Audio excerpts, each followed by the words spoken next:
The general replied, "You're here. You're smart. I'm not going to ignore a powerful mind because he's a scientist. I want you to take a minute and think it through. Our analysts have nothing but questions, and I want answers," he finished with a growl. "Very well. Forgive me, but I think better standing up," Nick said as he stood up from the table and started pacing. He put his right hand to his chin and his left behind his back as he walked along the side of the table. Starting with the facts we know are true. A raiding party attacked a merchant caravan using Islangur weapons. They efficiently killed everyone and then took their supplies, money, and links. An Islangur warband should not be this far north. It is hundreds of miles to the front, and there have been no reports of activity hinting of their travels. He paused and looked around the room.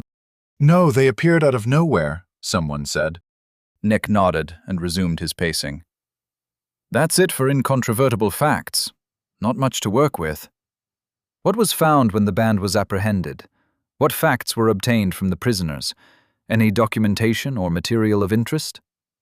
Nick looked around, but kept pacing slowly. Captain Angleton spoke up. "Nothing was found.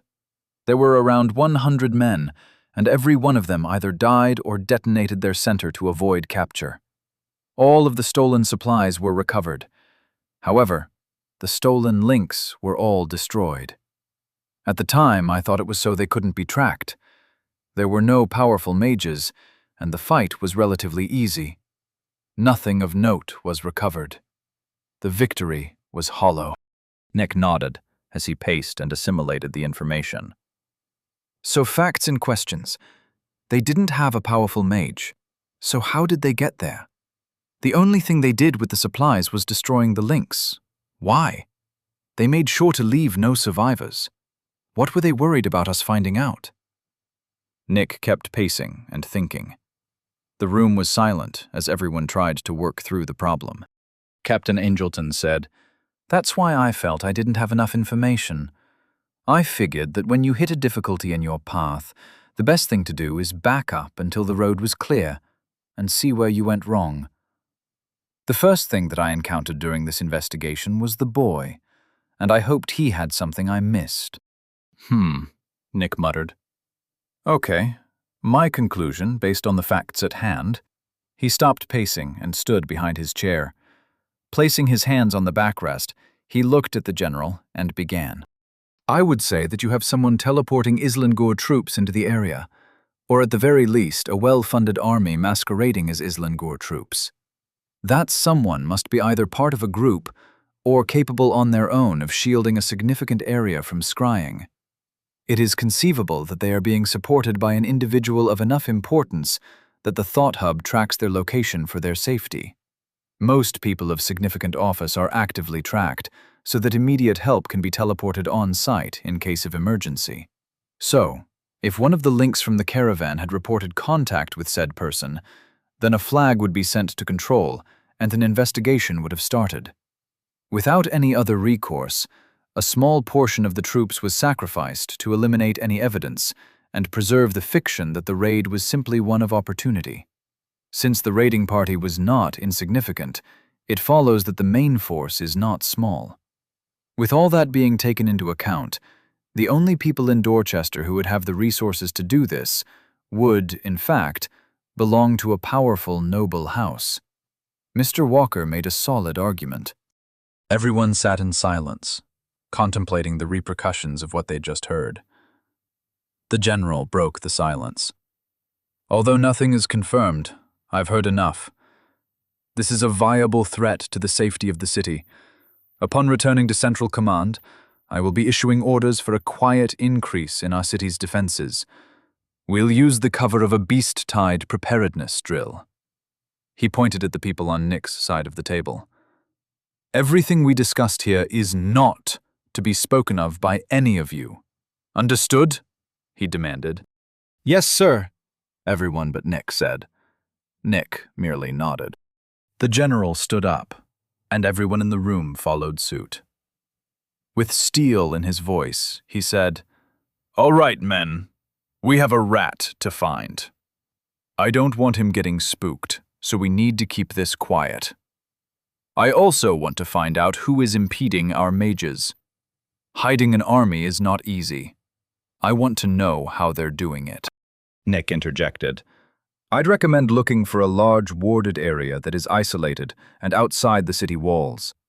There is no way to portal unknowns within the city walls, at least not without throwing up flags they couldn't handle.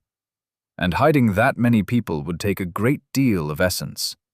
A large-scale ward is the only logical solution. Perhaps an isolated, large, noble estate?" The general nodded. "Good point," he said. He looked over to a particular commander and said, "Look into that. Let's get started." He then started walking out of the room, with everyone on his side of the table hurrying to collect their papers and effects. The general then stopped at the door and turned around. "Captain Angelton, I want you to follow through with that kid's training. Even if he isn't joining the military, Oglavak could use someone like him. Work with whoever his advisor is at the center and see if you can reach a consensus on how to best help him with his path. With minimal information, he got to where we are in seconds.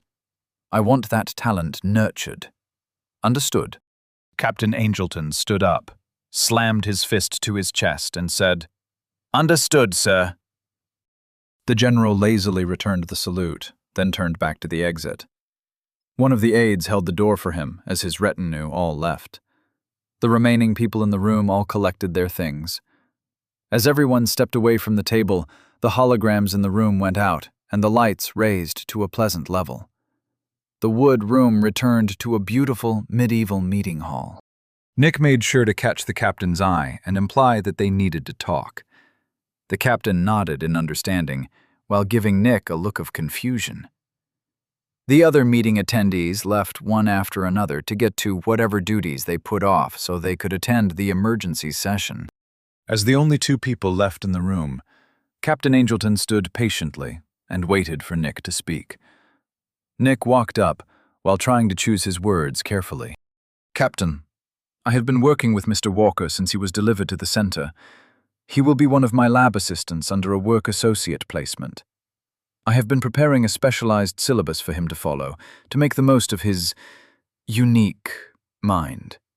As he hasn't technically joined the center as of yet, he hasn't been assigned an advisor. In the meantime, I'll be happy to have one of my assistants contact you about what training options you'd like to offer young Nero," Nick said with a congenial smile. The captain was much taller than Nick, not to mention a great deal wider, so his physical presence seemed to dwarf the scientist.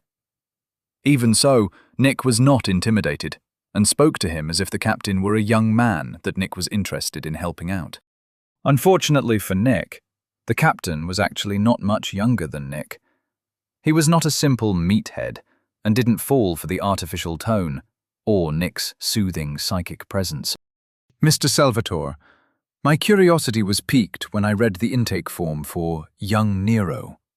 Imagine how I felt when I saw that the freshly awakened young man I dropped off at the center had an intake form signed by the director of Gate 7 Research," Captain Angelton said, and then smiled and crossed his arms.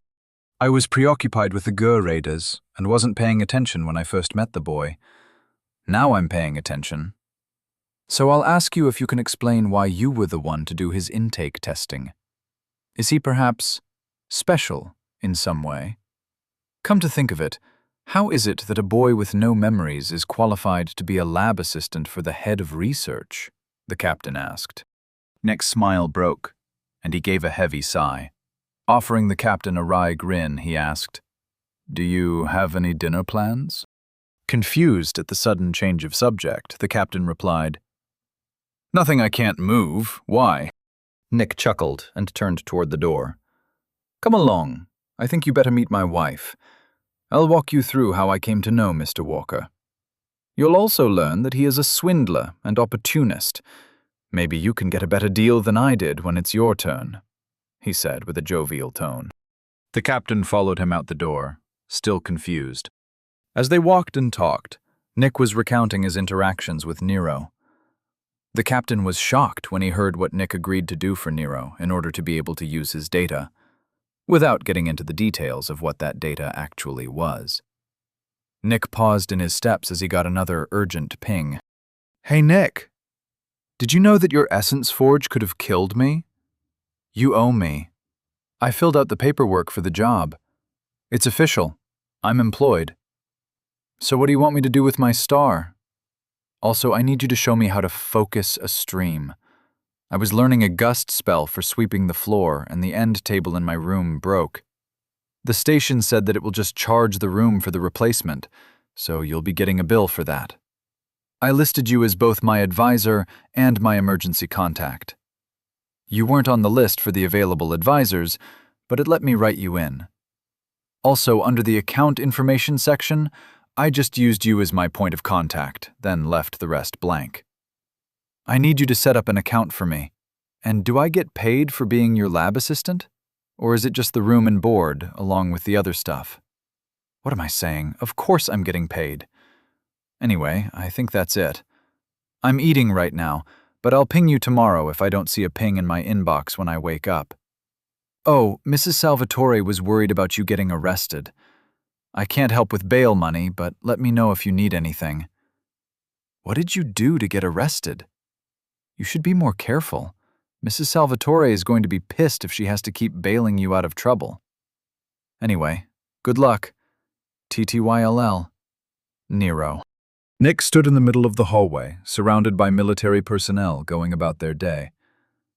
Captain Angelton had also stopped to see what had Nick so agitated.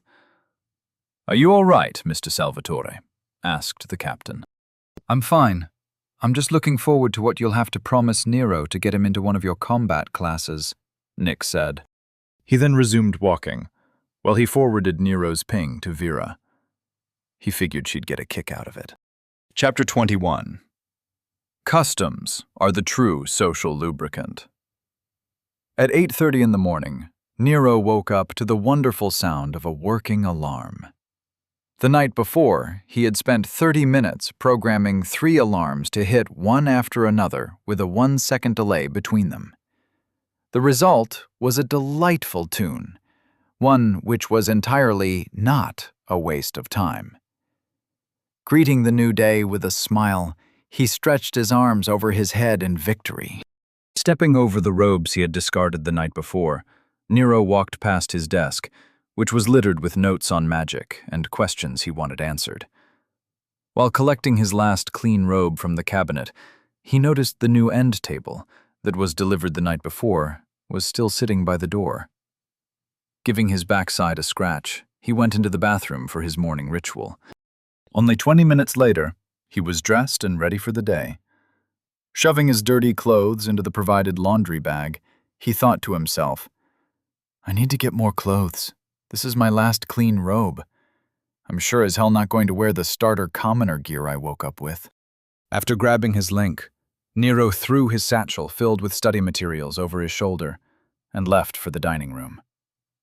The hallways were relatively empty. Apparently, everyone started their day a little earlier than Nero. On the way to the cafeteria, Nero dropped his laundry bag through the laundry chute in the hall. The information in the link said that it would be returned to his room within 2 days. Resuming his walk, he idly wondered if he will return to see it sitting on his bed and folded like a laundry service in the movies. So far, he'd been having a productive morning. Nero enjoyed the fact that this world had 30 hours in a day. Considering that he liked to sleep, he figured that he could get a good 10 hours of shut-eye and still be up at 8:30. After a quick shower, he'd be at work by 10, even with a coffee and a Danish on the way, all while not having to rush. Making his way through the illustrious halls of the center, Nero exchanged polite nods with the few people he passed along the way. Walking everywhere will be good for me, he thought to himself. With a smile on his face and a pep in his step, Nero made it through the lobby, hoping to avoid the hawk. Luckily, she wasn't there, and the coast was clear. Heading into the dining hall, he wondered where everyone was. There were some people scattered throughout the very large room, but this was the emptiest he had ever seen it. Nero was unaware that most people were already in classes for the day. Shrugging, he decided he didn't care what everyone was up to. Blissfully ignoring the things he didn't want to think about, he went to get some coffee and a full breakfast. Nero had no reason to settle for a pastry, as he had nowhere to be.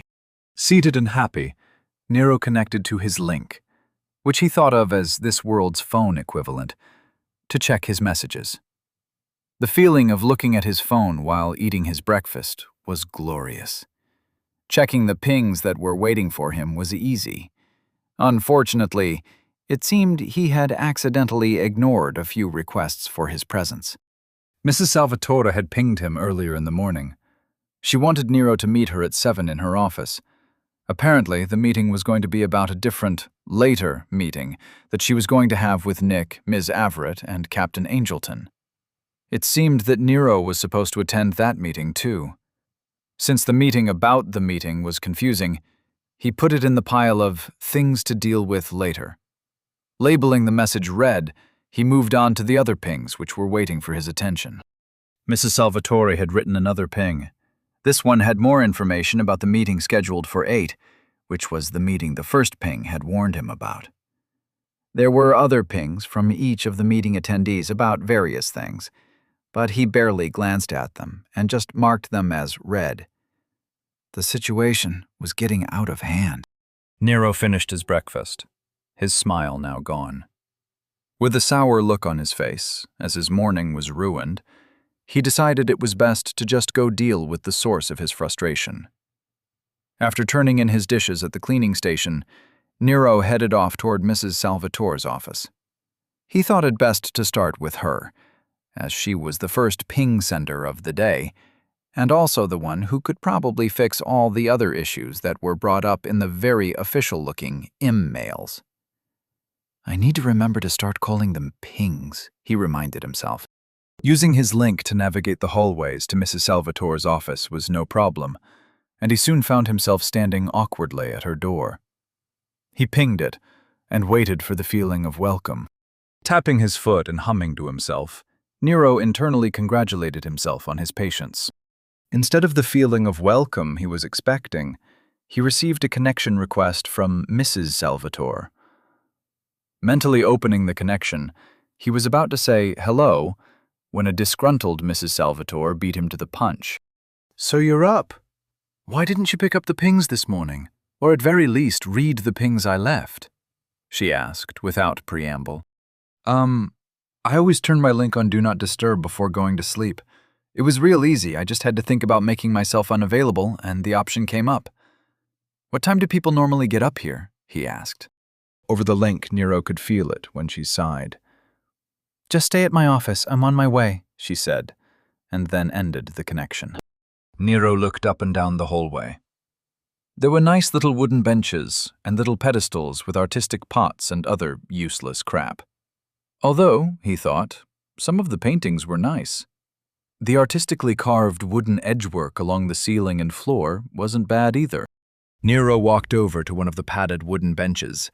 It was about 6 feet long and looked extremely sturdy. Bending over, he picked up one end to check its weight. It was pretty heavy. Setting it back down, he tried to ignore the looks that people were giving him as they passed by. Deciding that he should be more productive, he pulled out a book and sat down. A few minutes later, while Nero was reviewing how to construct the spell form for pulling water out of the air, he felt Mrs. Salvatore's gaze. Looking up, he saw that she was still at least 20 feet away. He furrowed his brow in confusion. That is weird, he thought. It appeared that he was getting really good at recognizing people by their psychic fields. Mrs. Salvatore walked past Nero while giving him a crisp nod that he charitably labeled as a greeting. Without breaking stride, she opened her office door with a wave of her hand and walked right in. Nero packed up his book and followed. Sorry about missing the meetings that no one told me about, Nero said, preemptively fending off the anticipated verbal assault. Mrs. Salvatore offered a sniff in displeasure, then sat behind her desk and summoned some paperwork out of thin air. Generally, people wake up around 5 or 6. They go to sleep around 29 or 30. Only children sleep more than 5 or 6 hours a day. Are you a child, Mr. Walker? She said. Not liking the tone, and fully intending to not fall into this dynamic with her, Nero sat down and crossed his legs. Yes, I am. As a matter of fact, I'm 4 days old. If there is something I don't know, it's the fault of those who have been entrusted with my education. Before she could respond, Nero changed the subject. By the way, was there any problem with the paperwork I filed last night? I should now be a worker associate of the center, right? Nero asked with a smirk. Normally, people were intimidated by her management voice, but Nero seemed immune. She sighed, and Nero could see the defeat in her eyes. As a result, his smirk only grew wider. They just sat there staring at each other for a good 10 seconds. Fine, Mr. Walker. Can we move on, please? She asked. Breaking eye contact, she stood up to get herself a cup of coffee from a tray with a pitcher and several mugs. Turning, she offered a questioning look to Nero to see if he wanted one. Receiving a nod, she poured him one as well. After handing him his mug, she then returned to her seat. Your paperwork was all filed. Apparently the center's hub didn't see anything odd about you choosing Nick as your advisor, probably due to the fact that paperwork was already filed for you to be assigned as his lab technician. Because of that, Nick was able to look up your whereabouts this morning through the link. When we realized that you weren't missing and were just still sleeping in your room, we did what we could without you. Of particular note was Ms. Averett's attendance. Last night, she contacted Captain Angelton after finding out that he had spoken with you yesterday. I don't know how she knew, but she inserted herself into the discussion concerning your class options. She spent a good deal of this morning's meeting ensuring that you will be properly trained in combat. Nicholas was of the opinion that you would only take basic classes in order to keep in shape, while focusing your time on combat classes exclusively for mage training, she said. Sighing deeply, she continued, As your advisor, Nicholas should be dealing with all of this. However, as he has never been an advisor, and to be honest, technically neither have I, we had intended you to be included throughout the decision-making process. Alas, that plan failed miserably. It is now almost 10:30, and nothing has been finalized. By the time she had finished speaking, Mrs. Salvatore had started to glare at Nero, as if it were all his fault. Nero knew he better interrupt her before she built up a new head of steam. Speaking quickly, he said, Well, I was up late last night studying. You know, really hitting the books. Then this morning I had a really good, healthy breakfast, and then came straight to you when I realized you wanted to see me. She snorted, as if Nero had made a joke. Right. Well, now you can go deal with Nicholas. I won't be seeing you much, as I have actual work to do. He will act as both your employer and your advisor, so from now on you will be his responsibility. I don't entirely approve of the deal you have with him, but it is not my place to interfere with your path. She then stood up and gave a slight bow. Mrs. Salvatore then implied an end to the conversation by saying, I truly hope your path remains wide and clear, Mr. Walker. Recognizing the goodbye for what it was, Nero stood up. The entire situation felt so awkward that he had to ask, So, is that how people say goodbye? I've heard it a few times. I mean, that whole path remains wide and clear thing means goodbye, right? Mrs. Salvatore looked a little startled. She hadn't been expecting a reply. Taking a second to formulate a response, she said, Well, typically, if people are going to be seeing each other soon, they just exit the conversation at a logical conclusion point. But right now, since we have a likely prolonged separation, the phrase of wishing someone's path to remain wide and clear is appropriate. It is a polite way to end an interaction on a professional level, as like with a teller or a merchant. You don't really say it in a personal interaction. The phrase goodbye, while clear in its meaning, doesn't really mean anything. Nero felt a little bad. I know this may sound odd, but you're one of the few people I know. I don't want our only relationship to be purely professional. Don't you have a saying for friends or something? Maybe like, see you later? Vera's eyes softened a little as she smiled. There really isn't one, but now that you mention it, I'd consider you at least an acquaintance. How about we see if we still know each other in a few years, and we can work up to friends? Nero realized that people just took a really long view of personal interactions here. Lifespans being what they were, people required a lot of history to be considered a friend. Oh well, even if I'm not your friend, I consider you mine. Our interactions have been professional, but I know in my heart that you were looking out for me. I trust you, and I hope we'll see each other around. Have a great day. I mean, may your path be wide and clear, he said. After he stumbled through his goodbye, Nero tossed her a wave, and then made sure to close the door on his way out. Standing in the hallway, looking at the door, he thought about how old she must be. She'd been married 50 years. She could easily be over 100 years old, and Nero wouldn't know. To Nero, she looked, at most, 35. With a frown, Nero couldn't help but think to himself, if people live these crazy long lives, then how the hell do they think a 14-year-old is an adult? Aren't years only 300 days here? If I had a calculator, I could figure out what that would be back home. Regardless, that is way too young. Shaking his head at the local customs, Nero checked that he had everything he came with. Tightening the strap on his satchel, he walked off. Chapter 22. Cultural ignorance can be adorable. The general sat at his desk, glaring angrily at the report. The silence of the room was occasionally shattered by the sound of his flipping a page. The three men on the other side of his desk waited patiently for him to finish reading. Sunlight was coming in through slits on the walls near the ceiling, giving the room the feeling of a bunker. The room was filled with trophies and memorabilia that were meant for one thing: to instill visitors with fear of the man who sat behind the desk. Intimidation was part and parcel with the position he had held for the last 60 years. The three men could tell that General Branson didn't like the results of last night. The army was too loud with their investigation. At least there were some results, he thought. Page after page, he read the report on the mage's interrogation. Sitting in his large chair, his brows furrowed at both the confirmation that something was rotten in Dorchester and the lack of information as to what that rotten thing was. After long minutes, he set down the report, leaned back in his chair, and released a huff. We know that the man was falsifying scrying reports from outside the walls. We don't have a client list or any idea of what it was he was hiding. How long until we have a complete review of his last 6 months? Asked the general. 4 hours at the earliest, but he's been linked to several major houses, not to mention shipping concerns. Who knows what we'll find? One of the men said.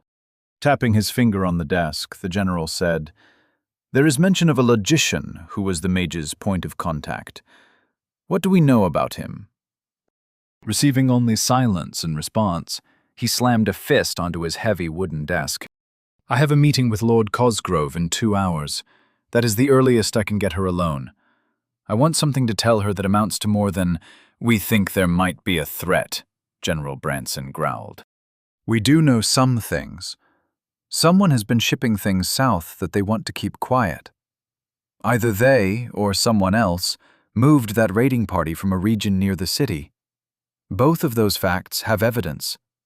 In a way, the fact that we don't know more should be concerning, another man said. As for the investigation of the nobles, it's difficult to find any actionable intelligence without making them aware that we are looking. We don't want to set them off early if they are in fact up to something, the third man said, trying to point out the difficulty of his assignment. The general nodded. That's a good point. I want us to continue the readiness drills and get me a private meeting with head guard Dalton. Nobles are always up to something, so finding out that they are plotting something means nothing. The evidence suggests a force of arms, though. That cannot be ignored. Whether Lord Cosgrove agrees with our conclusions or not, she should be made aware of what's going on. And for God's sakes, try to keep this quiet, he roared. While Nero was walking towards Nick's lab, he was taking his time. Leisurely passing through the lightly populated hallways, he noticed that very few people were moving with purpose. Most were just going about their day, each one politely smiling and nodding to each other. The wide hallways were sporadically filled with fancy paintings, pieces of art, and comfortable benches. Nero really looked around as he made his way through the center. The elevators were filled with nice carpet, and they even had carved molding tastefully decorating the bulbous light globes. Everything seemed so professionally well done and placed with care. Nero could imagine the guy who had dedicated his entire life and his personal growth to the study of carving, being the best wood carver he could be. All of the effort leading to him being able to carve that little flower on the crown molding. How many people here have a friend for life? Can someone even have friends when they spend all their time being in search of their best self? It worried Nero. If every interaction was just an opportunity for a person to grow, was there no one in this world who focused on the path of drinking whiskey and stealing street signs? Did words like friend and love mean the same thing here that they did back home? How is the translation being done? Is it just the closest approximation? Eventually, his internal musings were interrupted by the outside world. The doors opened to the 5th floor of the Center for Research. Nero walked up to the desk and saw someone he recognized. "Hey, Bill," he said. "I'm sorry, but my name is Brian. You're the young man that will be starting as Mr. Salvatore's lab assistant, correct?" The now correctly named Brian said with a polite and welcoming tone. With a blank face, not really in the mood to deal with the polite direction this conversation was going, Nero said, "Yep, that's me. Where's Nick?" Not losing his smile, Brian replied, "He's in his office. Just head down that hall. You should be able to track him down through the link. You're now part of the research hub." Nero's hands shook as he suffered a full body shiver. While walking away, he could practically hear the center's associates chanting, "One of us, one of us, one of us," with their polite yet creepy voices. His mood getting worse with every step. Nero wondered if he was just projecting the sinister undertones into the world around him. When he finally got to Nick's lab, he pinged it. Standing there, with his arms folded and a scowl on his face, he mentally replayed all the horribleness and offensive courtesy that was core to this disgusting cesspool of kindness and understanding. Receiving the feeling of welcome, which indicated that he should enter, he lost it. Barging into the room, he projected in loud tone of voice that came out like a hammer on glass. "What the hell is wrong with this world? Everyone here is so polite and considerate. Don't people bond? How can you find your best friend, or a group or clique you want to hang out with, if you don't share a common hatred?" Nero paused as an idea popped in his head. The Icelanders. We hate them, right? What is it we hate about them? Nick was sitting at his desk with his mouth open and eyes widened in surprise. There were 2 younger-looking individuals sitting across from him with notepads and pens in their hands. They were both half turned toward him, while leaning away from Nero's very loud entrance. Each had an expression of confusion and terror on their face. They looked like horrified bookends, with Nick's confusion in the middle. The image was priceless. And, like fog in the morning sun, Nero's bad mood evaporated. He noticed that even the holograms on the desk had paused their scrolling. Sorry to interrupt the meeting. I was told to see Nick. I'm Nero. It's nice to meet you both." Nero tried to backpedal into polite conversation, but failed miserably. As he had involuntarily stepped forward to offer a handshake and greeting, he had to lower his hand and take a step back. "Well, this is awkward. I'll just sit over here. You guys do your thing, and I'll just wait for you to finish," Nero said, then walked over to a couch on the wall that had a small, convenient coffee table. Right when he was about to sit down, he heard Nick say, Well, that is the young man we were just speaking about. Please ignore him for now. You can clearly see that he is just as interesting as I said he was. Nick turned his head to focus on the young woman on his right. Now, Kendra, not much will change for you. You might have some additional paperwork that will need to be done in relation to filing Nero's test results and such. Also, you'll be in charge of smoothing out any ruffled feathers in the department. Try to make sure Judy doesn't go on a rampage again. It's not the end of the world if we don't actually use a lab that we scheduled. It wastes nothing. Never mind, ignore that last bit. Stop writing that down. You're not funny, Nick said, as he noticed Kendra was writing down everything he had been saying. Nero noticed that they were doing exactly as he asked. They were ignoring him and had resumed their little meeting. A meeting which was apparently about him. From the angle he was sitting, Nero could only see the back of Kendra's head, but he could see the other lab assistant patiently waiting for his turn to hear his responsibilities, with a small smile on his face. These fucking people are courtesy robots, sent back in time to pacify the weak-willed, Nero thought, with a sneer on his face. Moving on, Nick continued while addressing to the young man on his left. David, I'm afraid I'll be relying on you a little more than usual for the data collection at the Essence Monitor sites. I know you've been splitting that with Kendra, but for now, you'll be doing it on your own. You know what to do.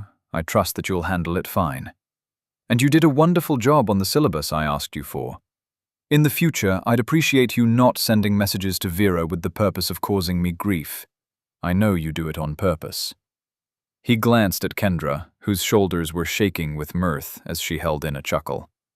Returning his gaze to David, you are also not funny. Nick then stood up and walked around the desk, idly waving away the floating holograms, several of them closing as he did so. Gesturing toward Nero, he said, Now I'd like you both to meet Nero Walker. He is a newly awakened young man with a very interesting background. I've already briefed you on his circumstances, so let's just have you introduce yourselves. Nick moved to stand in front of the coffee table opposite the couch where Nero sat. He was soon joined by his two lab assistants. They both stood there and gave a shallow bow. Before they said anything, Nero stood up. I still don't understand the social protocol of what I'm supposed to do in this situation. Am I supposed to bow back to you? Or nod or something? Asked Nero. Kendra and David exchanged an amused expression. Kendra spoke first. What feels natural to you? She inquired, apparently genuinely interested. Hearing the question, Nick seemed to come to attention. Interjecting himself, he said, That's a really good point. He might have some kind of ingrained response left over from his previous imprint, like a gut instinct. Very well done, Kendra. David also nodded in appreciation. Nero's eyes fell. So my time as a lab rat starts now then, huh? He said rhetorically. Kendra's face lost its smile. She looked like Nero had killed her cat. David looked like he had been caught enjoying a dogfight, while Nick just looked tired. Nero, they don't know you. Can you not pick on them for at least a few hours? They think you're serious. While I can tell that you are just being a little shit, they can't read you at all. Your psychic field is so chaotic that it's very difficult for people who aren't highly skilled in mind arts to read your emotions. Kendra will take your words at face value, and David can only tell that you feel something. So just please answer the question. I'm interested in the answer myself, said Nick. Nero could tell that Kendra enjoyed the joke once she realized Nero was just kidding. However, David was a serious person, like Mrs. S. He's going to be fun to mess with, Nero thought. Figuring that there was no harm playing off his instincts from Earth as residual thought patterns or whatever, Nero said, When I meet someone, I have an urge to hold out my hand in greeting. I also get the feeling that they should as well, and when they don't, I feel insulted. Nick's eyes lit up. Interesting. Show me. Just do what feels natural. I'll mimic you, he said and backed up a little into the center of the room so Nero could walk up to him. David and Kendra stepped off to the side to watch, interest clear in their eyes. These people really are just science geeks. Come see my totally foreign space greeting. Should I do the Vulcan hand thing? Or maybe Wakanda forever? Nah, Nero thought as he stepped around the coffee table to offer a handshake to Nick. As he raised his hand, Nick's face had a look of concentration. When Nero gave it a firm shake, Nick's eyebrows shot up. Nero then let his hand drop to the side. That's what I feel like doing whenever I meet someone, he said. Kendra sounded like she wanted to clap. That's fascinating. I wonder why they would do that. The social ritual has to come from something, she said. It could be anything. There is not enough data available. The gesture is too simple to extrapolate any purpose, David said while nodding in interest. Nick was off to the side, doing handshakes into the air. His face was a mask of pure focus. Maybe he was trying to divine the purpose through repetition. Nero's good mood had been rekindled. He thought to himself, how can I stay mad at these simple creatures? They just don't know any better. Addressing the room, Nero said, there is never too little data. You just lack imagination. I have no idea why I feel like doing it, but I could guess. That statement evidently caught Nick's attention, so he stopped his ridiculous handshake testing. Walking over, he stood next to David and Kendra. Leaning over, he whispered to them, this will be good. Pay close attention, and try to follow how his mind works. Nero smirked and shook his head. Fine, he said. He started pacing and let his mind wander. It could be that normally two people usually carry something in their hands that they tap with each other. No, that would screw up the gripping part. It could be that they want to prove that their hands are empty, like a demonstration of not having a weapon. Or maybe the gesture originates from a world where there are creatures that look like people, but are cold-blooded. So you must prove that your hands are warm, or face a battle to the death. Maybe the species that I was part of had a different biology, and a handshake was actually transmitting a greeting signal through the contact. Or it could be something as simple as a sign of offering your hand in respect, and the holding of the hands is accepting that respect, said Nero, offering his random thoughts as to where the handshake could have come from. Come to think of it, Nero didn't actually know where the handshake came from. How could I have never watched a homemade video from some random sociology student about where the handshake originated? Nero wondered. Nick looked pleased, and David and Kendra both looked at Nero like he was an idiot. Nero returned their regards with a shrug, then looked around for something to eat or drink. Spotting a tray of small biscuits and a pitcher of coffee, he helped himself. Sounding like a proud father, Nick said, as I told you both, Nero sees the world in a very interesting way, where we tend to methodically search for answers. Nick held a hand toward Nero and continued, he just jumps to conclusions based on minimal information. The fact that he is so often correct is baffling. Kendra and David just nodded in appreciation, apparently impressed with Nick's interpretation of Nero's bullshit. So now that you've been exposed to Nero's eccentricities, let's have you introduce yourselves, Nick said, as he gave the proverbial floor to his lab assistants. Nero just stood leaning against the wall with a cookie, his coffee, and a smile. Kendra stepped forward first. She was a little over 5 feet tall, with bright blue eyes and blonde hair in a tight bun. She looked like a little Norwegian princess. I'm Kendra Sterling, she said. My background is in monster spawning patterns, and I completed a 6-year branch of agriculture with a focus on soil volatility and essence permeation. My focus shifted when I started to look at how beast waves affected the soil in affected areas. I've been under Mr. Salvatore for 7 years, and I hope to get my own research appointment one day, she finished with a smile. Nick interjected before David could step forward. In addition to being a brilliant scientist in the field of essence flow tracking, Kendra is a brilliant politician. She handles most of my social calendar and professional interactions. She is also in charge of all our grant requests and thesis preparations. If we need something, Kendra can get it, he said, then waved for David to take his turn. David stepped up. He was only 5 feet 6 inches tall and seemed to stand as straight as possible in order to gain an inch or two. With a very deep tan and slicked black hair, he was a very thin, very proper little Roman aristocrat. With a proud tilt of his chin, he stated, "My name is David Henderson, and I've been with Mr. Salvatore for 25 years. I am his right hand. Whatever he needs, I provide." He then gave a crisp nod and stepped back. Nero could see Kendra with a hand covering her mouth and trying not to laugh. Nick just sighed and said, "David is a great assistant, and I'm lucky to have him. In addition to being my right hand, he is a very accomplished scientist. He caught my attention when he published a paper on how it might be possible to predict beast waves by ambient essence fluctuations. One of our first successes was that very proof. Currently, one of our projects is a collaboration between both David and Kendra, in which Kendra posited that monster spawning locations and essence breaks may have a correlation to beast wave signs as determined by atmospheric essence flows. It's a brilliant theory, and David used his expertise in essence collection to develop a possible testing method." Nick finished his scientific babble with an enthusiastic smile. Both David and Kendra were smiling in pride and accomplishment. Nero wasn't paying attention and caught himself when he realized Nick had stopped talking. "Wow, that's something, all right. Good on both of you."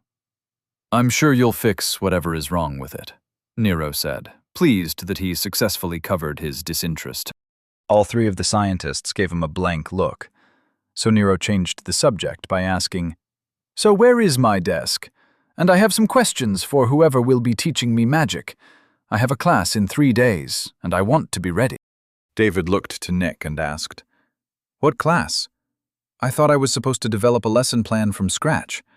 Aren't you and I going to be teaching him magic?" He looked confused. Nick replied, "Among other things. Nero, did you open the syllabus I sent you this morning? It's a schedule that I collaborated with Ms. Everett and Captain Angelton to create. We need your input before it's finalized. A lot of the coursework was chosen by David here. He is a Centerpoint graduate and an accomplished mage." Kendra spoke up. "Just send me the finalized schedule, and I'll make sure you get into whatever classes are needed. In the meantime, I have my own tasks to take care of, so I'll be off." She started to walk toward the door, but then paused, turned around, and walked toward Nero. She then held her arm out straight. Nero smiled, realizing that she was trying to shake hands, so he obliged. After 2 good shakes, her arm dropped, and she just stood there, looking at Nero. It got awkward quickly. "Yeah, I'm not going to be doing that. It feels weird," she said. Without another word, she turned around and walked out. Nero turned to David and Nick, who were both quietly muttering to each other about how it was weird and there is no reason to adopt such a ridiculous ritual. When they noticed Nero judging them, they snapped to attention and smiled. Nick then took the opportunity to say, "I have some things to do as well, so I'll leave you with David." He then nodded to each of them and walked out of the room. Nero watched Nick leave and wondered if the man really had anything important to do. Turning back, he was surprised to see David walking toward the sofa and ignoring him. When they end a conversation, they just stop, Nero thought. That's never going to stop being annoying. Chapter 23. Always get it in writing. Lord Cosgrove stood across from General Branson in her aide's office. The general had called her here for a private chat, and Lord Cosgrove was glad she had accepted the meeting. Crossing her arms and nodding, she said, "This makes a lot of sense, actually. Over the past 15 years, we've had a steady drop-off in local essence crystal production. There was no reason to assume embezzlement due to the fact that no one had increased production of any trade goods." "I'm not seeing a connection." The general frowned in confusion. "You're not thinking like a noble," she replied. Holding up a finger to punctuate each point, Lord Cosgrove said, "We have shipments that are heading south while being hidden. We have a raid with Islangor weapons in a place there shouldn't be any Islangors. We also have a circumstantial evidence of a noble house being involved. What do those facts in conjunction imply?" Answering her own question, she said, "It leads to the very real possibility of that young man being correct. Either someone is hiding an essence crystal smuggling ring, or they are using those crystals for something else. Essence crystals in those amounts could power wards, or run the production of any number of illicit goods. It's also possible that someone is planning a noble war. Regardless, this is evidence of an illegal operation in my domain, and I have grounds to call for the populators." The general was surprised. That was a bold move for the city lord. Calling for the populators had real consequences if there wasn't anything for them to find. However, looking at what they already uncovered, it was enough to merit their involvement. They'd been called for in the past with less evidence at the time. "All right, but let me make the call to the capital. We don't know if your staff can be trusted. While I'm doing that, you should speak with Dalton. If this is just a smuggling ring that got out of hand, then the populators will be enough." Lord Cosgrove finished the general's statement. "But if it is a play for the position of the city lord, the populators will have to sit out until the conclusion. Afterward, the winner could petition for the populators to leave and come back at a later date to investigate. Holding the title of city lord could buy them time to remove any evidence of wrongdoing." "Good point.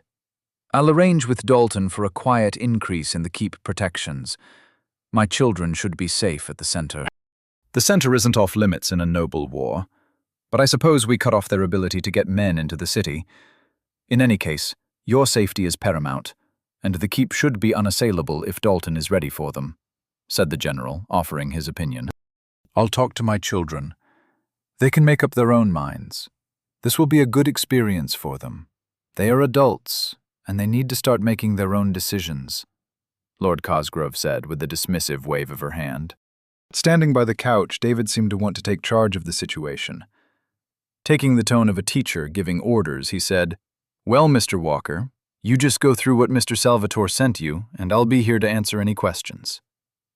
He then sat down and placed his pad and pen neatly on the coffee table. When he was settled, his link lit up and he closed his eyes. Nero shook his head in exasperation, then looked around for a place to sit. Like a dad finding a parking spot open near the front of the lot at Home Depot, his eyes found Nick's desk. "That works," he thought. Walking over, he admired the large, high-quality executive chair. He ran his hand over the rich, dark red leather and admired the brass studs. "Fancy," he noted with pleasure. Dropping his satchel on the desk, he sat down and made himself comfortable. Opening his link, he looked for Nick's ping that he had only glanced at earlier in the morning. He idly wondered how long pings stay in the thought hub. Focusing on the message, he saw it was an official-looking notice with a nice letterhead and bunch of titles. "From the office of blah blah blah. We look forward to working with. Your responsibilities will include..." Nope, not important. There. Nero noticed some links. It seemed that you can place attachments, or at least references to other documents, inside a ping. There was a proposed schedule, a recommended reading list for personal growth, a diet plan, and an authorization for the offices of the center to use his intake testing data for scientific research. There was not, however, a contract of any kind. Nero wasn't going to fall for that. "Hey, David," he said, bringing the young man out of his link. "Yes, what can I help you with?" David stood up and walked over. Noticing that Nero was using Mr. Salvatore's desk, David couldn't resist frowning, much to Nero's amusement. "I don't see a contract agreement for Nick sponsoring my education, or anything else we talked about in return for my data," Nero pointed out. "A contract? Mr. Salvatore has already arranged the work associate position for you through the center. He is currently your advisor, and I've personally sent you all the information on magic you requested. Was there something else to the agreement that I wasn't made aware of? Why would you need a contract? He asked, with a hint of confusion. Nero shook his head. No, everything is looking great, and he's lived up to his end of the bargain so far. But what about tomorrow? If I sign this now, and he decides that he already learned what he needs from me, what's to stop him from firing me? Next thing I know, I'll be mopping floors in the arena and developing an ulcer from the remedial classes that I'll be transferred to. Or maybe without his backing, the army will decide that I was interesting enough to forcibly enlist. 6 months from now, I could be covered in mud on the front lines of the war, fighting for a country that I hardly know. Is that what you want? Nero asked incredulously. David looked shocked. And somehow all that will happen if you don't have a signed contract? He asked with disbelief. It could, was Nero's reply. With a contract guaranteeing my job and benefits until I graduate with a degree, or I think you call it a focus or branch or something, I won't have to worry about my future. Come on, David. I am giving an all-access pass to my data for science. I should make sure that I'm covered in case of unforeseen events.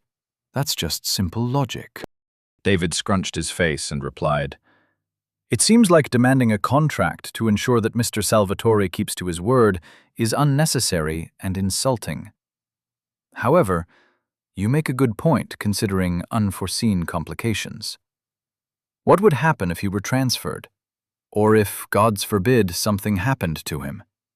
I can't argue against you seeking to protect yourself from eventualities outside of your control. I'll draw up something using a standard exchange of services contract.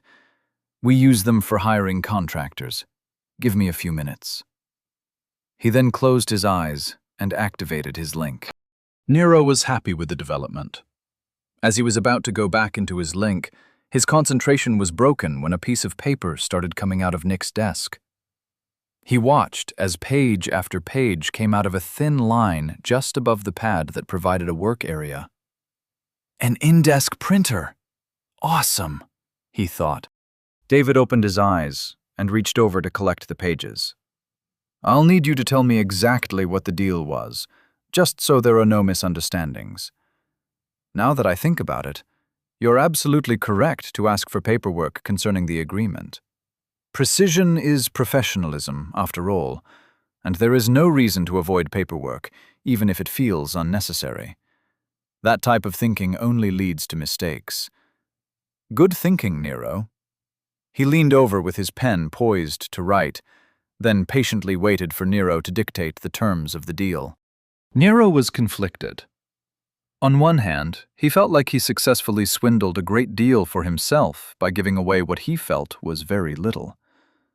On the other hand, unfortunately, was a happy David who was looking forward to doing paperwork. Even worse, David was congratulating Nero on his attention to detail and complimenting his work ethic. Way to suck the fun out of victory, thought Nero. Well, the deal was very simple. I'd let Nick use my intake testing data for a paper he wanted to write, and then allow him to observe and test me during my future star usage. Mrs. Salvatore made sure to include a guarantee of ethical people making sure he doesn't kill me or anything. In return, I get a job with no responsibilities listed as his lab assistant, free room and board at the center, access to classes and any instruction I want, and some spending money for clothes and stuff. Just write in whatever you think is fair, as I don't have any idea how much anything costs, Nero said while holding up his fingers to count out the points. Yup, that's everything. David. Yup, Nero said with a smile. Okay, I'd want that in writing too. How did they get this by the ethics board for the research center? Not to mention the oversight committee for the center's educational directorate, David asked. No idea. That's not my responsibility. Check my contract, Nero replied while sporting a wide, toothy smile and leaning back in the chair. He would have put his feet up on the desk, but he was too short and the desk was too tall. He had to settle for placing his hands on his stomach to signify his victory. David finished writing and stood up. It will take some time for me to get this signed by parties representing the research center and the center's education department. In the meantime, maybe you should take the day. You should return to the dorms and get some personal development done. He started off toward the door. Pausing, he looked back at a smug Nero and said, "You're not playing a joke on me again, are you?" "Nope, that is what Nick agreed to. Mrs. Salvatore was on the ping call thing while we were discussing it. You can get one of those people who can tell when someone's lying to check my story if you want," Nero offered happily. "Right. I'll confirm with Mrs. Salvatore and let you know as soon as I have the contract ready for your signature," he said. David's shoulders were slumped in defeat as he opened the door and laughed. Enjoying the feeling of doing business from behind Nick's desk, Nero chuckled at the sight. He did not envy the hoops David would have to jump through to get that completely legitimate contract signed. Putting the poor man's pain out of his mind, Nero focused on his own paperwork. Looking around the really nice office, Nero decided that there was no reason to walk all the way back to the dorms. This room suited him just fine. He went and got himself a fresh cup of coffee and some more cookies. Sitting back down in Nick's comfy chair, Nero clapped his hands loudly. "Time to get to work," he said to himself. Opening his link, Nero started using the desk to print out all the attachments that Nick had sent him, along with a combat class list that Captain Angelton sent. The printer was just as intuitive as everything else had been when it came to the link. Nero must have printed out 50 pages. He looked under the desk but couldn't see where all the paper was stored. Eventually, he gave up his investigation. Shrugging, he decided to ignore it. For all he knew, it created them out of the essence in the air. Looking around the room at all the wooden bookshelves, walls, and furniture, Nero surmised that if there was a wood essence, this place would be chock full of it. Maybe he could identify it. Closing his eyes, he reached out to the room. With his studies last night, he could feel the heat in the air. There was very weak wind and plenty of moisture. One of the spells he studied was for cleaning dishes. It used purity, which was apparently pretty common. He could almost recognize it. How do people do this? There are so many flavors just intertwined and floating around. I get that magic is everywhere, but this is ridiculous, he thought.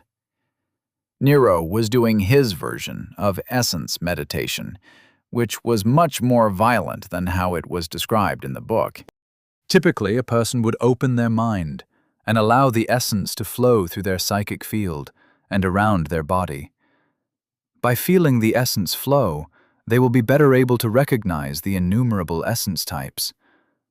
Nero, however, seemed to like to rip an essence flow apart and then scrutinize the strands with his mind. He thought it was a much more efficient way to learn how each type of essence felt. He had developed this technique the night before. Unfortunately, he hadn't remembered the lessons learned from his practice's aftermath. He should have remembered that this kind of practice made the essence in room become slightly violent. With his eyes closed in concentration, Nero didn't notice the air being affected. As the essence in the air shook, he continued practicing, completely unaware that his recently printed papers were flying all over the place. Several hours later, Nero was still immersed in his essence training. Without warning, the door to the office opened. Nick walked in like he owned the place, which he did, and stopped dead at the sight of a small essence storm centered on Nero. "Why is that little shit sitting in my chair?" was his first thought. Looking over the storm with his psychic field, he realized that Nero was just tearing through the ambient essence without rhyme or reason. "What the hell are you doing?" he asked loudly. "Huh?" Nero's concentration broke, and he opened his eyes to see Nick standing in front of him. Nick was staring at the papers still floating in the air. "Crap, I forgot to use a book as a paperweight again," Nero muttered. "Don't worry, Nick. I'll get this cleaned up in no time," he said loudly, Hopping to his feet, Nero started picking up the papers, while mentally reviewing all the types of essence he totally, almost recognized. Chapter 24. You literally don't know what you don't know. The king sat in one of his gardens, manipulating the essence around him to stamp complex spell forms, and then releasing them immediately back into the air. Over and over he practiced. Successful repetition in preparation for combat is preparation for repetition of success in combat, he thought to himself. Looking over the calm pond, his gaze landed on some ducks that were enjoying the day. As his bench was seamlessly integrated into the landscape, they didn't notice his presence. The garden around him was beautiful, which was why he often chose it for his daily practice. "Sire, Director Weatherby would like a word," said a voice from behind him, breaking his reverie. Sighing, the king waved his hand over his shoulder. "Send him over," he said. Director Weatherby watched his feet, as he didn't want to disturb the king's preferred garden. "Sire," he said, "the matrix of fate is starting to show some startling results. It may be a few days until a comprehensive report will be available, but I thought you'd like to hear some of the preliminary findings."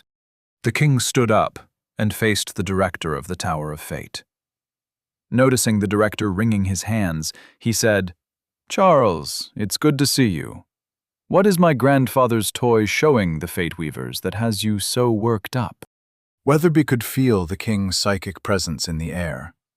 Even with the king's exceptional control, the ambient essence made it clear that Weatherby was not its master. Even the essence waited for the king's command. Coughing lightly, Director Weatherby ignored the king's familiarity and replied, "Sire, the prophesied path for one of the cities in the south, Dorchester, has been significantly altered. The Cosgraves will not fall, and the noble war doesn't make sense. There aren't any battles being foretold. A lot of what is being shown is contradictory to what we previously thought. Even the prophesied beast tide has been moved up. We are very concerned." The king nodded, and he took his time to formulate a response that wasn't insulting to their faith in the matrix of fate. He looked at the nervous Weatherby and said, "Remember that the paths we walk are winding, and many things can alter our course. This is not the first time a prophecy has not come to pass, and it will not be the last. Each of us directs our own fate, and the matrix of fate was created not to offer a destination, but to warn of the impediments we will face." Off to the side, the king's aide interrupted their conversation. "Sire, there has been a call from Dorchester for the populators. It's been routed to your personal hub." As Weatherby's eyes widened, the king looked back at the palace. Forming a connection, he read the request and chuckled. With impressive speed, he went through the related files and collated them into a new report on Dorchester. With a smirk, he then opened a link to his queen. Queen Marissa's psyche touched mind, and he felt her love through the link. "What is it, dear?" "I'm currently meeting with Jenkins. There is a projected beast wave heading toward Newgate that we might have to deal with," she said, while seeming distracted. "Leave it to another team. I want you and yours in Dorchester. I'm sending you the relevant files now. I think you'll find it interesting." "Let me know how it goes," he replied. After a few moments, the king felt her confusion. "What is this file on Project Nero?" she asked. The king replied, "You'll see. I'm sure you'll love it." While projecting his merriment over the link, he closed the connection. Turning to Weatherby and his aide, he laughed out loud at their confusion. "It really is a beautiful day," he thought as he looked over his pond. Meanwhile, the king's aide and Weatherby just waited for him to pay attention to them again. Nick rubbed his temples and closed his eyes. "In the future, please don't practice magic in my office. We have labs for that." "Also, what were you doing?" Nick asked, then caught himself. "No, don't answer that. We'll come back to that. What I came in here for is the contract you had David write up. Vera called to inform me that I'm an idiot, and that I owe her a nice dinner. When I inquired as to the nature of my idiocy, she then quoted the contract, which is now currently under review with the Educational Directorate. "Why in the hell did you want a contract?" Nick asked, genuinely curious. To him, Nero asking for a signed and legitimized record of their bargain was so stupid that he couldn't figure out the angle. Based on historical precedent, when it came to Nero, he was missing something. "It's to stop you from changing the deal later on.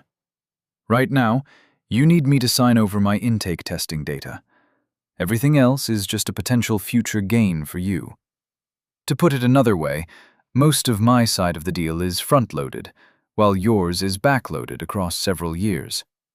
If you decide to go back on your word, I'd be screwed without the deal in writing," Nero said as he continued collecting and organizing his papers. "You think I'd break my word? Do you think so little of other people?" Nick asked. Nero paused his collection and looked at Nick. He didn't look hurt or offended. He just looked interested in what Nero would say. So Nero answered honestly. "I don't expect people to break their word for no reason. But there's always a reason. Who knows what can happen? Maybe Vera decides to leave you for David, and you decide to retire to an island somewhere and sulk. What would happen to me then? Or what if one of the 100 things I've never heard of happened, and your life would be a little easier by cutting ties with me? Contracts aren't for holding someone to their word. They are for enforcing a deal in case of unexpected crap showing up. It's nothing personal." Nick smiled. "Your mind is like a potential futures machine. All you seem to think about is what can happen and how things can interact. It's fascinating to watch. I can't help but wonder about the world your soul used to reside in. It must have been such a peaceful place, with everyone heading off any potential dangers at all times. Or maybe it was an apocalyptic wasteland, and your soul was forged in the fires of survival. It's infuriating that I can't devise a way to track where you came from." Nick finished with an unhappy growl. Yeah, tough break. Anyway, I'm going to take off. I'm hungry. I'll probably spend the rest of the day in my room." Nero raised his hands in preemptive defense. "Don't worry. No more magic practice in the dorms. I'll just be studying and going over the syllabus you sent me. I'll let David know what I don't care about." He paused and looked down at the papers he'd collected. "Speaking of things that I don't care about, I noticed that I'm supposed to spend every other morning with unarmed combat training. The sheet listed it as a class in the Army compound. Then, after lunch, I have room assignment with a note saying, 'Combat caster trainer will be assigned.' After dinner, I'm supposed to self-study. Considering this is all supposed to start tomorrow, I have questions," Nero said while shuffling through the papers, looking for the sheets in questions. "Very well, ask away," Nick said as he got himself something to drink and walked past Nero to take back his chair. "Well, first, multiple 6-hour sessions is a bit much, I think. Also, do I have to come back to the dorms for food? That's like a 20-minute walk both ways. Then, is the caster trainer a private tutor or something? How did you swing that? And, not to focus too much on it, but 6 hours of unarmed combat training, followed by 6 hours of magic combat training. Isn't that nuts?" Nero asked. Nick looked amused. He sipped a glass of whiskey and eased back in his chair. "There are 30 hours in a day, and spending 18 of those hours in structured improvement is barely over half of that. That still leaves plenty of time for personal reading and catching up on personal projects. It's completely normal to have 3 blocks reserved for work. As for your lunch and dinner, you can eat at the compound. You'll probably be using their practice rooms for your self-study. Once you approve the syllabus and send it to Kendra, you'll be registered for classes and have use of the facilities there. As for the mage trainer, you can thank Captain Angelton. He said he knew someone who'd be a perfect fit. I didn't ask him for details, but I trust him to know his business. By the way, I already removed you from the classes you had signed up for. Those weren't what you wanted anyway. The whole point of Introduction to Essence is to help people develop a feel for essence flows, and you can already do that. He looked sourly at all the displaced knickknacks on his desk. And the good captain would never allow you to settle for a basic combat class. He'll want you training to actually fight. On the days that you'll be here, David will have a lab set up for you. He should have sent you your coursework and reading lists. You can consider it self-study, but I'll make sure that David is available to answer questions. That should cover everything in our agreement, don't you think? Speaking of our agreement, how do you plan to use your star? Nick asked, now actually showing some interest in what he was saying. Nero took a moment to absorb everything Nick just said. Rather than answer Nick's question, he shoved the papers he was still holding into his satchel. Then he walked over to pour himself a glass of scotch, but didn't see any ice and decided to just have coffee. Finally, grabbing some more cookies, he walked over and sat down in front of Nick's desk. Now comfortable, Nero looked up at Nick, ready to answer. Why does Nick look annoyed? He wondered. Well, the book on awakening that I read said that each star infuses the essence of the world that you've accumulated into the stat that you choose. But all the stats are important, so I'll be just putting one in each of them at a time. This next one is going to confluence, Nero proudly stated as he munched on his cookie. Nick nodded and replied, That's technically accurate, but there are many accepted stat distributions. Not to mention you should be taking advantage of your natural inclinations to make the most of your growth. There is a great deal to consider how to get the most of an essence infusion. Preparing your leveling path is the work of a lifetime. Nick looked over to Nero, enjoying his cookies, seemingly ignoring everything Nick just said. Nick squinted his eyes. Nero, did you actually read the book, or did you just skim it? He asked. Nero's attention snapped up. Nick's tone of voice sent him back to high school. He answered instinctively, with as much detail as he could remember. I read it, for the most part. There was a section on what the stats mean with a bunch of graphs on population averages, but it was just for reference. Then there was a section on recommended stat distributions for balance in life, but that section was on how to set up ratios for the stars. Since I figured I'd just spread them out, it didn't apply to me. I also skipped the section on skill interactions, because I read that skills aren't like abilities. I'll be increasing my skills by just learning stuff, so there's no reason to waste my time tracking that ridiculous list. All in all, I got the gist of it. I don't know why the book had to be so big. There are only 3 stats. And the confluence thing. Nero finished while enjoying his coffee. Nick's mouth hung open in amazement, his hands in his lap as he leaned into his desk. It looked like the desk was the only thing keeping his shoulders from dropping his forehead into the desk. That is... How do you keep leveling? He shouted and threw up his hands as he shot to his feet. Completely caught off guard, Nero jumped in his seat and almost spilled his coffee. Giving Nick a glare, he shook the splashed coffee off one hand. It just happens. What the hell are you on about? He asked in annoyance. Nick walked behind his chair and placed his hands on the back. He gave Nero a serious look. Normally, a parent or guardian would be there to help you break down your identity. But as you present yourself as such a mature young man, I mistakenly assumed you would just read what you needed from a book. Like you said you would.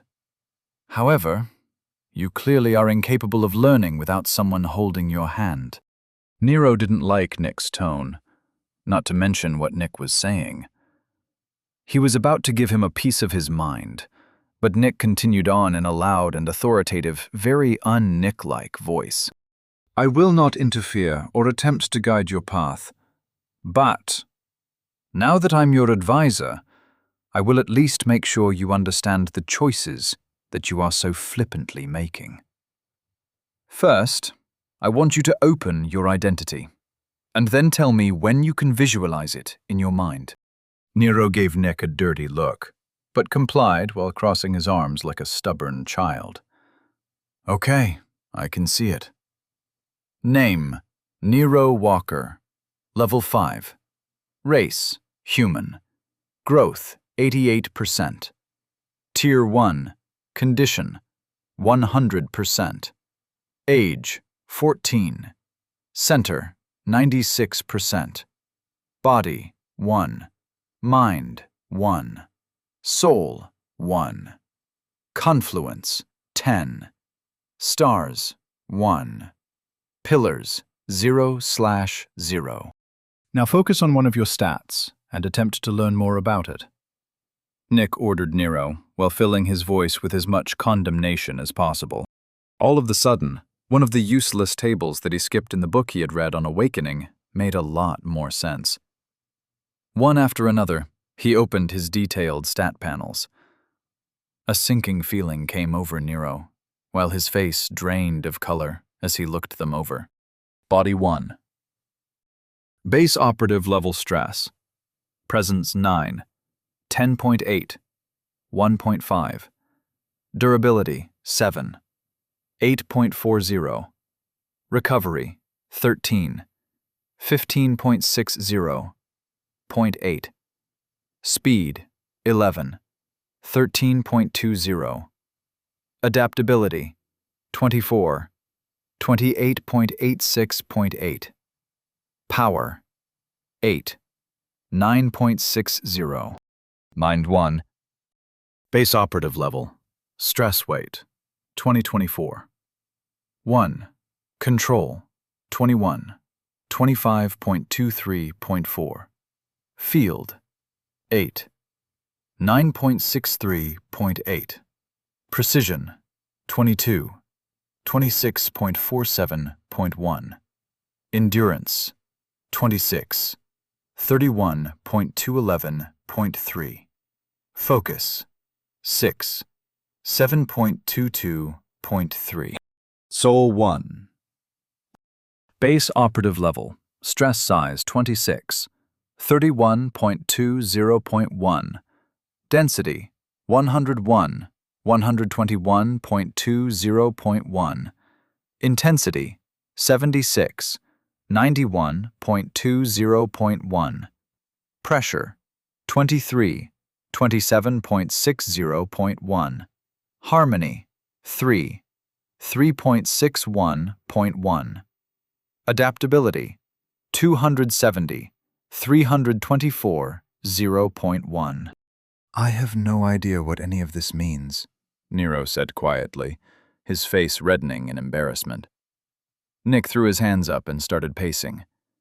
If only someone had spent the time to study each of the aspects of existence and created a book that you could reference to learn about how the world works. Maybe a detailed account of what it all means, how the various parts of a person come together to optimize growth. Wouldn't that be something? Nick ranted as he walked around the room and waved his hands like he was having a great idea. How the hell is anyone supposed to pay attention to all these numbers? And what do these things mean? Nero muttered. Nick returned to his seat, happy to see Nero looking confused and thoughtful for once. I don't know. Maybe you should try focusing on them. Body. Presence. How charismatic and attractive you are. Durability. How resistant to damage you are. Recovery. How quickly you recover. Speed. How quickly you move and react. Adaptability. How you handle change. Power. How well you function. Mind. Weight. Your depth of thought. Control. Your mastery of your thoughts. Field. Your breadth of thought. Precision. Your exactitude of thought. Endurance. Your will to persevere. Focus. Your scope in thinking. Soul. Size. How large is your fire? Density. How strong do you burn? Intensity. How bright is your light? Pressure. How hot is your aura? Harmony. How much do you destroy? Adaptability. How much can you take? Nero looked over the definitions that were so easily found, if he had just looked for them. He saw that confluence just said, Confluence. The world will tear you apart. How well will you hold yourself together? Nero looked at Nick, sitting in his chair, arms folded neatly, with a smug smile on his face. There was no way Nero was going to dignify the situation with an apology. He mastered his thoughts and played it off like what he just discovered wasn't mind-shattering information. He simply stated, "Oh, cool.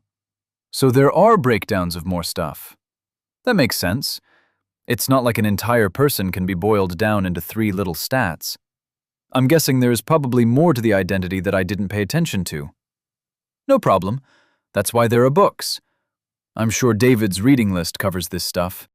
Anyway, I'm not sure what I'll spend my star on. I'll probably look into the details a little more before I figure it out. Did you have a request for my star usage? I know you won't tell me what to do, but you are paying for the privilege to study me. I'll consider your request, and if I think it makes sense, I may use it." Nero finished with a sagely nod. Nick's jaw dropped, and a look of confusion washed over his features. He was completely caught off guard. He thought Nero might actually start taking things seriously in the light of such information that he clearly didn't know beforehand. I thought it might be interesting to have you use 2 stars in succession on one stat. Since you were leveling so quickly, and you don't seem to have any negative symptoms of star pressure, I wasn't thinking about a specific stat," said Nick. Nero was happy with the effect his acting had on the poor man. Comfortably back in control of the conversation, he stood up. "No problem. That shouldn't be an issue in the future. I'll look into what direction I want to go with my stuff. I'll have to get back to you.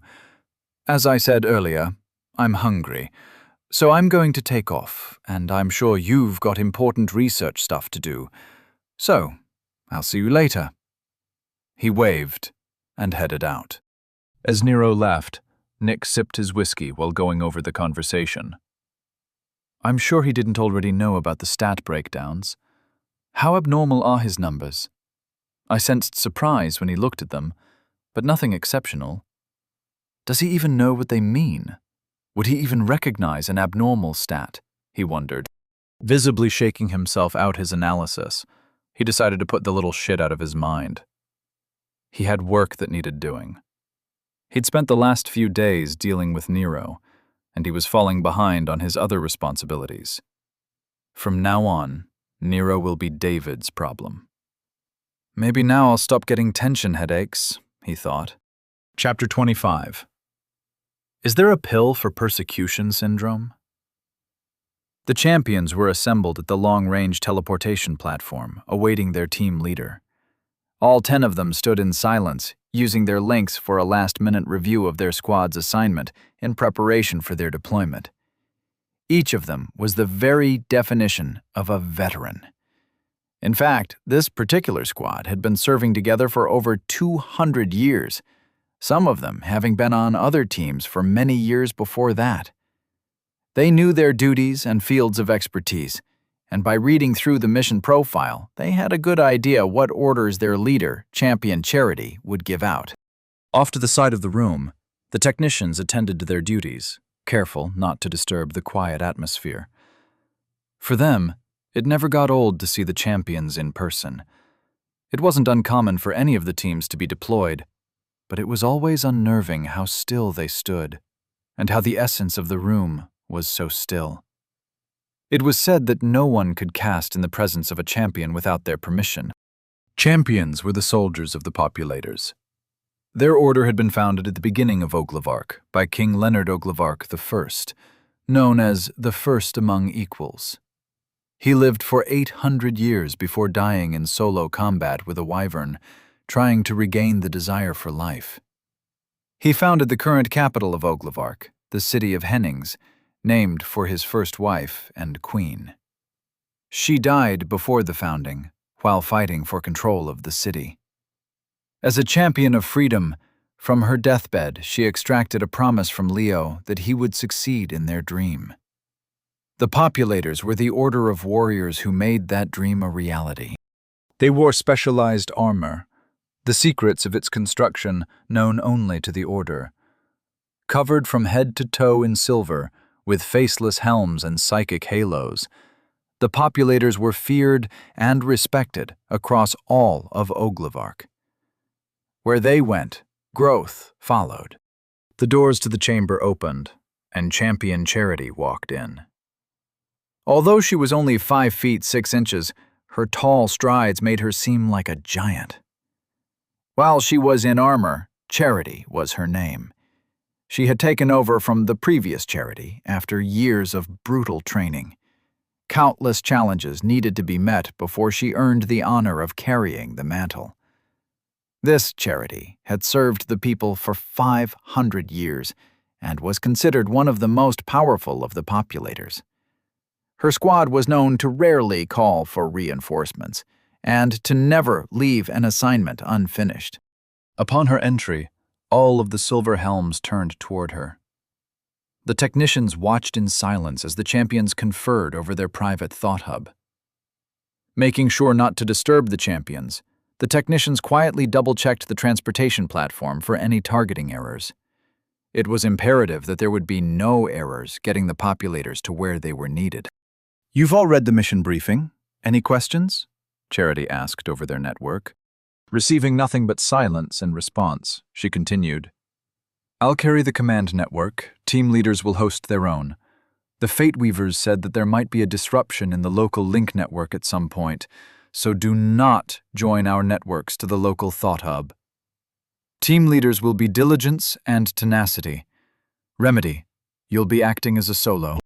The champions then split into their teams with practiced steps. "Diligence, I want your team to teleport directly to the Mage Tower, take over their scrying hall, and find the enemy force. Locate and identify any local conspirators. Tenacity, you're with me. We'll be verifying the reports we received, and I want to view the memory concerning the anomaly that was mentioned in the briefing. Remedy, you'll be going to the local thought hub. I don't like what the Fate Weaver said. His exact words were, 'There is a possible interruption of local link services,' which could mean anything." "Anyone have questions?" Charity asked. One of the champions said in a curious tone, "Is the anomaly mentioned in the report that kid with the soul from Out Sector? The one that the Archmages are constantly scrying like it was their favorite new pastime?" Charity sighed. "Yes, that's him. Due to the fact that he is central to a lot of what is currently happening in Dorchester, I went to speak with Archmage Jennings. The crotchety old man finds the young man, named Nero Walker, amusing. Jennings was the first one to notice the soul's incursion onto our plane. He traced its path to outside our sector and confirmed that it wasn't tainted or a danger. His report noted that there was a residual mind imprint remaining even after its journey through the upper planes. How much of one is still in question. Although an oddity, the boy has not been determined to be a danger to Oglevark's people. In fact, Council Mage Matherson published a new scrying technique that he developed specifically to see what the kid was reading, while muttering about scientists here being unimaginative fuckwads. The irony of the situation made the story quite popular, and I heard it from several people.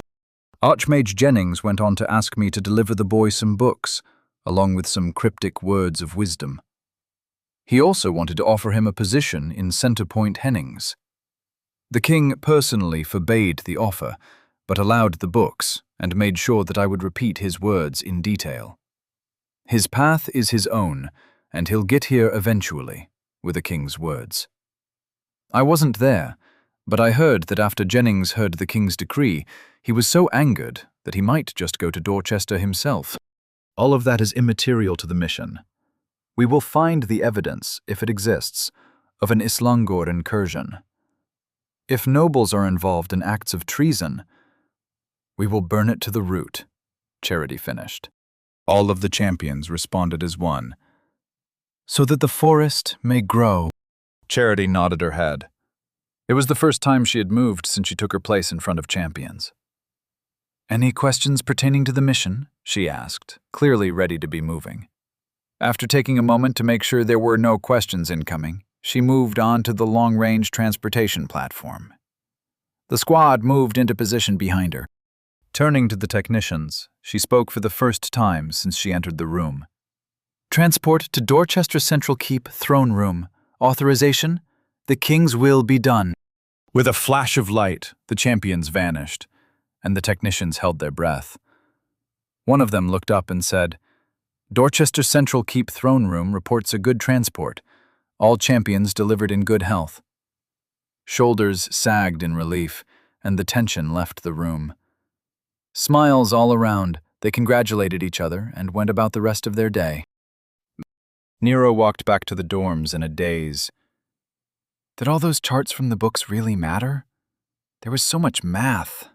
I'm going to have to go over everything again. Plodding along like he was on his way to do chores, every step forward took effort. Maybe it won't be so bad. I'm sure it's all important, but will it change anything if I just treat that part of my identity as information that is good to know but not important? It could be like the details of a terms of service agreement. It's important to know where to find it, but you don't really have to pay attention to it. I'll go over the section again, but I won't stress about it, he decided, trying to cheer himself up. Heading across the courtyard, he felt his stomach rumble. Checking his link, he looked for an easy way to get to the cafeteria without going through the large lobby. Damn it, the hawk better not be there. I can't take another person giving me shit today. Timidly entering into Ms. Everett's domain, Nero looked around to see if he could spot her. The coast looked clear, so he increased his pace. Making sure not to jinx it, he didn't drop his guard until he was in line for food. After collecting a large helping of some type of lasagna and some steamed vegetables, he got something to drink and looked for an empty table. Although the cafeteria was pretty full, there were plenty of spaces to find some solitude. He put down his tray and used his link to find a copy of that book he kinda already read. This time, he didn't intend to skip anything. Or, at least, he would thoroughly check to see if what he skipped was important. This is probably why I majored in communications, he thought, completely ignoring the irony.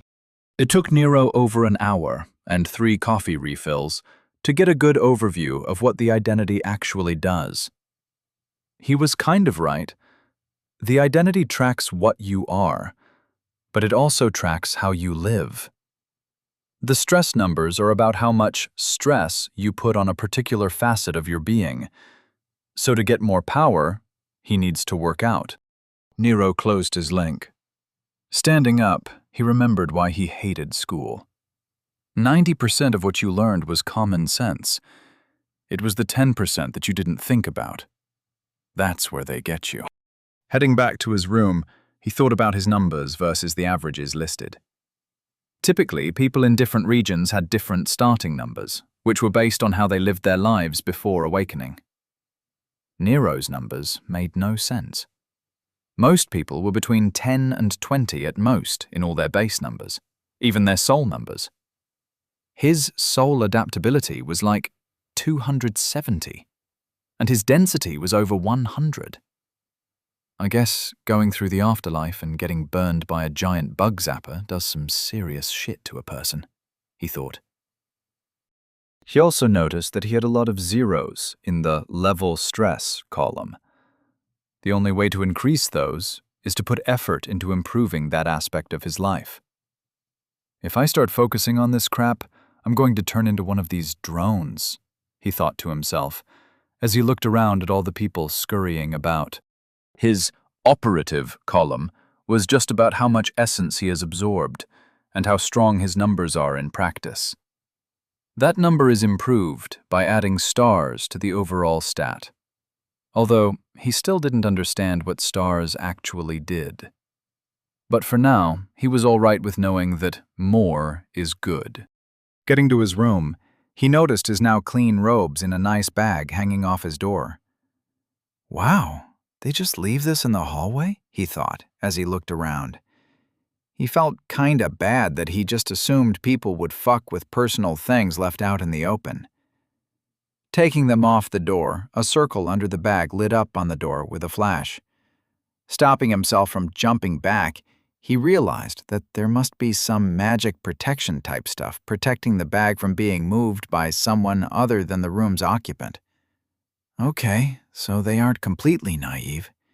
And I'm not an asshole for assuming people suck, he thought, with a smile on his face. Opening the door, Nero was surprised to see his room was exactly how he left it.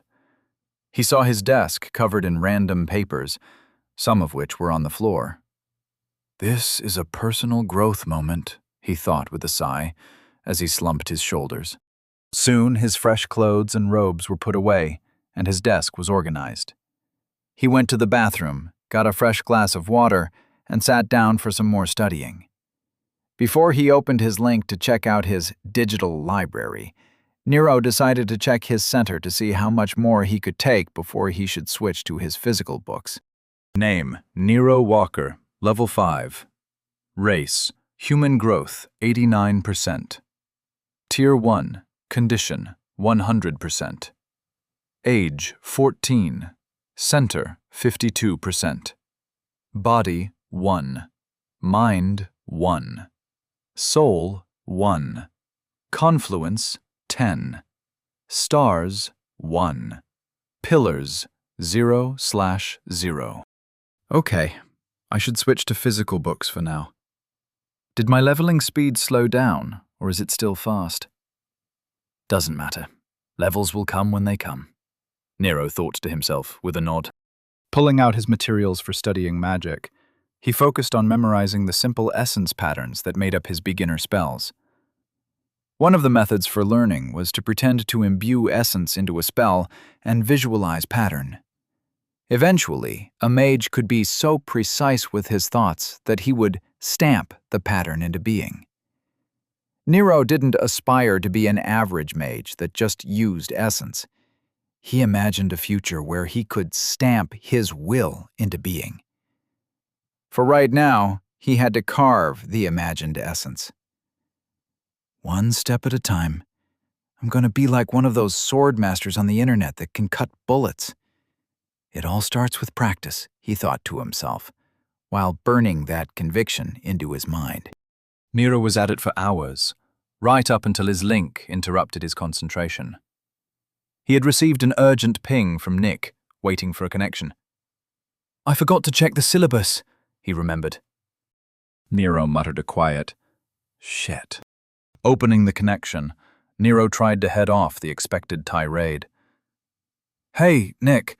I'm just about done with the syllabus. I think everything David chose is great. I was just cross-referencing the book list with... Nick interrupted. Never mind all that. The army is going to be busy. There won't be daily classes that you can join. I just received word that the populators are here. They must have been sent the moment the capital learned of a noble house possibly turning traitor. I'm just pinging you to make sure that you stay on center grounds for the next few days. You have a habit of causing me headaches. And you being at the army compound is a bad idea, he finished emphatically. Nero was confused. So, no training with the army tomorrow? No, Nero. No training with the army tomorrow. Probably no training with the army for a while, Nick replied. Okay, are we being invaded or something? And who are the pop people? Nero asked, still confused. The worry Nick was feeling had no trouble coming through the link, loud and clear. Populators Nero. Don't screw up that name. They have been around since the beginning of the kingdom, and they are the backbone of Oglevark. The name comes from when they would pacify a region of monster activity and allow for the growth of cities. Their ranks are recruited from the best of us. They are an elite cadre of mages and soldiers dedicated to the protection of the realm, maintaining the balance of power, and they answer only to the king. In fact, it was the first king of Oglevark who bestowed on them their purpose and name. He told them, "You will burn out corruption and chaos, and leave only order and opportunity. The wicked will fear your coming, but the righteous will greet you with love. Go, and leave the path wide and clear for our people's growth." It is a very famous quote from the founding of Hennings. Nero did not think that this was a welcome development. So religious zealots have come to Dorchester from the capital. Is there going to be a purge or something? Can I come with you, or am I on my own? He asked in panic. As he was speaking, Nero stood up and started shoving things into his satchel. Come with me where? More importantly, why do you think religious zealots have come to Dorchester? Nero, I can feel you panicking. What's wrong with you? Nick asked. All of the worry from his connection was gone, leaving only confusion. Nero was almost ready to go. His satchel was filled with his books and spare clothes. Because you said that they're here to burn out corruption. Doesn't that sound like religious zealots? I just need to know if you're going to take me with you when you leave. Wait, you're not going? I don't want to be in the city when the purges start. I always hated those movies where the main character chooses to stay for some stupid reason. I'm not ready for a rebellion. I've barely started my training arc, Nero practically shouted over the link. His heart was racing as he imagined the city was already on fire. Nero, I need you to calm down. There are no religious zealots, no purges. Or, well, at least you won't be purged. You're perfectly safe. Take a breath and try to control your mind. I don't know what conclusion you have come to, but it's wrong. You don't have to run away. No one is leaving the city or fighting in a rebellion. I'm simply pinging you to let you know that you won't be going to the army compound to train because they'll be busy doing army things. Are you calm now? Nick asked. Nero had sat on his bed while Nick was talking, clutching his bag to his chest with both arms. Nero said over the link, I'm perfectly calm. So why are the poplators here if they're not going to purge anyone? Nick responded with a mental sigh. Populators, Nero. Pop-you-late-ors, as in they populate. The name is very important. Try to remember it. And I didn't say they weren't going to purge anyone. In fact, that's a pretty accurate word for what they do. I'm just saying that you have nothing to worry about. Nero snorted and replied, That's not helping me keep calm, Nick. Who is getting purged? And more importantly, why are we sticking around a place where there is purging going on? Nero, I need you to listen very carefully. I shouldn't be telling you this, so don't tell anyone. Yesterday, the captain who found you, Captain Angelton, called an emergency command meeting. He brought up some conclusions you had made when you spoke with him, specifically the one about how there might be more to the merchant train raid than it simply being a target of opportunity. He showed us his memory of your interview. Due to that, I can make some educated guesses as to what happened next. Most likely, Central Command looked into the possibility of an enemy force being hidden outside the city. The only reason populators would be requested is in the event of a noble house committing acts against the kingdom. Therefore, I would guess Central Command found something yesterday, or this morning. I am surprised that the capital moved this quickly, though. It's possible that someone was already aware of the situation, and plans were in place. Either way, the most likely conclusion is that the populators are here to expunge some traitors, and the army will be fighting whoever is hidden outside the walls. None of this has anything to do with us. Does that address your concerns? Nick asked in a calming tone. Nero was a little surprised that all of this was a result of the merchant train massacre that spawned him. Overall, it seemed like it was being handled in an infuriatingly logical manner. Much more calm, Nero said, So, when you were talking about burning out corruption and all that stuff, you were being literal. I should have guessed. Do you guys even believe in gods? Of course we believe in gods. There are plenty of records of people ascending to godhood. There are churches to different gods in the religious districts, along with shrines to this sector's sovereign. Although sovereigns aren't technically gods, as they don't have a divinity, they are also worshipped, Nick responded, sounding rather offended. Look, Nero, I have 3 conversations going on right now. It takes too much focus to deal with your questions at the moment. I just wanted to let you know that you don't have to go to the army compound in the morning.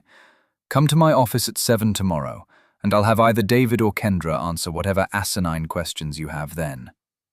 Nick then promptly cut the connection. Nero wasn't sure if he had offended Nick, or if he was just annoyed at Nero. Deciding that it didn't matter, Nero checked the time. "Okay, it's almost 22, which puts 7 tomorrow morning 15 hours away," he thought, and tried to work out whether he should consider this nighttime. Looking out the window, he saw that the sun had recently set. "Fuck it, I'm hungry now. I'll just budget 10 hours for sleep. That gives me 4 hours to eat and do some more studying." Nero stood up and did some quick stretches to alleviate the remnants of his panic attack. Unpacking his satchel, he left for the cafeteria with just his book on essence manipulation. Walking through the dorms, there was a noticeably different atmosphere. People looked stressed.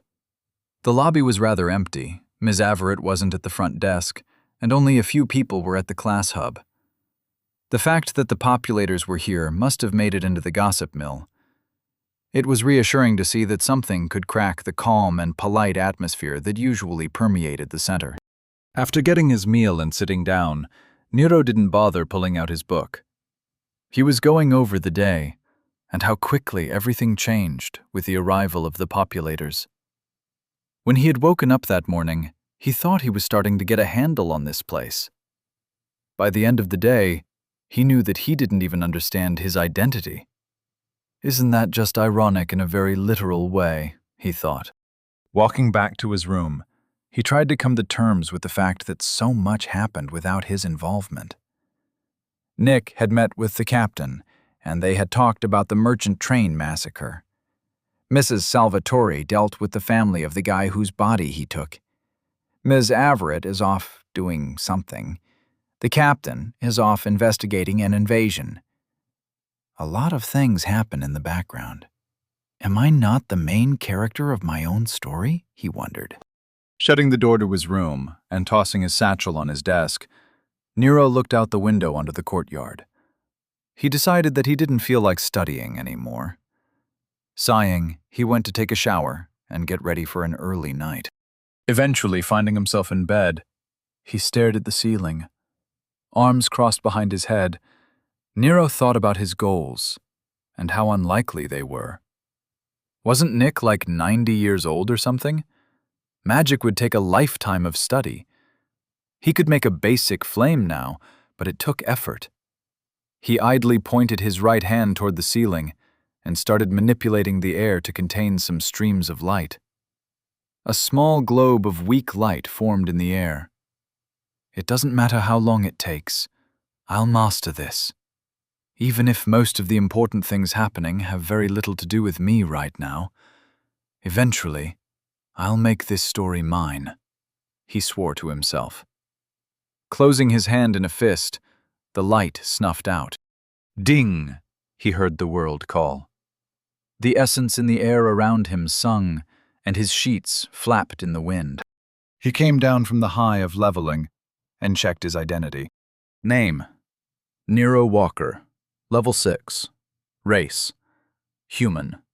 Growth: 0%. Tier 1.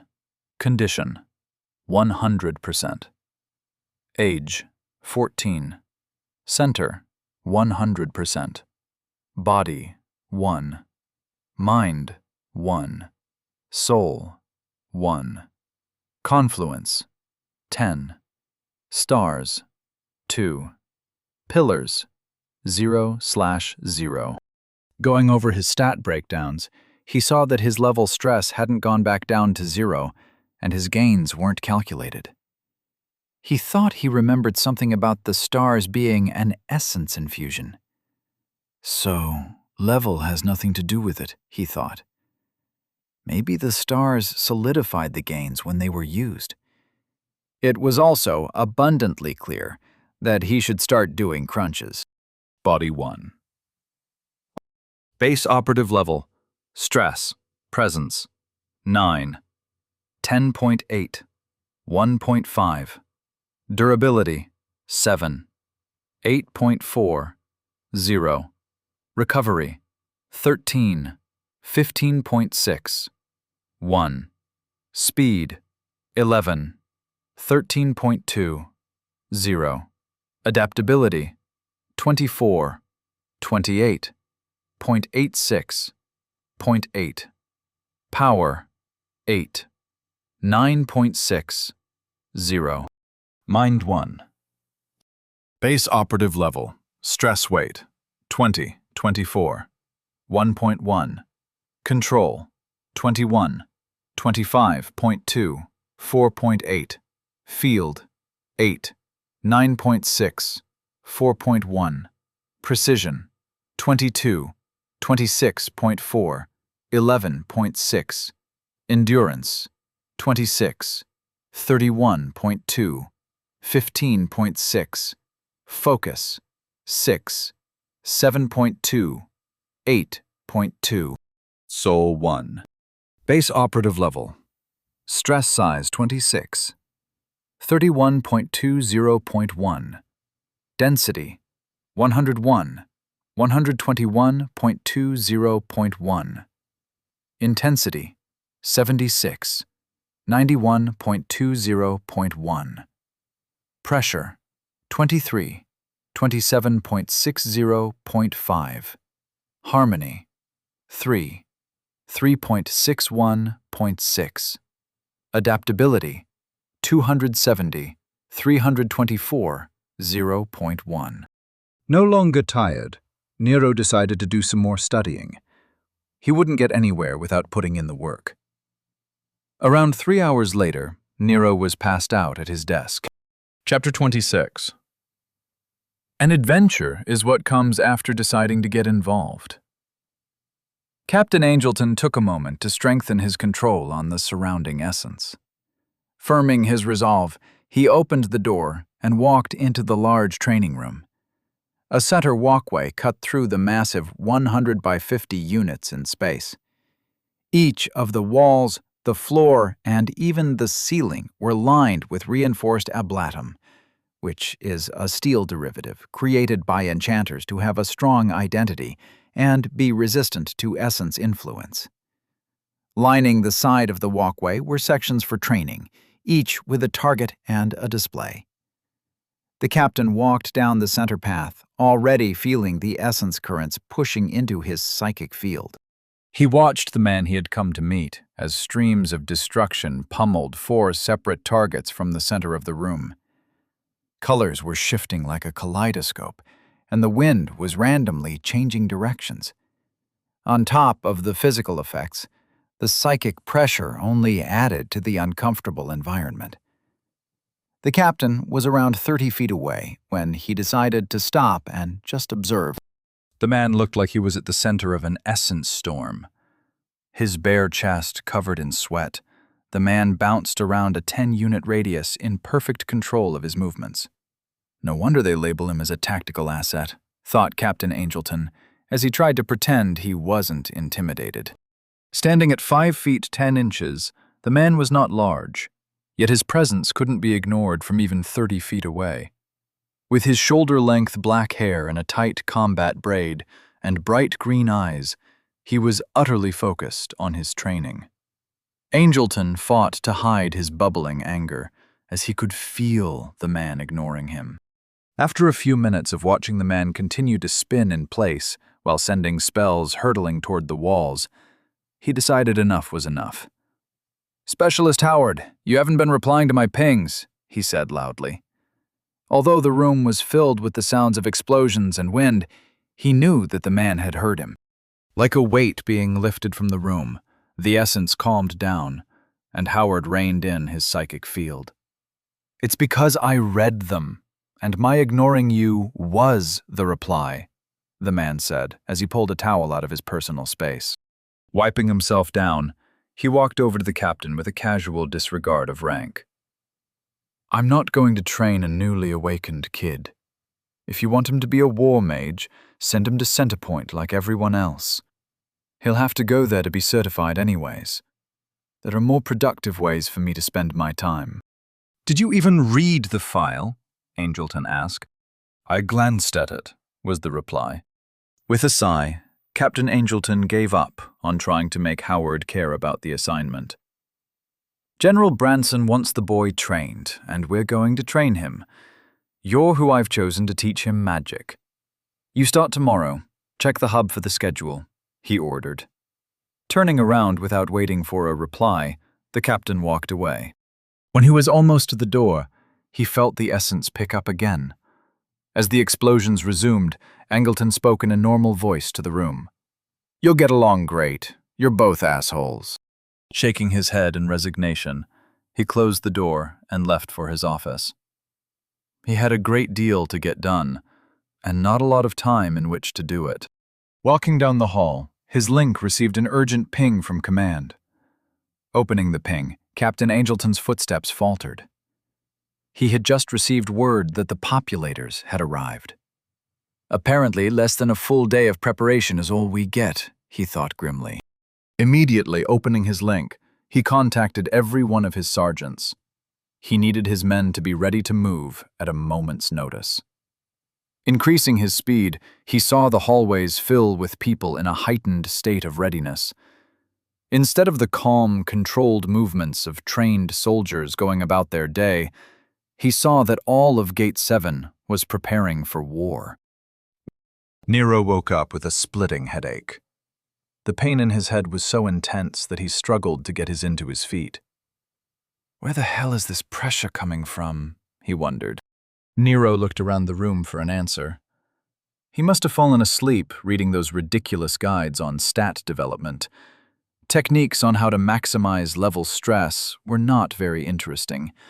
Realizing the problem, Nero focused on the connections, trying to make contact through his link. So many connections. He reached out and willed the link to block all his pings. Blessed silence returned to his head, and he took some deep breaths. I fucking knew these things were dangerous, he thought as he ripped off his link, which was still glowing. Standing up, he decided to head to the lobby for some answers. After he put on his pants, Nero's mind started waking up. What if this isn't just happening to me? That many connections coming into the links will paralyze the city's communications. This is a denial of service attack. The hub is being hacked, Nero thought with rising panic. Throwing on a robe without a shirt, he went to the window to see what was going on in the courtyard. There were associates and wayfinders standing in groups, either being separated or searched. Men in armor with red tabards were apparently now in charge. They seemed to be looking for something, and he could almost hear one of the men below his window shouting something. Carefully opening his window, Nero strained to hear what was going on. We just require the location of the Cosgrave brats. Anyone who gives them up will be rewarded after the transfer of power. You all know the accords. No one will hurt you if you don't cause trouble. Just tell us where they are. The guy kept blathering while more and more people were led into the courtyard. It didn't seem like anyone was being mistreated. What are the accords? Nero wondered with a frown. Without access to the link, he didn't think he'd find out anytime soon. Stepping away from the window, Nero could already hear soldiers in the hall, demanding that everyone leave their rooms peacefully. Nero lamented the fact that his link was now useless. Already he was addicted to the ease and availability of the information it provided. He needed to make a decision based on what he knew. Should he just go with the flow like everyone else? They didn't seem to be mistreating anyone. Paralyzed with indecision, Nero glanced through the window and watched as the guards in the courtyard continue their attempts to find the Cosgraves. From what he had heard, Nero realized the Cosgraves must be related to the nobles in charge of the city. Realizing that this is a kidnapping and ransom plot, he finally decided that he should stay out of it. As he began to calm down, the situation in the courtyard changed. A young woman was pushed by her companions toward one of the guards.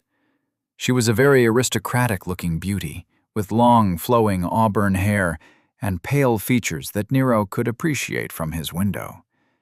She was 20 years old at most, and looked like a typical hot college chick. Back on Earth, she'd have a ton of followers, but here she is like everyone else.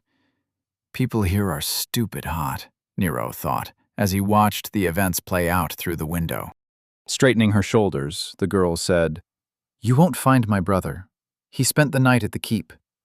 The entire courtyard had gone quiet at her appearance, and Nero could easily hear the leader's reply. "We may not have been able to specifically scry for you, but we were able to locate the last known location of his link. We know he was here when we brought down the hub. Don't worry, Mistress Cosgrave. We'll find him," he said, projecting his voice so the entire courtyard could hear his confidence. The man then motioned for the men flanking her to bind her hands. Nero felt bad for her plight, but there wasn't much he could do about it. His head snapped to the door as he heard the soldiers outside start banging on it. "Open up! You won't be hurt if you don't resist." With a sigh, Nero slipped on his boots and opened the door. Two large men reached in and roughly grabbed his arms. While they pulled him into the hallway, he saw other groups of soldiers searching the rooms for stragglers. Following directions with his head down, he saw all of his dorm mates doing the same. Their overlapping psychic fields were filled with worry, and it was starting to make Nero lightheaded. As he moved through the halls, he just tried to focus on following the person in front of him. By the time his group was at the elevators, Nero was finally getting his mind under control. He mentally prodded the fields around him, affirming his control and closing himself off from those around him. So that's what the books were talking about, he thought. Controlling his own psychic field was easier than Nero thought. The mind directs the body's psychic field of control, and the soul is the medium the mind uses to sense the essence in the air, he thought to himself. As he continued to play with his psychic field, he went over his conclusions, fitting them into a framework based on what he had read. Finally being led into the courtyard, Nero didn't see anyone he recognized. Looking around, he saw that the soldiers were in mismatched armor, with their only unifying feature being their red tabards. The enemy soldiers looked like everyone else. There were men and women, large and small. They didn't really look like soldiers at all. Even so, it was impressive that they were managing to guard the 1,000 or more associates with so few people. There were maybe 100 of them, at most. Nero tried to not draw any attention to himself, but all this did was draw more attention from his captors.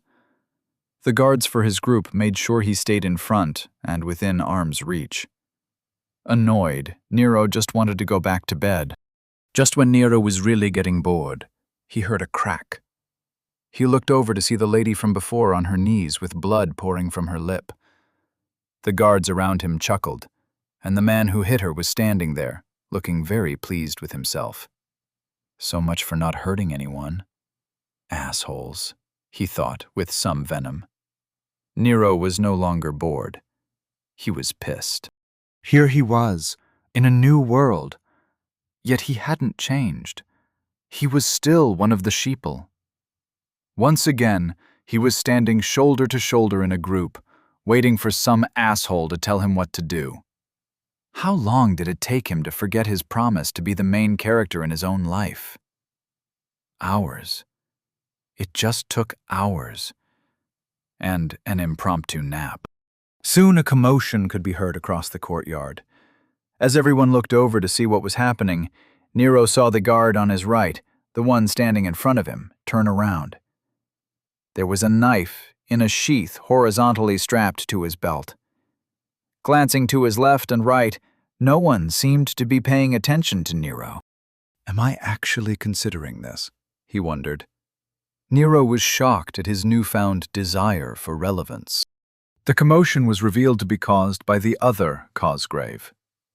The young man was bloody and beaten, with his hands tied behind his back. He was stumbling toward the center of the courtyard, while being pushed and prodded by happy guards. Nero made the decision that a knife wasn't a bad idea after all. Reaching out delicately, she unclasped the button holding the knife in place. With a pop, the snap released.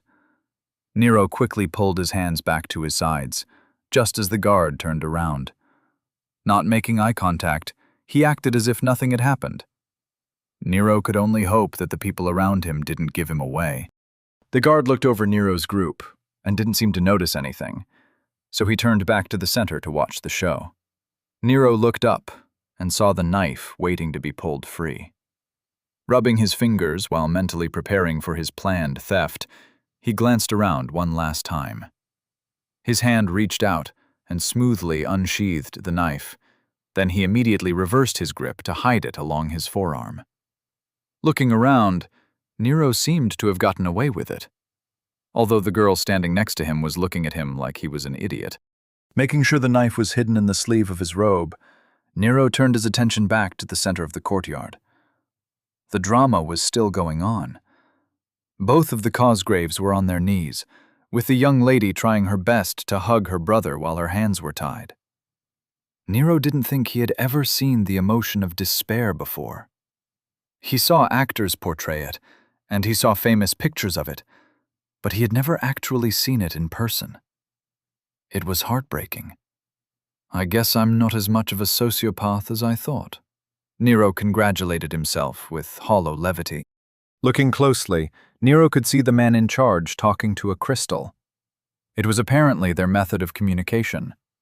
They must be using those since they brought links down. This is well planned, thought Nero.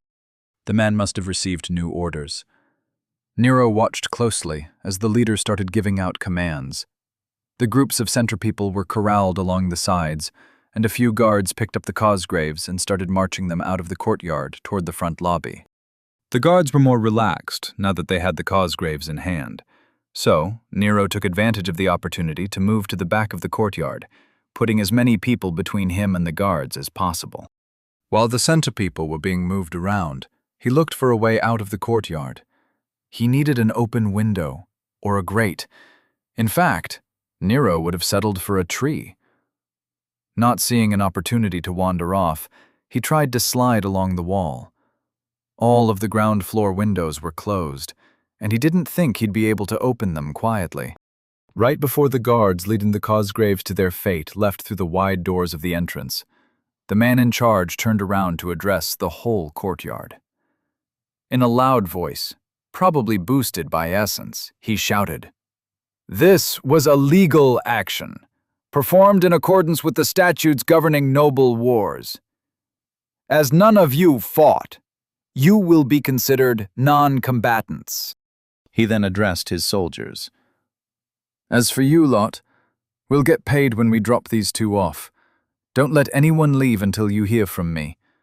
The city guard and the army should still be occupied, but if either of them show up, you know what to do." After concluding his little speech, he finished it off with a typical villain chuckle. Looking around at the 1,000+ associates and wayfinders who looked resigned to their fates, Nero was annoyed. Is it just the center that houses these peace-loving, self-help types? Isn't a huge part of their culture combat? Why on earth are they all just standing here and not fighting back? They outnumber these guys 10-1 at least. I bet Ms. Averitt didn't go quietly. There is fighting happening somewhere, and I'd bet my left nut that she is in the middle of it. I wonder what kind of magic she uses. Wait, I know magic, he remembered with a grin. Chapter 27. Educational programs can save your life. Lord Dorchin was wearing his old combat robes and staring at his reflection. How did it come to this? He thought with a sour expression, looking back at him from the mirror. He had been so careful. Everything would have been ready in 2 years. A lifetime's work to return the House of Dorchin to its rightful place, ruined by chance. He felt the door to his study being opened. His aide walked in and spoke in a quiet voice. "My lord, all available men have been brought in. I have confirmation that we can start on your signal. The way is clear to the center. Your son is at the Thought Hub, and our agents in the keep are ready to bring down the wards." With a rueful smile, Lord Dorchin met the eyes of his longtime aide and asked, "How are the preparations for Rebel House coming?" Shaking his head, the aide responded, "There hasn't been enough time. Lady Dorchin refuses to entertain the idea of leaving. The hidden production facilities haven't been taken down, and there is still a trail to be followed. If the populators are allowed to investigate, it's game over. Did we confirm what happened to our mages? Lord Dorchin asked. Found by the military and the guards. They started with the mage who was responsible for hiding the arms shipments. From there, they pulled the threads to find the rest. We haven't found out what prompted the investigation, but there is no one left who can get our men past the walls. We'll have to make do with the 1,000 men on hand. In addition, I've armed everyone under your employ in the city. The original plan called for 5,000 men just for the center. The aide finished in a whisper. Lord Dorchin nodded and said in a firm tone, I'm aware, but desperate gambits are for desperate players. If we're lucky, 500 will be enough to collect the Cosgrave heirs. We'll need the rest to force the city lord into defense. I'll have to be in the keep to maintain the challenge. Are our forces ready outside the gates? We'll need the army occupied. With a sigh, the aide replied, Yes. The moment you declare, they'll be teleported into position. Are you certain you want to do this? There is no way they are unprepared. Lord Dorchin straightened his back and turned to face his aide. Summoning the pride of Dorchin, he replied, We will bring down their communications the moment I declare. They won't have time to mount a defense. The populator's arrival forced my hand, but my resolve shall not waver. I will be the city lord upon the new dawn. Our victory will buy us the time we need to scrub the evidence. The word is given. We begin in an hour. Mustering up some courage, the aide replied with a stiff back, Yes, my lord, your will be done. Then he left to attend to the preparations. After hearing the door close, Lord Dorchin's shoulders sagged as he looked back to the mirror. He had just needed another 2 years. Behind Nero was a window he could get through, if it were open. He may not know a lot of spells, but he could manipulate essence. Closing his eyes, he probed his surroundings with his mind. Finding the latches at the top and bottom of the 4-foot-wide window, he decided to start on the bottom. Pulling on the strings of heat floating in the air was easy as breathing by now. He packed the ambient heat into the latch, feeding it more and more. Unfortunately, while the latch was heating up, too much heat was dissipating back into the air. Releasing his control, he thought, This isn't working. Nero decided to try the spell form that was used to gather water from the air. He'd just substitute heat in the parts where there was usually water. As he focused, he could feel the latch and the surrounding parts of the window give in and start melting. Since his eyes were closed and he was facing away, he didn't realize that a foot-wide ball of fire had materialized directly on top of the latch. The surrounding air was being sucked in and caused everyone in the area to turn around to see what the hell was going on. Luckily, everyone recognized what was happening and decided to ignore it. In fact, when Nero's attention shifted to the latch near the top, he realized that someone had opened it somehow. He looked around, and everyone was pointedly ignoring him. Aside from the disapproval in the air, no one seemed to be paying any attention to him. Slowly ducking down to hide his movements behind the crowd, Nero got to see his handiwork with his own eyes. He had completely obliterated the lower latch, not to mention that he had melted and warped a good portion of the window. Glancing at the upper latch, he wondered, how the hell did they do that? The answer came to him as if he heard Nick berating him for being an idiot. Telekinesis. I could have just grabbed the latch with my mind. God damn it. He reached out with his mind, and he could feel the window. It was pathetically easy to slide open the window. He scurried through the window and closed it behind him. Feeling like a moron, he buried his shame and went through the room to the door. Okay, I'm free. Now what? He thought as he went through his options. He could either try to find Nick, Mrs. Salvatore, or maybe try to find the army and help them. The two Cosgrave kids were probably closest. They didn't have much of a lead on him. I made the decision to do something. I'm not going to bitch out now. Stopping them from taking those kids, even if they're college kids, counts as something. It's time to be a main character in my own story, Nero reassured himself. Checking the hallway for soldiers, he hurried towards the front of the building. He had to dodge a patrol by clenching his psychic field tight and hiding behind a pedestal holding some big-ass vase, but eventually he got there. Rather than going out the front, he went into a room with a window into the lobby. The 5 guards were standing there, waiting for something, and the Cosgraves were still bound. Realizing that he was late, Nero tried to come up with a plan. Looking around the room, he didn't have any good ideas. His eyes found a nice shield on the wall, with 2 swords behind it. Walking over, he tried to pull the shield off the wall, and the entire plaque that it was attached to came with it. With a crash, the entire display fell to the ground. The sound broke the silence so completely that Nero just stood there, like a cat that knocked over a lamp. Snapping out of it, he crouched down and went to peek at the lobby through the window. There were now only 3 guards with the Cosgraves, and the man in charge was looking toward the window he was hiding behind. Nero berated himself for not blocking the door, or at least setting a trap. His mind was filled with images of enemies being blown up while opening doors. All of a sudden, Nero had an incredibly dumb idea. He hid behind the desk and closed his eyes. He expanded his mind to feel as much of the room as possible. Managing to feel the door being forced open, Nero reached out to the guards that were coming into the room. He couldn't get a hold of them. It was like they carried a bubble of uncontrollable essence with them. They stopped in the middle of the room and looked around.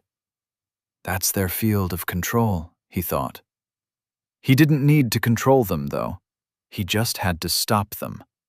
Nero weaved a spell form to collect air and heat as tightly as he could, directly between the 2 blurry clouds of essence.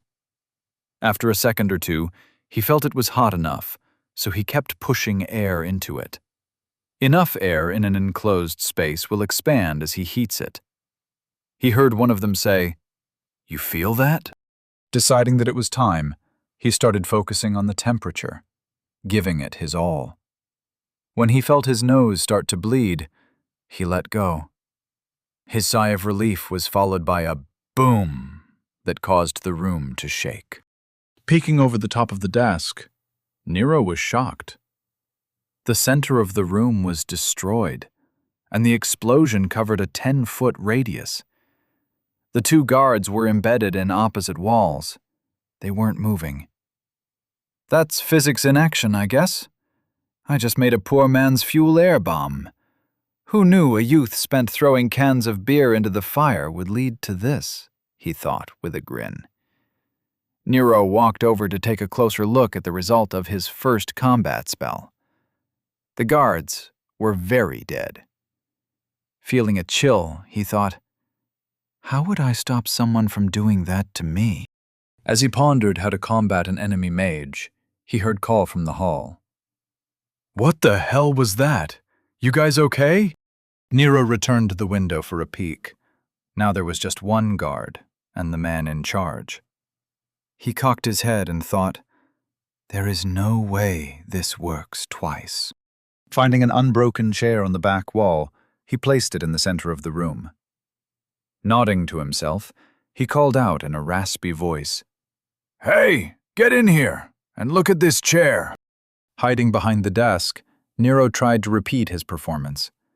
Closing his eyes and feeling for the chair, he set the spell form right above the cushion. Going slowly, he started gathering heat and air while waiting for his prey.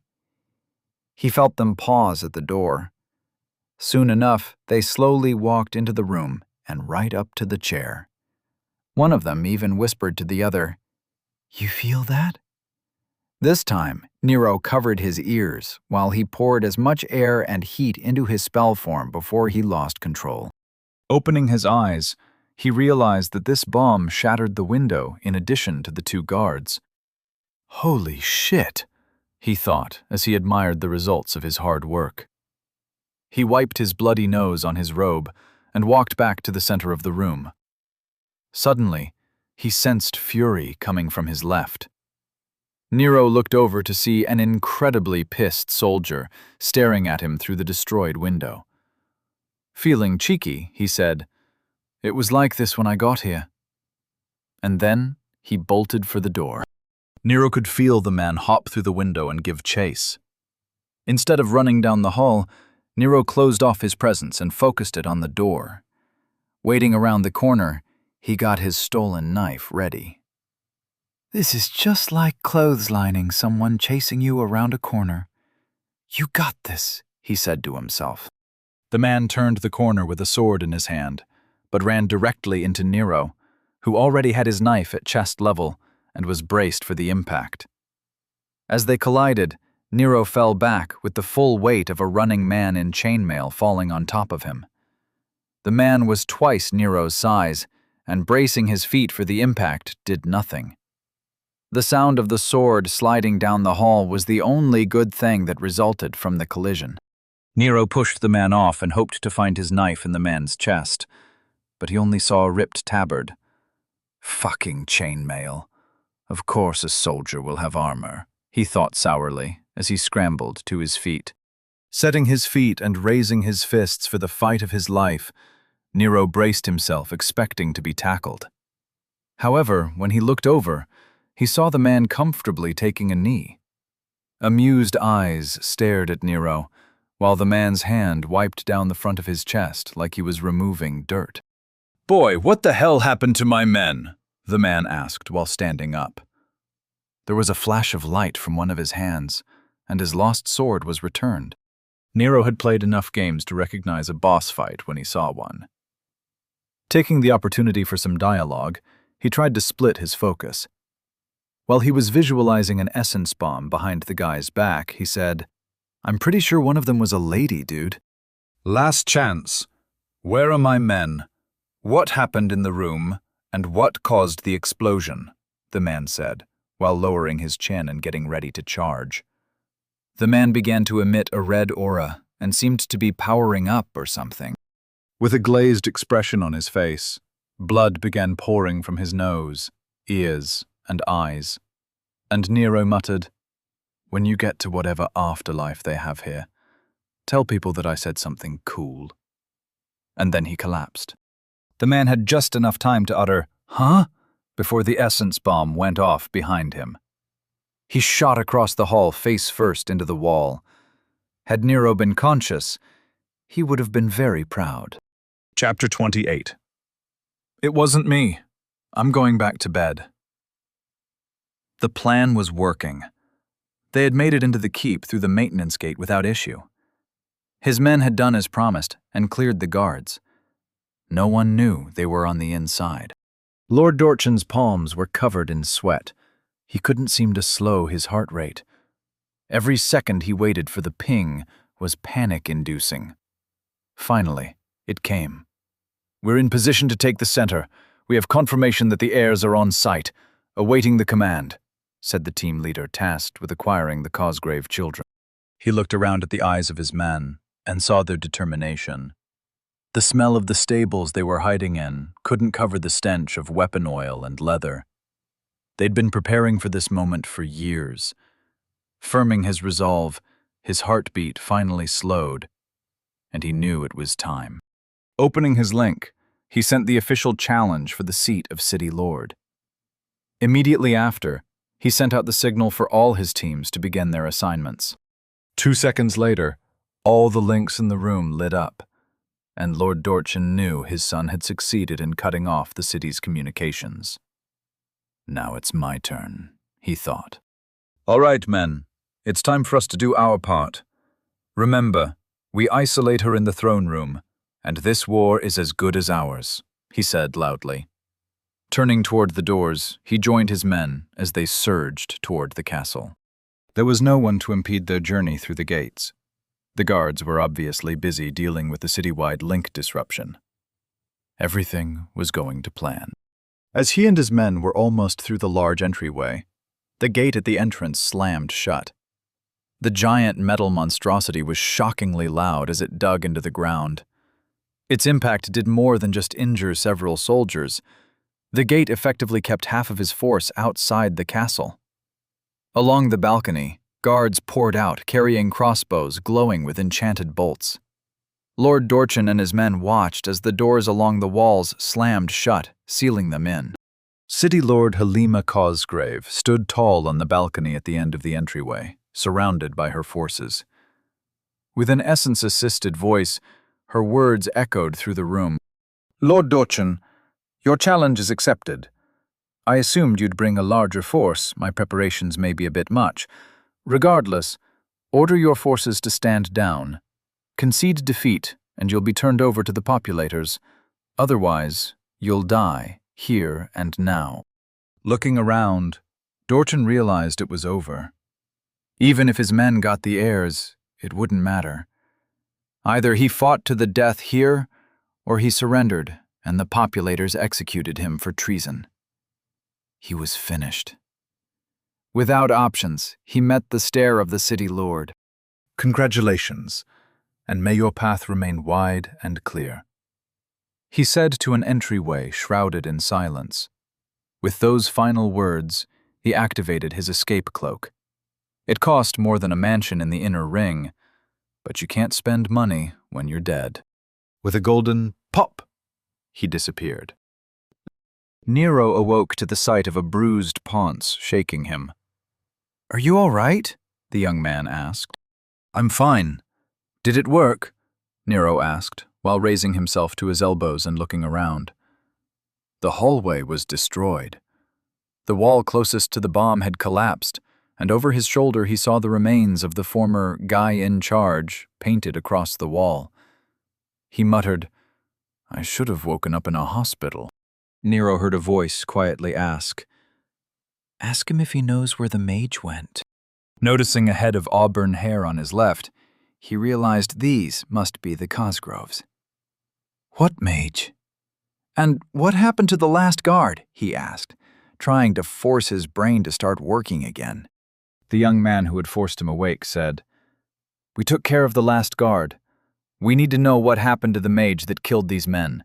Is he a wayfinder that didn't hold to the accords? What can you tell us about him?" Realizing that they didn't know he was responsible for their freedom, he almost blurted out that he was the mage. But something in the way the young man phrased the question caused Nero to hold off on taking credit. Feigning a look of confusion, Nero replied, "Why do you ask?" The siblings exchanged a glance. Then the brother replied, "If he broke the accords, we'd have to know his reason. There is a lot going on that you commoners aren't privy to. If he belongs to a rival house, we'd have to offer compensation. It is not a good sign that he ran off after causing this much death and destruction. It's a good thing that you're covered in blood, and look the way you do. He must have thought you would be dead soon, or maybe he just wasn't paying attention. Regardless, if he realized you were alive, you may have become his victim as well." He stood up and looked around the hallway. The young man added as an afterthought, "We wouldn't have noticed you were alive either, if it weren't for my sister. She is a prodigy in the field of psychic detection." The lady walked over and looked down at Nero, who was still sitting on the ground. "Were you awake when the mage was here? Did you see them?" she asked while staring at Nero. Nero had a massive headache, and all his joints were sore. He was way too close to that last bomb. Deciding that he was no longer in the mood to play hero, Nero stood up and said, "I didn't see a mage. Do the hallways or offices have cameras?" The two of them traded glances again. This time the girl shook her head and shrugged. The man turned to Nero and replied, "There aren't any visual recording devices here. Who are you?" Nero had waited 2 lifetimes to say this line. "No one of consequence," he chuckled to himself, causing his headache to flare up.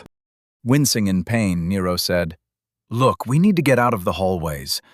Do you have any ideas on where we can contact the guard? Or better yet, the army?" The two nodded in unison, then started walking toward the lobby. The woman started talking like she just assumed Nero would follow behind her, while listening intently. Fucking rich people are multidimensional constants, just like staples and silverware, Nero thought to himself while following along. The closest safe zone should be the Gate 7 Army compound. Gate defenses are required to remain active at all times, even during a noble war. No one is crazy enough to break that rule, especially with the populators here, said the sister. Wasn't it a violation to mess with the links? Who do you think declared? The man asked his sister while they crept through the hallway. Walking down the middle of the hallway without care, Nero just watched them, acting like ninjas. He was tired, and he needed sleep. All in all, he was done playing Die Hard. Stopping in place and putting his hands on his hips, Nero interrupted their quiet mutterings. Okay, you guys are safe now. I have no idea what you guys are talking about, but I also don't really care. Good luck with your war. I'm going to bed. As he started to turn around, he heard them both protest. Aren't you coming with us? And, didn't you already declare for our side? Both questions meant nothing to him, and he just kept walking off. Suddenly, a large silver man appeared a few feet off to the side, rippling into existence. Nero hopped back and immediately tried to cast, only to find the essence in the area completely out of his control. As the man stood there like a statue, the two Cosgraves bowed and greeted the newcomer. Champion, they said in awe. Completely silver, with a featureless face and a glowing crown.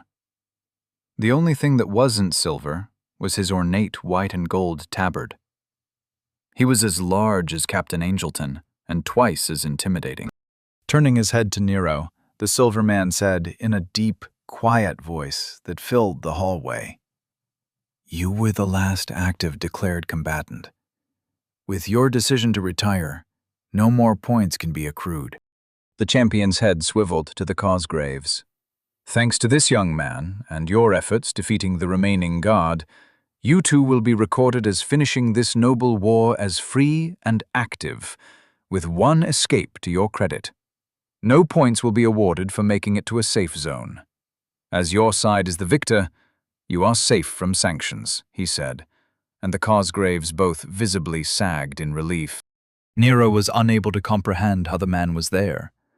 He was so used to sensing people's impact on the ambient essence that he felt like he was staring at something that didn't exist. My lord, can I go? Swiveling his head back to Nero, he said in an even tone. Yes, Mr. Walker, you are free to leave. If you need medical attention, the center facilities will resume operation shortly. Already walking backward down the hall the moment he heard yes, Nero held up his hands. Nope, I'm all good. Just gonna hit the hay. Great war, by the way. Totally made sense. Happy to be a part of it. Hope to never see you again, he said in a happy tone, then turned and started running. Nero only slowed when he started seeing associates walking around with their smiles back. They gave him weird looks as he walked down the hall covered in shrapnel and blood. He could hear them talking about their experiences during the Noble War and discussing the posted results. It seemed the links were up and working again. Since Nero had left his link in his room and he had no desire to talk to anyone, he would have to temporarily live in ignorance. Finally closing his door, Nero leaned his back against it. He embraced the silence of his room. Unfortunately, he could feel his link on his desk demanding his attention with urgent messages. With a sigh, he walked over and picked up his link. It felt like he could connect to it without even putting it to his temple. The moment he did so, his headache flared and he cut the connection. Willing it to ignore even urgent messages, he tossed it back on his desk. The messages could wait for the morning. He started stripping off his clothes while walking toward the bathroom for a hot shower. Catching his reflection in the mirror, he was shocked. He had blood trails from the corner of his eyes, his ears, and his mouth looked like he had tried to eat something raw. I must have popped a blood vessel or two from the shock waves, he thought. Washing his face in the sink, he could feel ripped skin from small pieces of shrapnel. He took a close look at his face and his hands to make sure that he didn't have any slivers of wood that he'd have to pull out. Other than scrapes and a rather jagged scratch on his left forearm, he seemed all right. Aside from a seriously pale complexion and alarmingly dark circles around his eyes. Stepping into the shower, his muscles loosened under the steaming water. Going over his fights, he realized that all the damage he had taken was from being near the bombs he had set off. Nero decided it might be a good idea to get a book on combat casting, sooner rather than later. In retrospect, it probably wasn't a good idea to fight with adapted household spells. Although, my bombs did their job, he thought. His thoughts couldn't help but return to the fact that he had actually done it. He had gotten involved in the story. As a result, he had killed people. Granted, they were assholes. They were responsible for kidnapping and trying to overthrow the government. Nero wondered if he should feel bad. Fuck it. I'm not going to waste my time second-guessing my actions. I did something. I saw something I thought was bullshit and did something about it. If people have a problem with it, they can lodge a complaint. I'm no longer going to be a complainer. I'm going to be a doer. Wait, I don't think that's a word, he thought while luxuriating under the hot water. Eventually, Nero got out of the shower, did his business, brushed his teeth, and headed to bed. Idly checking the time and finding that it was 4 a.m, he tried to reach out to his link from the bed. He could almost connect, but it was too far away. Grunting, he got up and used the link to confirm his stance on ignoring his pings, and made sure to turn off the alarm he had set. After making sure his window was covered with the drapes, he was finally ready to put this crap of a day behind him. Chapter 29. Called to the principal's office. Sitting in a room designed to observe armies, 13 mages were drinking and eating while arguing about their favorite subject. On a large holographic display was Nero, walking through the halls with Sergeant Blackwood. The table the mages shared was large, but they had replaced the chairs with their personal preferences. One of them had set a small auditory illusion to play background music for ambiance. "Fine!" Jennings shouted, interrupting the room's private conversations.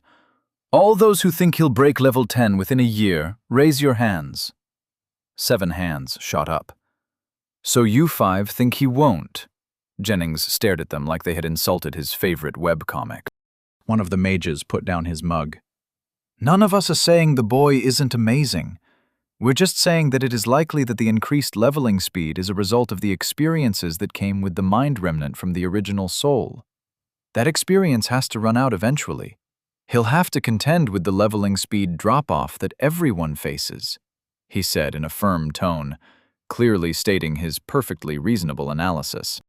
Jennings just nodded and replied in an equally calm tone. "That's a simplistic interpretation of the facts, worthy of a simpleton. You all saw his initial readings. To say that the mind remnant is responsible for his leveling speed isn't wrong, but it's incomplete. He is leveling quickly, not only because of residual experience, but because of how different those experiences are. Who knows what he's seen, or how those experiences have shaped who he is? It's the lens through which he sees the world which is truly responsible for his leveling speed. And that, ladies and gentlemen, is why he won't slow down as much as you think." The entire room took a minute to ruminate on the Archmage's words. One of the mages broke the silence. "Replay the part where he threatened us with destruction if we got in his way. The look in his eyes was amazing. He is starting to understand how much work he has in front of him, and he doesn't care at all." Another piped in. "His eyes were intense. I haven't seen a look that fierce since the Bedlam vs. Chandler arena fight. Remember that one? The determination could be felt through the scry." One voice drowned the others out. "No, replay the fight during the Noble War. I still can't figure out how he determined the ratio of air to heat essence. Not to mention, why didn't he hold the spell together with a containment form? Why rely on his psychic field? It was insane. He almost killed himself. Most of them laughed at the memory of Nero's last words before he passed out. Jennings manipulated the screen while making sure the recording of current events was still happening. I don't think he knows the containment spell form. He was just using whatever he had available in his knowledge base. If you look closely, you can see that it was an adapted condensation spell form. People use that to fill their tea kettles in the field. The fact that he could use his psychic field with that kind of precision before level 30 is the real matter worth studying. His words were met with nods and small conversations, as the recording of the Noble War replaced the current hologram. All right, quiet everyone. It's starting. He just woke up. Look closely, and you can see the moment he realizes that it was his link which was causing the pressure on his psychic field, Jennings said, causing the room to fall silent. Nero was shocked awake by something trying to enter his head. Again. Glancing at the edges of the curtains, he realized that the sun was up. So it's been a few hours. It could be worse, he thought to himself. The realization that it was 12:15 came unbidden, forcing that fact into his brain. Stupid time sense, Nero groused at the intrusive thought. Rolling out of bed, he stretched his back and ignored the link that was trying to get his attention. I thought I put that damn thing on silent, he thought as he scratched his ass and walked to the bathroom. 30 minutes later, Nero finally decided that he was ready to address whatever it was that was so important. Freshly showered and finished with his morning rituals, he walked over to the desk. As he got closer to the desk, he found that he had no problem connecting to his link without actually having to put it on. So he just sat in his chair, put his hands behind his head, and closed his eyes. It seems he still had a bunch of messages from the night before waiting for him.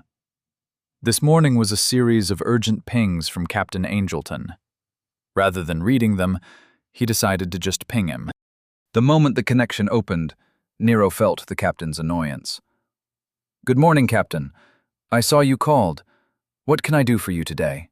Nero said in a cheery voice. Urgent means important, Nero. I'm well aware that you are ignoring me. That is very rude, and considering the events of last night, it is also very stupid, said the captain, his tone cold enough to chill Nero's blood. Well, I had set my link to ignore all pings. I just assumed it was broken again. By the way, who was it that told me that links couldn't be weaponized? I swear he was someone I used to respect. I just can't think of the name. I'm sure it will come to me.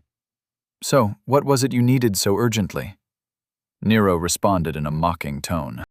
Keeping his tone cold, the captain said, Your presence is required at the army compound. The military can ignore privacy settings if the matter is deemed urgent. The links are working fine. If we didn't know you were in your room, we would have already sent someone to collect you. Come to the gates. I'll have someone waiting for you. You have 20 minutes. He then cut the connection. Well, he's pissed. That's fine, I'm pissed too, Nero thought.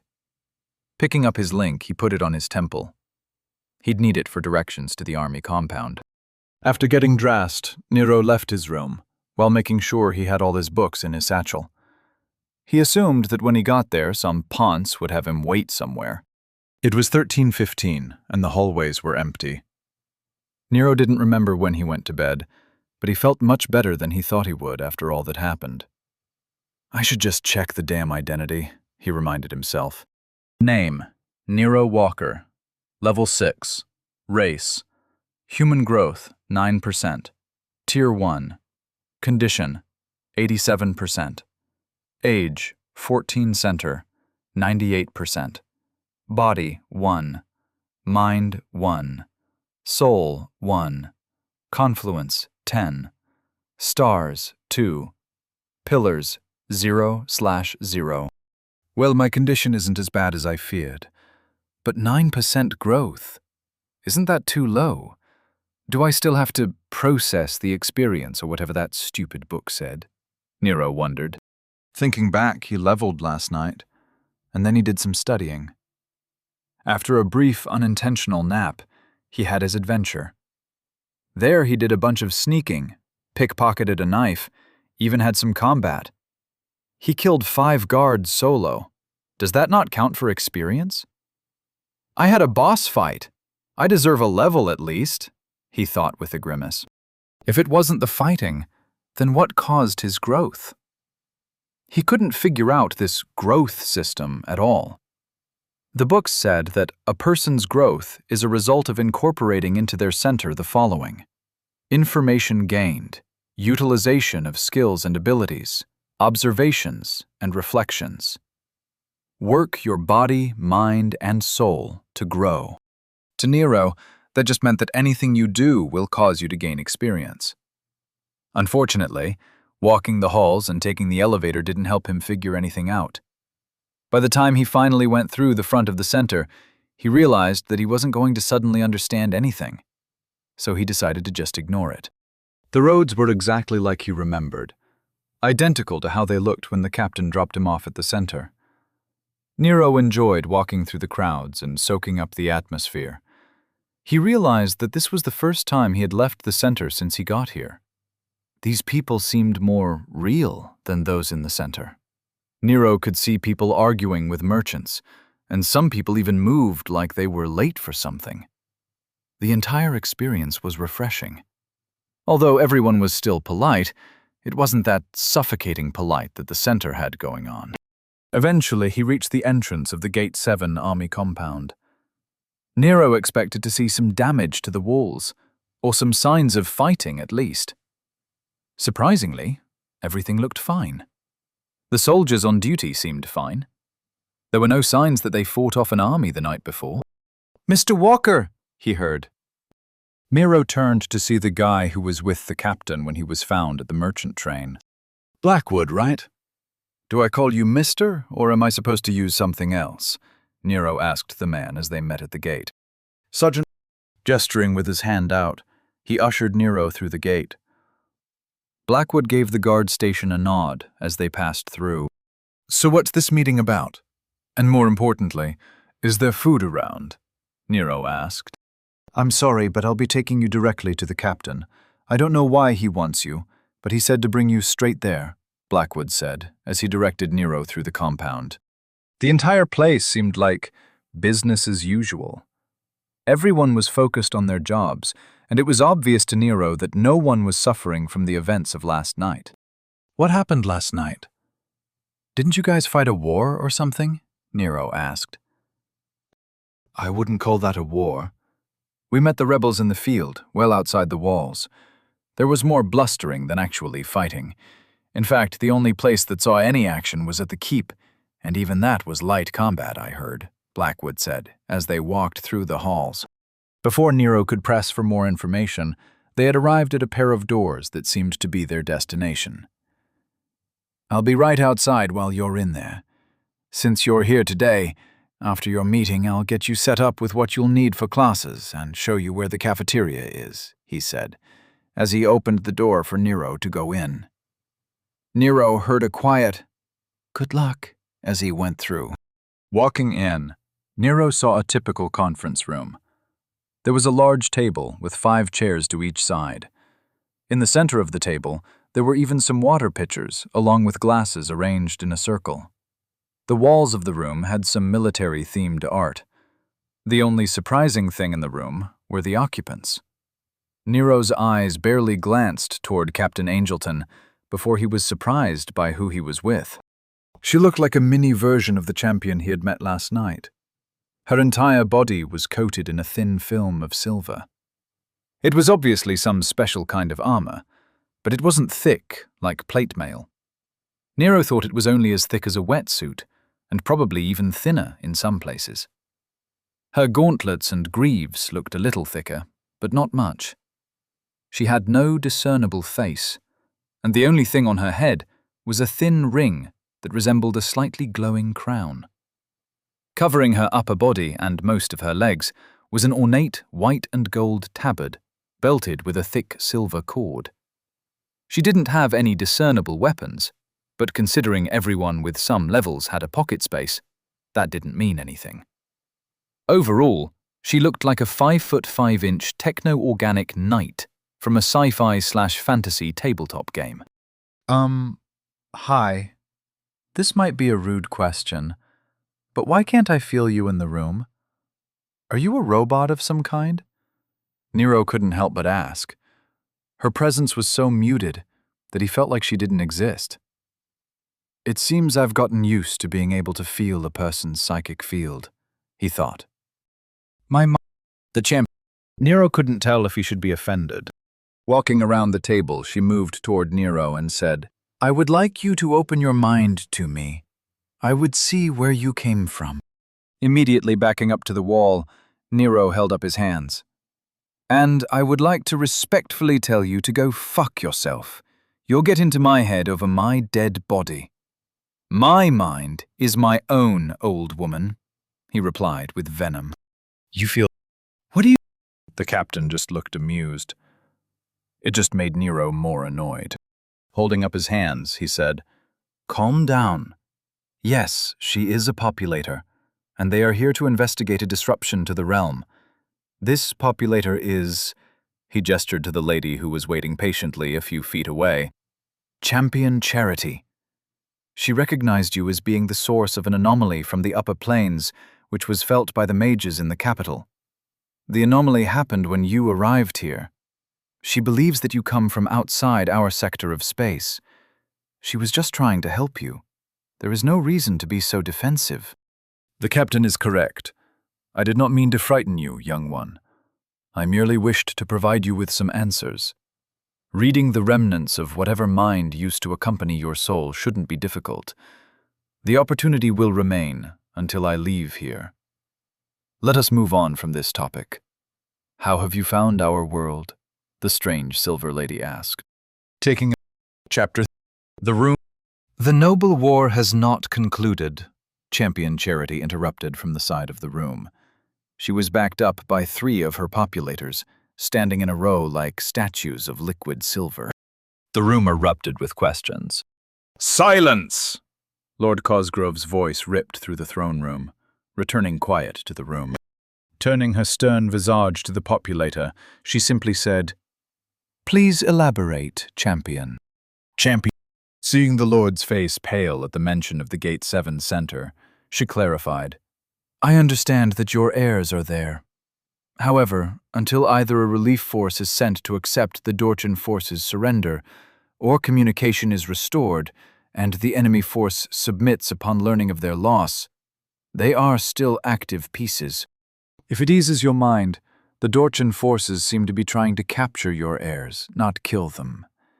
That is all I'm allowed to say at the moment. Even that could be construed as help. So be thankful and put away your scowl. Champion Charity finished with her voice wrapped in ice. The City Lord reigned in her anger at the situation. Gesturing to Headguard Dalton, she said, I want a detachment of guards dispatched with a writ detailing Dorchan's defeat sent to the Gate 7 Center as soon as possible.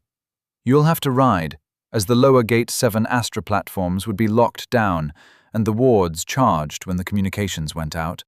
As Headguard Dalton went to work, Lord Cosgrove addressed the nobles. It seems we have a bit of a wait.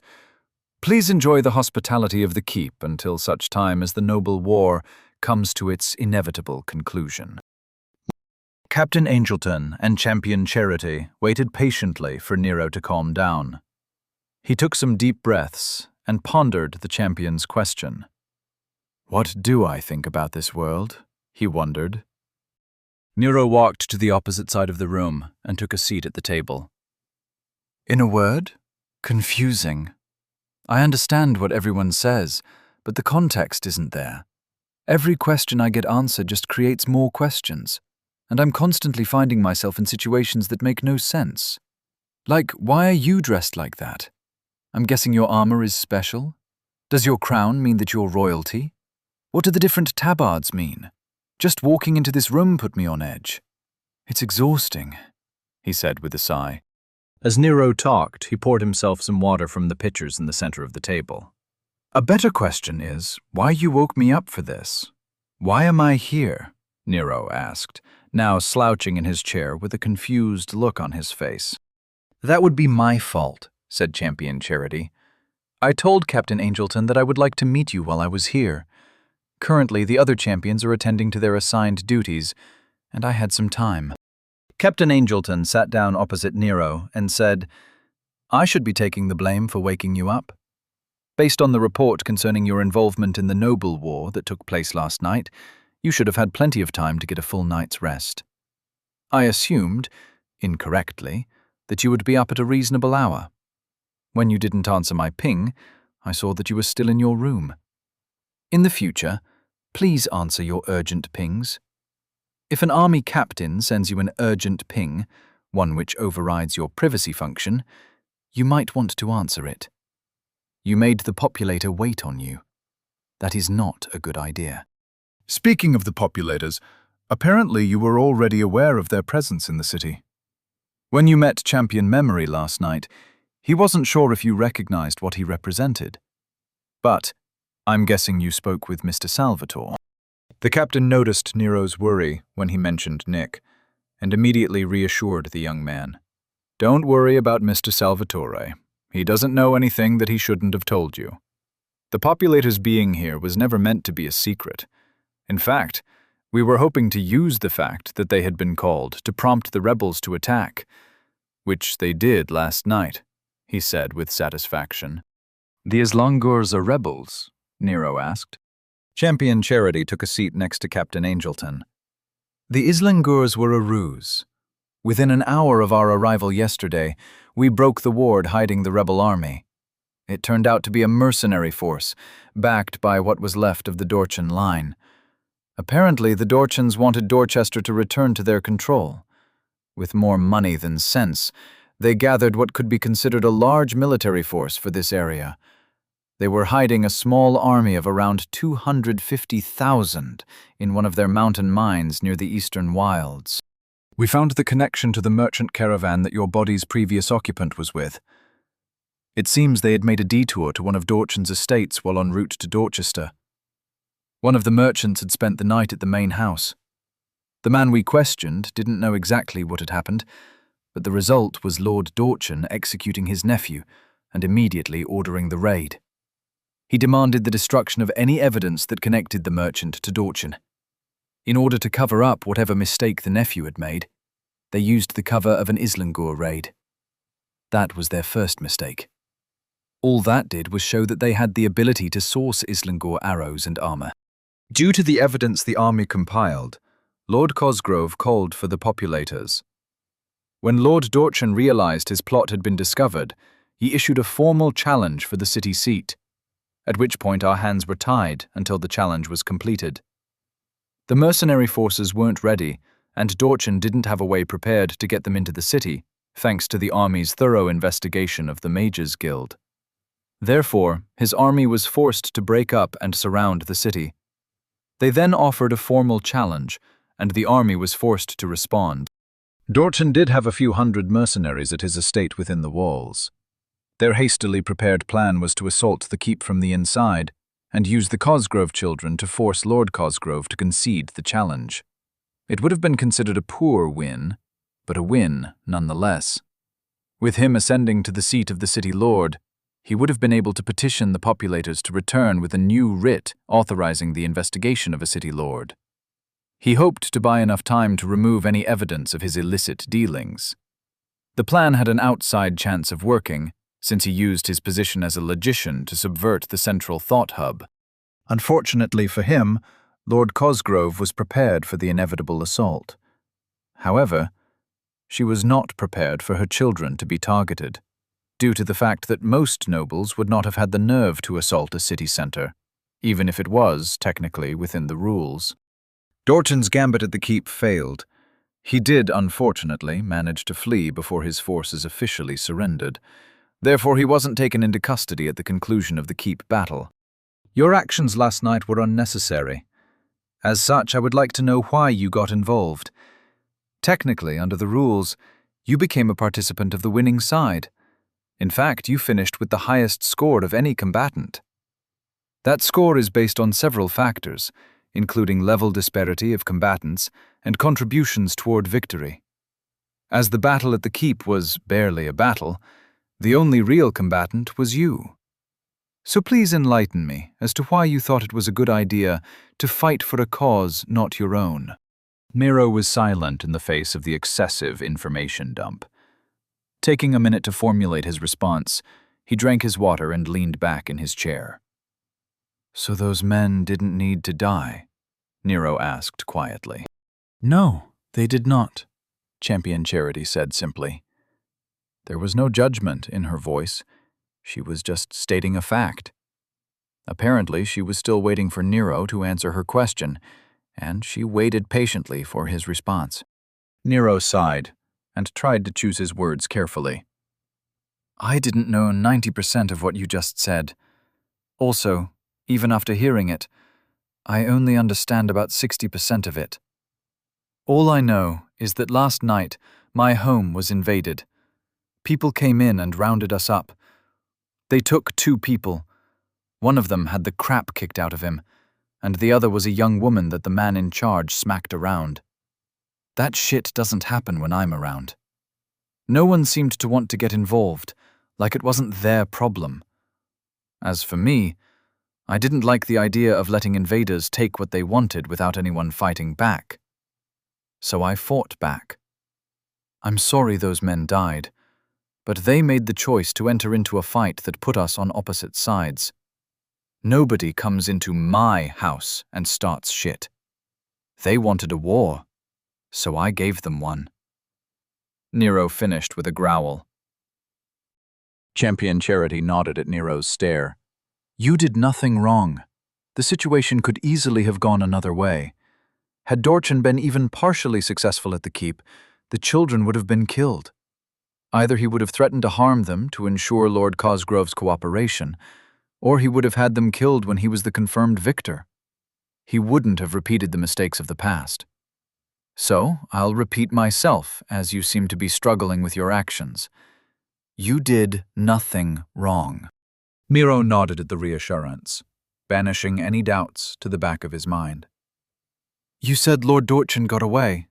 So, what will happen now? Will he return in the sequel? Nero asked.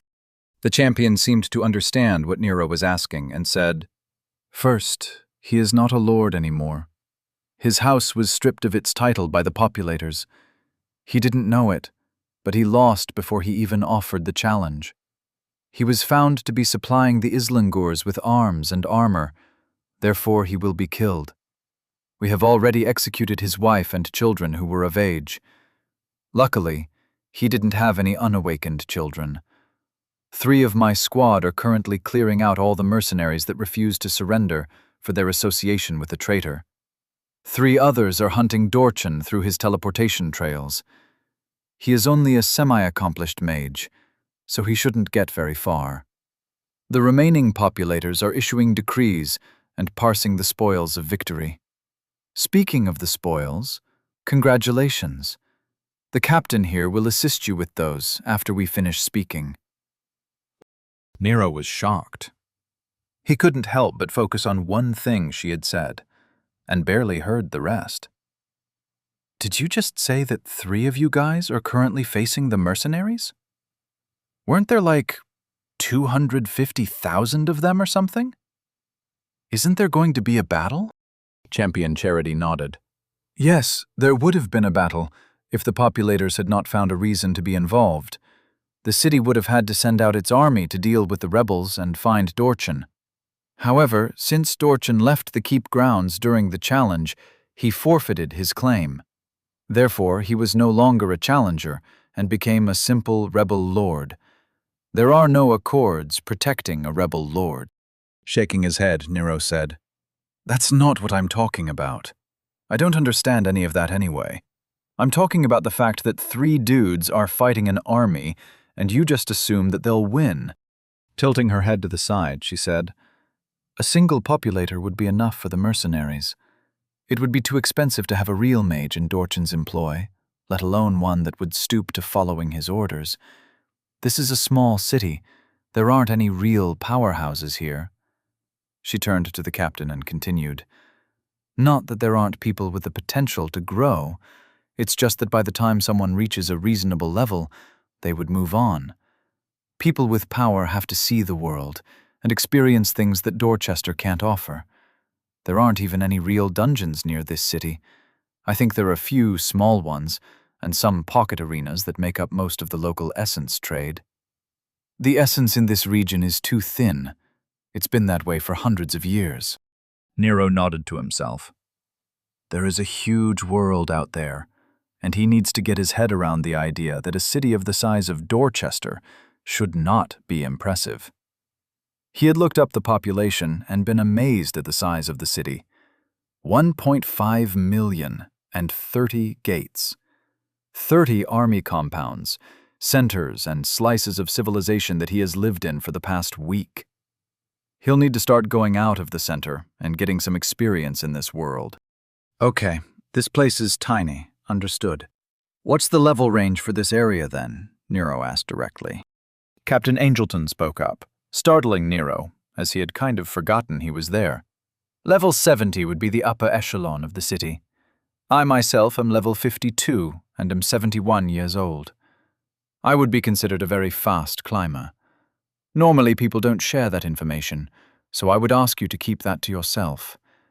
It just seemed like you needed an example." Trying to do the math in his head. "I'm sure this question is going to be rude, but I don't mean it to be. You're not going to hit level 100 by the time you're 100 years old, are you?" The captain chuckled. "No, not a chance.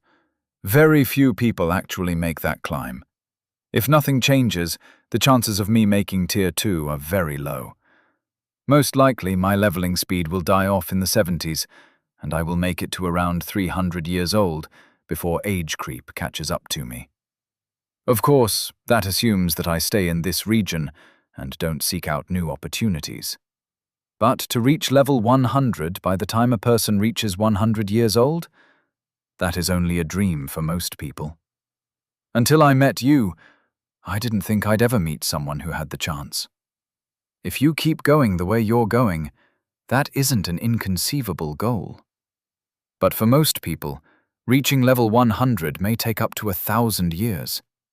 Each of the last levels can take 20 years or more. There are many people in the capital fighting age creep while focusing on the last 20 levels." The champion chimed in. "That brings us to one of the things I wanted to speak with you about. The mages in the capital have been watching you. In fact, the archmage who discovered the anomaly in the higher planes that brought you here has spent most of the past few days watching you. He is a mean old bastard, and takes great pleasure in your condemnation of our kingdom's way of thought. Your meeting with the local research head was very amusing. Not to mention, no less than 3 committees were formed to investigate the possibility of weaponizing the links in ways you suggested to Captain Angelton here." Nero interrupted her. "They're watching me? How? Wait, better question. Did the links go down last night because I said it was possible?" She replied, "No. We already knew the method Dorchan used. There are already safeguards in place. He wouldn't have been successful if he didn't have access as a logician." From her pocket space, she produced a small stack of books. "These are from the archmage who first noticed you. His name is Jennings. He and some others have been scrying on you. If you don't like it, learn to diffuse your essence signature."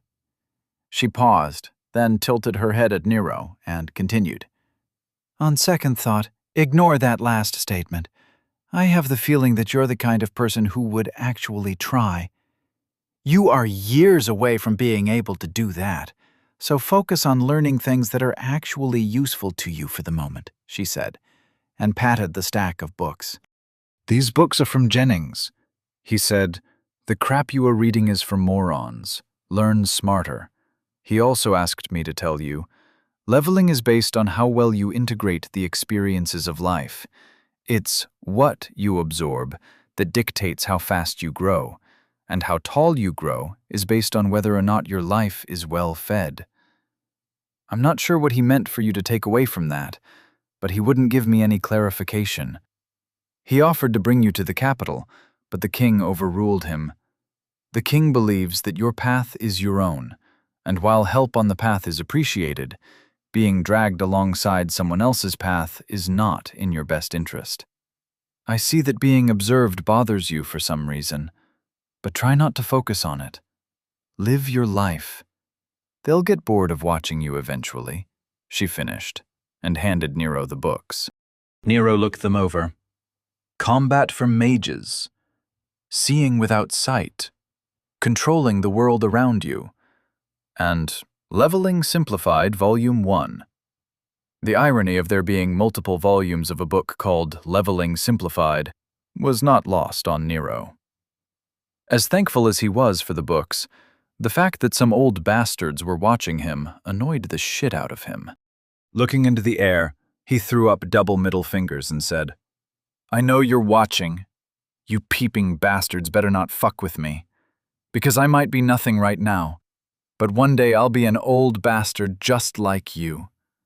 Think of what you'd do to someone that screwed with you, and then imagine what I would do." As Nero finished, he was stuffing the books into his satchel. He muttered about how if they really wanted to help, they could have included a book on personal dimensions. He looked up to see the captain hiding a smile behind his hand.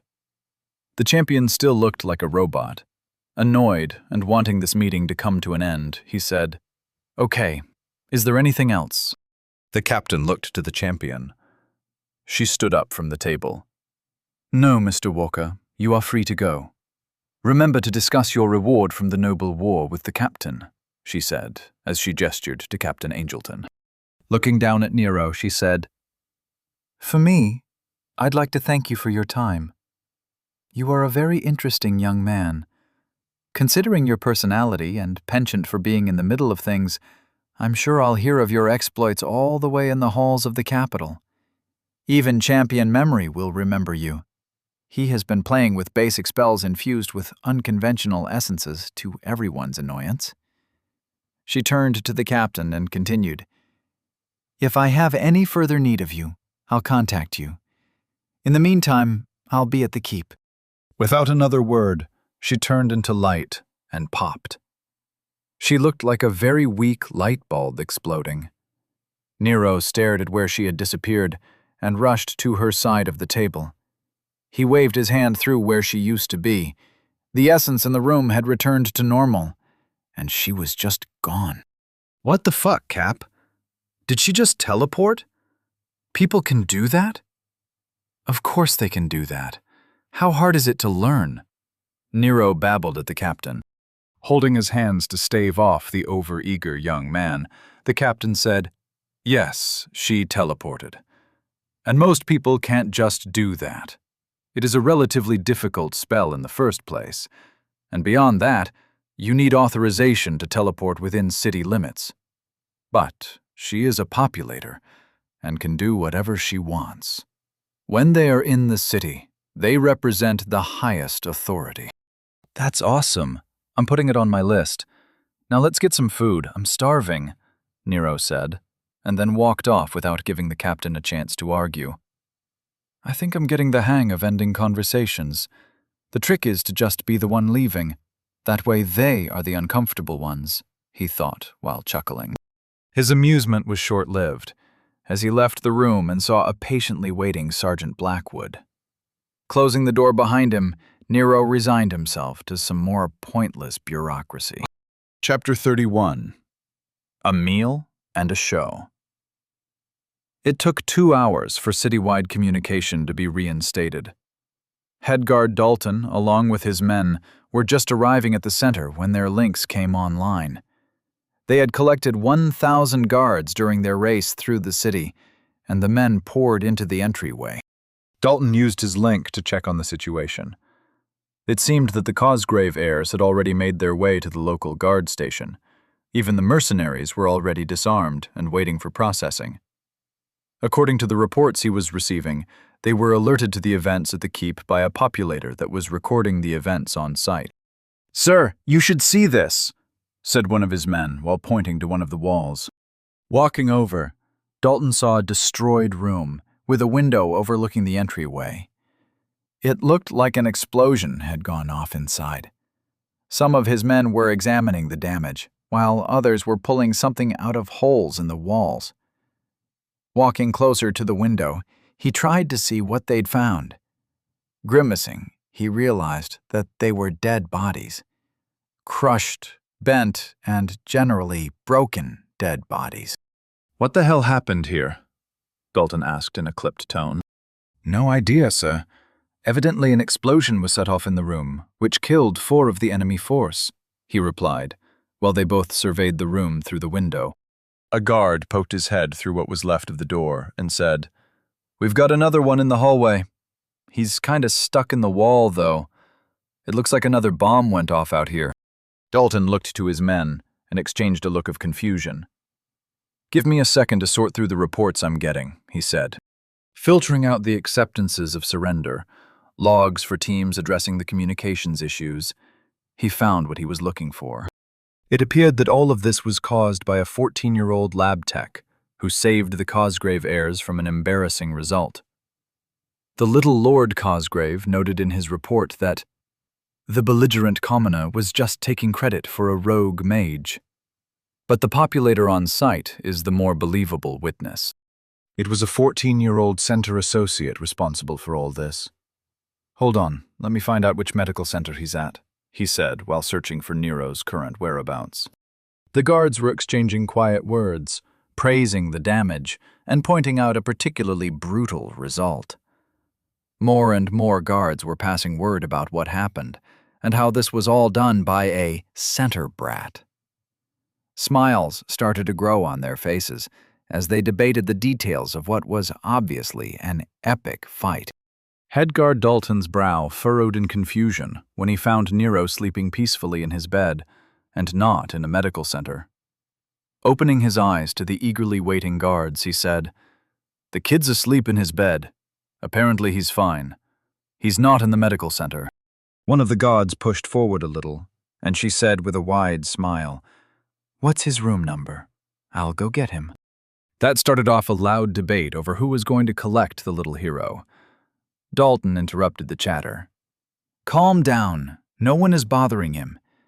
Let the young man sleep. I'm sure we'll hear the story soon enough. Do you all have any idea how many points he must have earned for this?" That set off another round of smiles and laughter, and Dalton just grinned as he took part in examining Nero's handiwork. Nero saw Sergeant Blackwood sitting on a bench outside the conference room. Giving him a slight wave, he said, "All right, big guy, let's get some food." Blackwood stood up and looked over at the door. "Is Captain Angelton done with you?" he asked. "Even if he's not, any further conversation will take place while I eat. My link isn't showing me directions to the cafeteria, or mess hall, or whatever you army types call it. So let's go. Chop chop," Nero said as he clapped his hands. Sergeant Blackwood smiled at Nero's antics. "Sure thing, just follow me," he said. As they walked to the cafeteria, Blackwood pointed out the buildings he thought were important. Nero was shown the training hall, which was a large stone building 3 stories tall and without windows. The requisitions depot, various armories, and command centers which were all surrounding the dining hall. Blackwood made a point to remind Nero that he should use the correct names. While people would probably understand him if he made a mistake, they would label him a fool. Reading the subtext of the conversation, Nero had a feeling that the prevailing belief around the compound was that he was an idiot. Although Nero didn't know where they got that idea, he wasn't too worried. With a shrug, he ignored Blackwood's warning. "Why are all these buildings made out of stone? And why don't they have windows? Even the command center doesn't have windows below the upper floors," Nero asked. "Technically, it's not stone. It's a type of essence-infused cement. The formula isn't a secret, but it's very difficult to make. Most of Dorchester's important infrastructure is made from the stuff. As for the windows, no idea. I've never really thought about it. Why do you focus on weird observations that don't mean anything? Why aren't you interested in the fact that we have 5 separate armories, or that there are 2 command centers?" Blackwood asked, as they made their way into the dining hall. Nero looked around and shrugged. "It didn't seem important. Probably different types of weapons for each armory. The command centers are probably the result of a really clever bureaucrat. They probably made the decision in some committee, and it became a dumbass tradition. It's probably totally useless now, but it is a nice thing to mention during tours. Standing in the chow line, Blackwood looked at Nero with annoyance. That's actually pretty accurate. Do you want to hear the story anyway? He asked, sounding hopeful. Nero looked up at his guide with pity. The man sounded kind of pathetic. Feeling a little bad for the guy, Nero said, "Sure, hit me with it." Smiling, Blackwood started what Nero could only assume to be a very interesting story for most people. Only half listening, he collected his meal while he scoped out the soldiers. There were people of all ages. Some were even teenagers like him. It seems the recruits aren't separated from the veterans, he thought with some interest. As they sat down to eat, Blackwood finished his rendition of The Epic of the Two Compounds. The story boiled down to the army having two command centers, one for local issues, one for campaign issues. That's how the first king did it, and they still do it that way. Everyone thinks it should be changed, but the decision never gets out of committee. Just as Nero thought, it was a stupid story, and Blackwood should feel bad for telling it. Since Sergeant Blackwood was Captain Angelton's right-hand man, he was in the loop with a lot of information available for Nero to plunder. Taking the opportunity, Nero started to ask some questions that had been bugging him about last night. He found out the general rules for what was called a noble war. Blackwood walked him through how they normally went and what made last night's different. Of particular interest was how the Accords protect civilians during changes in power. After hearing how everything worked, Nero was surprised, as he thought the system sounded great. The people in charge wanted to stay in charge in order for their houses to get tax breaks. Noble wars were just jockeying for position. The higher a house rose in the city rankings, the better their benefits. That's it.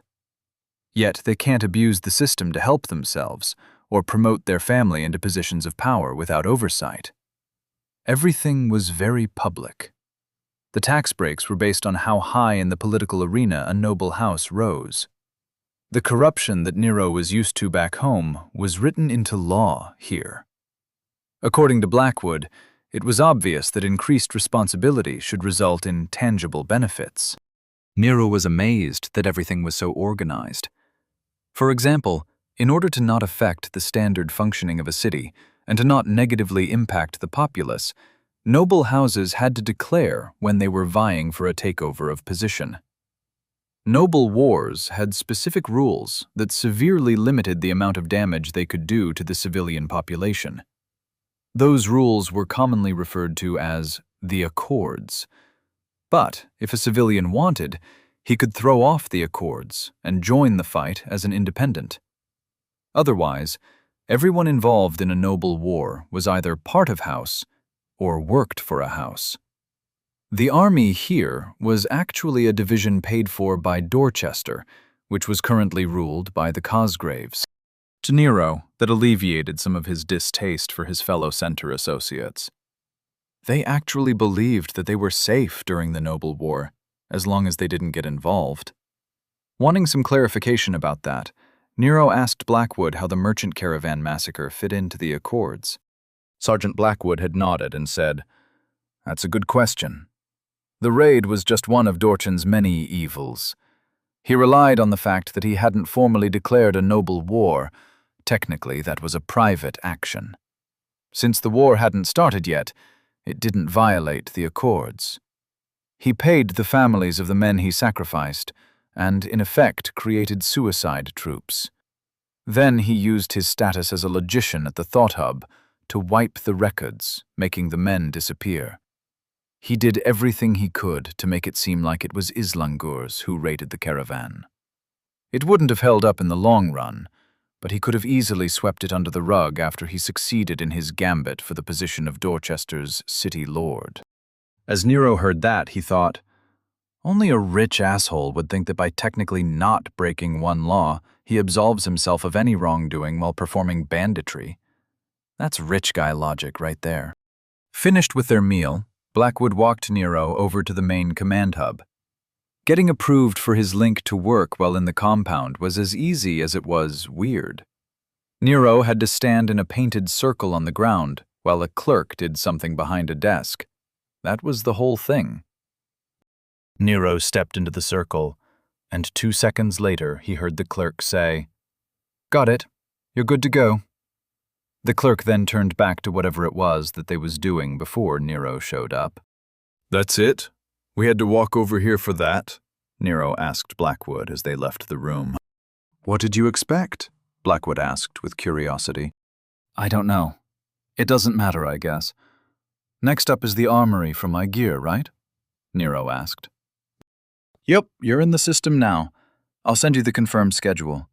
You're going to love your magic combat instructor, Blackwood said with a smile that raised Nero's hackles.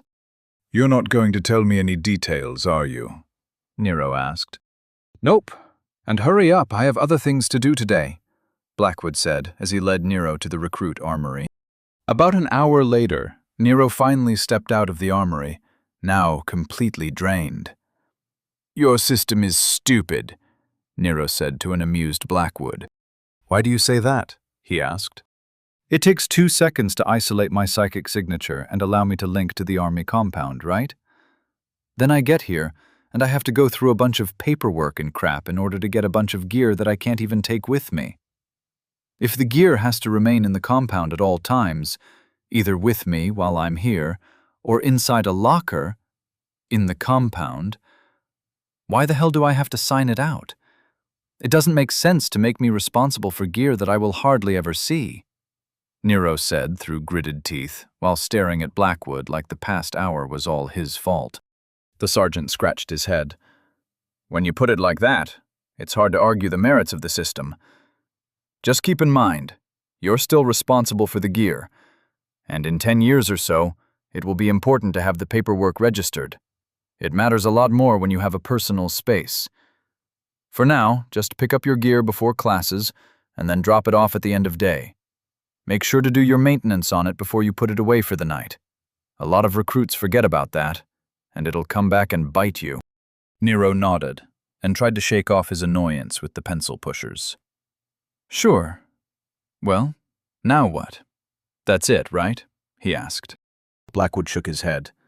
Didn't you look at your pings? Captain Angelton is waiting for you in his office. I currently have a backlog of pings going back to yesterday before the war.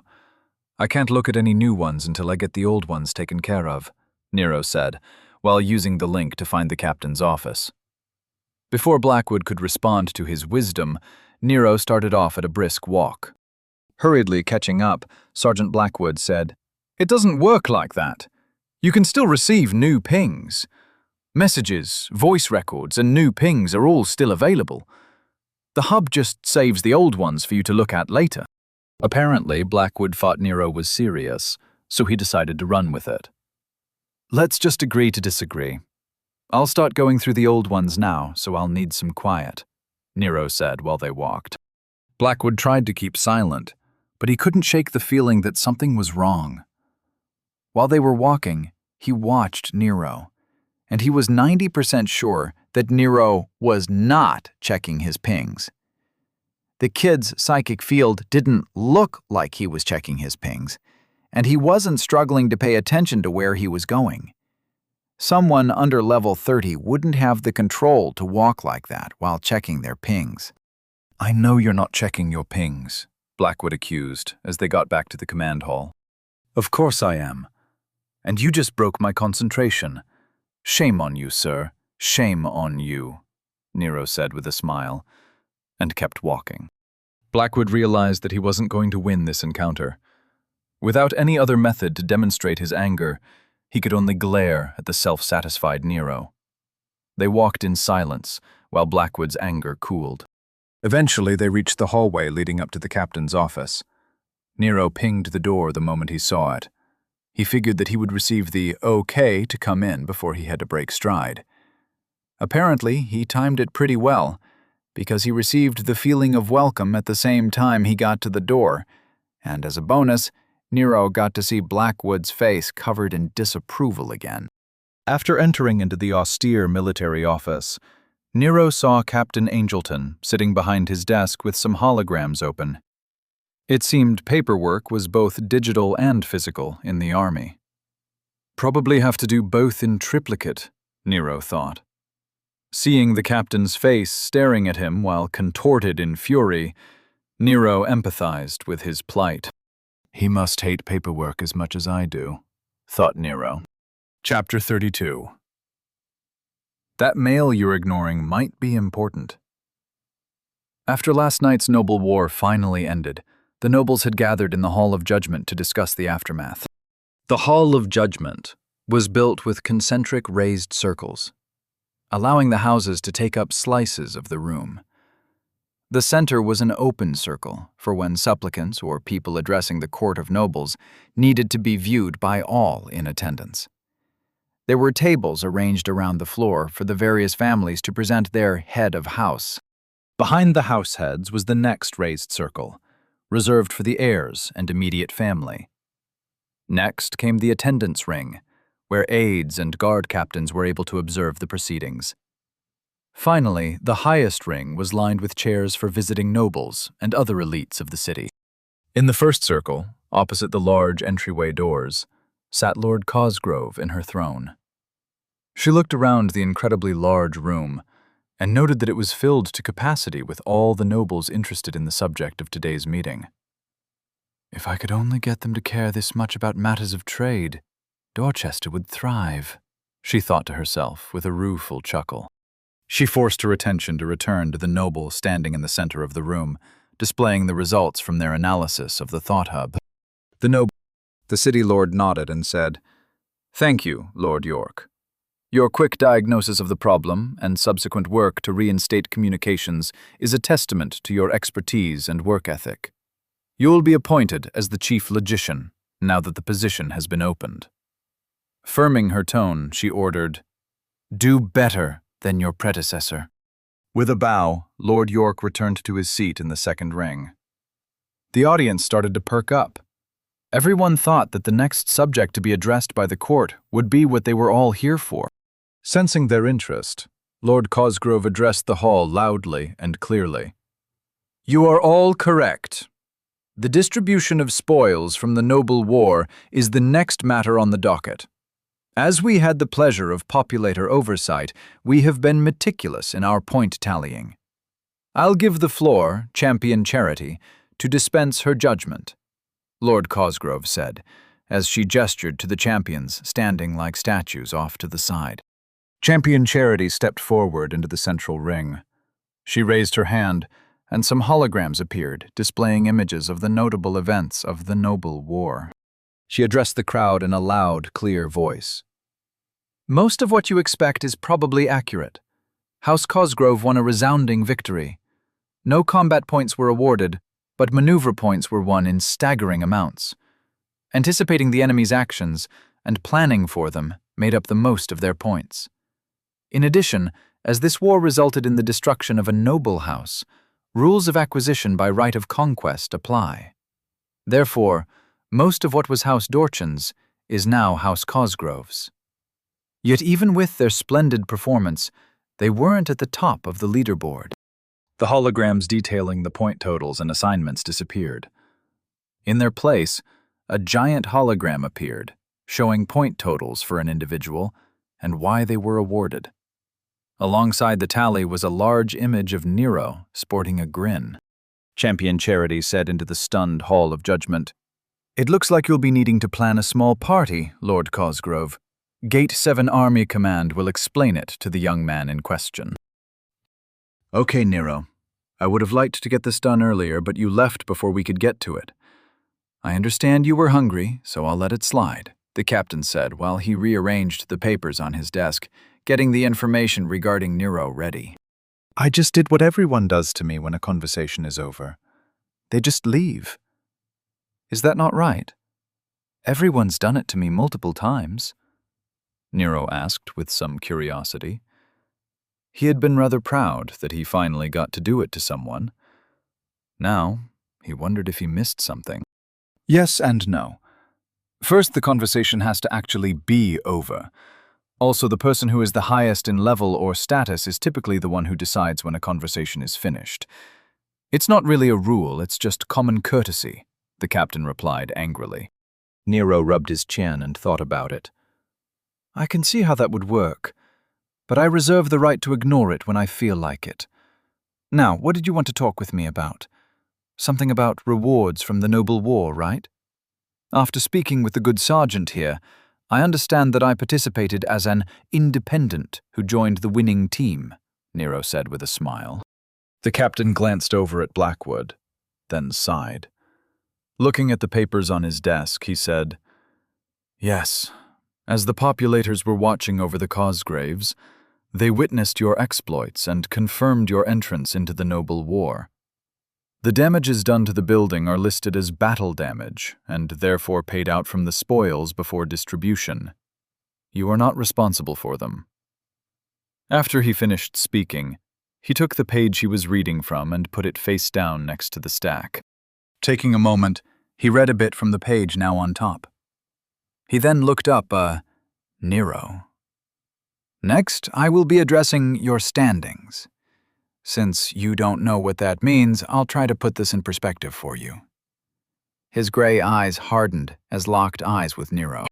In a city of over 2 million private citizens, you were the only civilian to declare as an independent.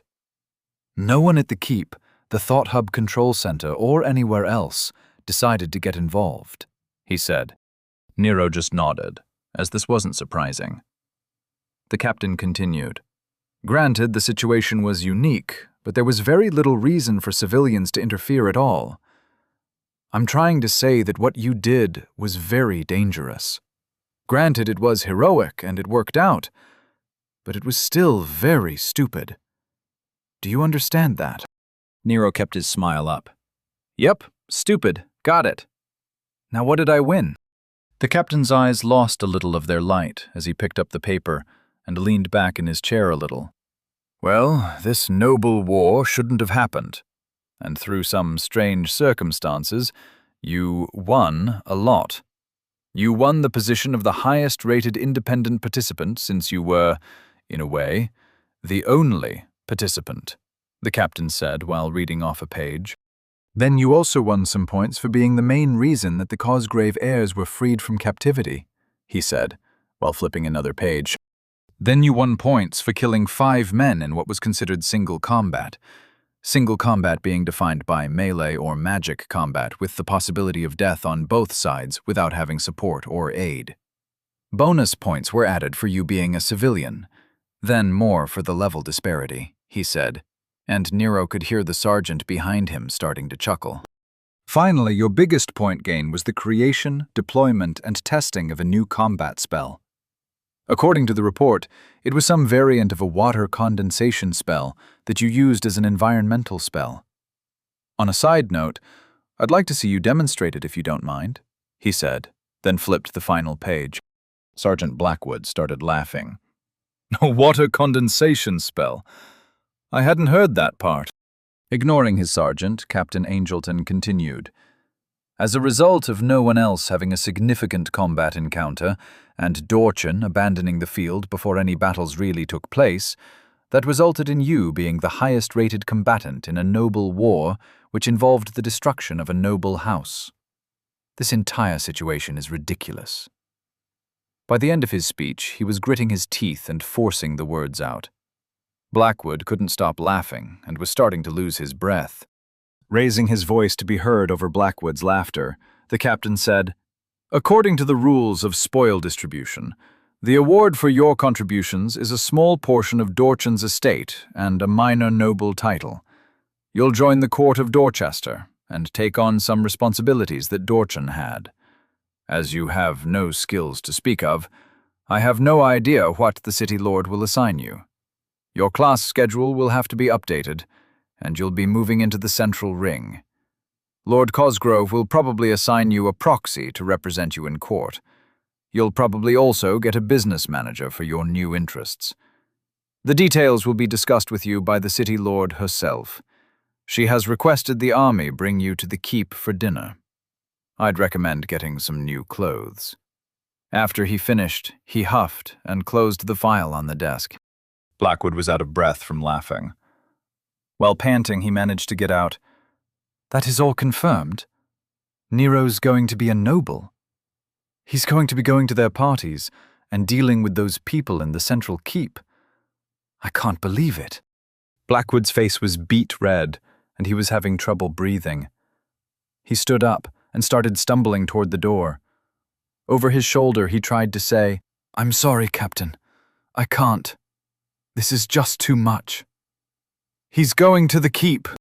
The captain and Nero could both hear Blackwood laughing his ass off down the hallway. They sat in silence until the distant echoes of his laughter finally dissipated. Nero sat there, completely stupefied. He had expected money, maybe a medal or something, nothing like a title and responsibility. Raising his eyes to meet the captain's, all he saw was him, waiting for a response. "So this isn't an elaborate prank or something? Can people just get promoted to nobility like that?" Nero asked. "How do you think noble houses are born?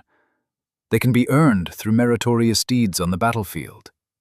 The details and requirements are all clearly accessible to the public.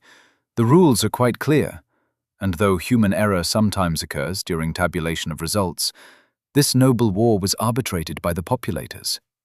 This isn't a prank. You will be a noble, with all the responsibilities that entails," the captain said, trying to get Nero to realize how serious this was. "But I just hid behind a desk and blew up some people. How does that count?" Nero practically screamed. "Listen, I'm not going to go through this again. Just go over your pings. You have less than 2 hours to get ready. I'll meet you at the center entryway where I dropped you off. Then we'll be heading to the keep using the Astra platform at Lower 7. General Branson has ordered me to act as your escort for tonight. After you leave here, please stop by a tailor on your way to the center. Your basic outer ring robes aren't going to go over well in the halls of nobility," he said in a tired voice. It was obvious that he wasn't looking forward to the assignment. 2 hours? Why didn't anyone tell me?" Nero asked, standing up in a panic. The incredulous stare from the captain froze Nero in place. "Read your pings. And from now on, try to wake up at a decent hour. Maybe in the future you'll stop getting into these situations. And I said less than 2 hours. Now go," said the captain through clenched teeth. Seeing that the captain was starting to lose it, and since Nero felt like venting his frustration with the situation, he decided to push a button or two. "But I don't know where the keep is," Nero asked in a quiet voice, trying not to smile. He was pretty sure that the captain was on the edge of a meltdown. "Nero, I swear to the gods that if you make me tell you to read your pings again, I'm going to find a way to hurt you in a way that is both legal and repeatable. You get me?" he growled. Nero realized that he might want to start backing away. "Copy that, Cap. I'll be sure to speak highly of you in the halls of power. In fact, I think you may be one of my best friends," he said with a smile as he headed toward the door. Right before he closed the door, Nero took a mental screenshot of the captain shooting to his feet while gripping his desk with white knuckles. His face was the color of a ripe apple, and there was a visible vein bulging on his forehead. Laughing quietly, Nero rushed off. Eventually calming down, he made his way toward the front gates of the compound. Nero tried to figure out what to do with all this new information. "I'm going to be a noble. I'll of course have to sell out immediately and start singing the praises of class disparity. More tax breaks for the rich and more restrictions for the poor," Nero thought to himself sarcastically. As he quick-walked toward the center, he had a great idea. Opening his link, he pinged Nick. "This is going to be great," he thought. Immediately upon the connection opening, Nick said, "Nero, I've been worried sick. Why were you at the army compound? I've been waiting for you to contact me all day. I'm sure you have questions about what happened last night." Nero was touched by Nick's concern, but he was not dissuaded from causing Nick to suffer the panic he had just gone through. Nero replied, "Yeah, I have a ton of questions about a lot of stuff. But first, do you know where I can get clothes that would fit in with the nobles? And they need to be in my size? Nero felt his mentor's concern over the link. Nick asked in budding panic, "Noble robes? Do you have to go to a tribunal? What's going on?" Nero felt like it was time to dump the information into Nick's head and wait for the explosion. Well, it's like this. Last night I won the noble war, and because of that I will become a noble myself. I have to go to the keep in a little bit for some paperwork and snacks. Since I need some noble threads, I called you. You see, I don't have any money, and our agreement includes you paying me for my hard work. Now I have to go. I have a lot of pings waiting for me to read. I'll be at your office in 20 minutes, maybe an hour. Thanks, Nick. Oh, and make sure that the clothes are the right colors. That seems to be a thing here, said Nero. Then he cut the connection before Nick could reply. After laughing for a bit, Nero continued walking while trying not to worry about what might happen, and just live in the moment. It took a while, but he eventually calmed down. After putting away his concerns, he started paying attention to the world around him again. This is the same road that I walked down a week ago with the captain. Although a lot has changed, not much has either. I'm still broke. I don't think the paperwork for my job ever went through, so I'm still unemployed. I haven't been to a single class. I still don't really understand the leveling system here, he thought to himself. Chuckling, Nero spent a few minutes taking stock of his new life. Looking around at the people going about their day with smiles on their faces and a drive to grow in their hearts, he didn't feel too bad. For all that I haven't actually done anything, I did do the one thing I really cared about, he thought, as he raised his palm while he walked. He corralled heat and air into a fireball over his palm. I learned magic. Everything else is just details, he told himself. Nero paused his steps and frowned. Putting out the fireball, he looked around, trying to see what made him feel like he was missing something. Why do I feel like I'm waiting for something? Oh, I just had a self-reflective moment after a big event while standing in the street where I started my journey. This would be a great time to level. It would really have tied it all together, he realized, and then opened his identity. Name, Nero Walker. Level 6. Race, Human Growth, 36%. Tier 1. Condition, 93%. Age, 14. Center, 89%. Body, 1. Mind, 1. Soul, 1. Confluence, 10. Stars, 2. Pillars, 0/0. Wow, not even close. I'm going to have to work on my dramatic timing, Nero thought with a shrug. He resumed his walk to the center, all the while ignoring pings from Nick and, surprisingly, Mrs. Salvatore. Nero just wanted to walk in peace and enjoy the moment. He'd deal with everything later. Problems are future Nero's department anyway. Chapter 33. Smart fighters always bring back up. City Lord Helima Cosgrove had spent the past few hours calming down nobles and trying to come to terms with the atypical results of the Noble War. Though the war had started early this morning, it was finished before the sun even broke the horizon. The traitors were dead, and a noble house was ended. The populators were nothing if not efficient. She had seen them off after they delivered former Lord Dorchan's body. In total, they weren't even in the city for 30 hours. The saying was true, where the populators tread, the dead weight is burned, so that new growth can flourish. Walking into her office, she saw her children rise to greet her with a shallow bow.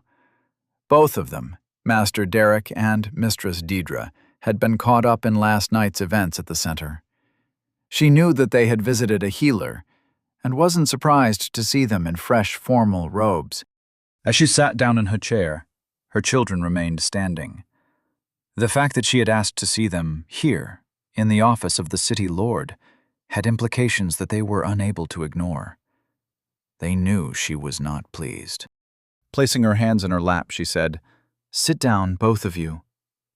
As they took their seats in front of her desk, she continued, "We haven't had a chance to speak much since you were brought back from the Gate 7 guard station.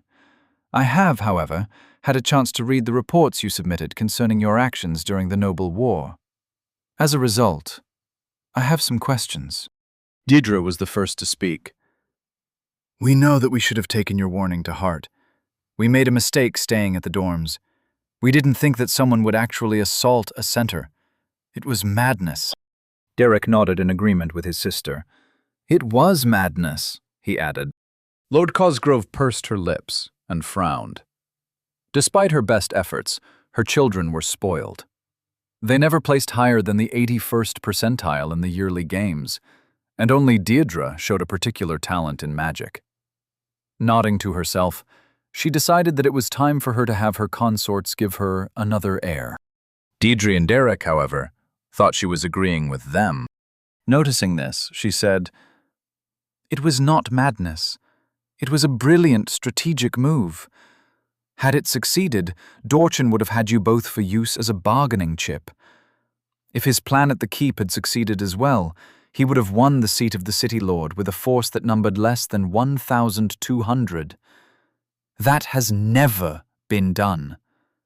If we hadn't had sufficient warning, and if you hadn't been freed, we'd have died in shame.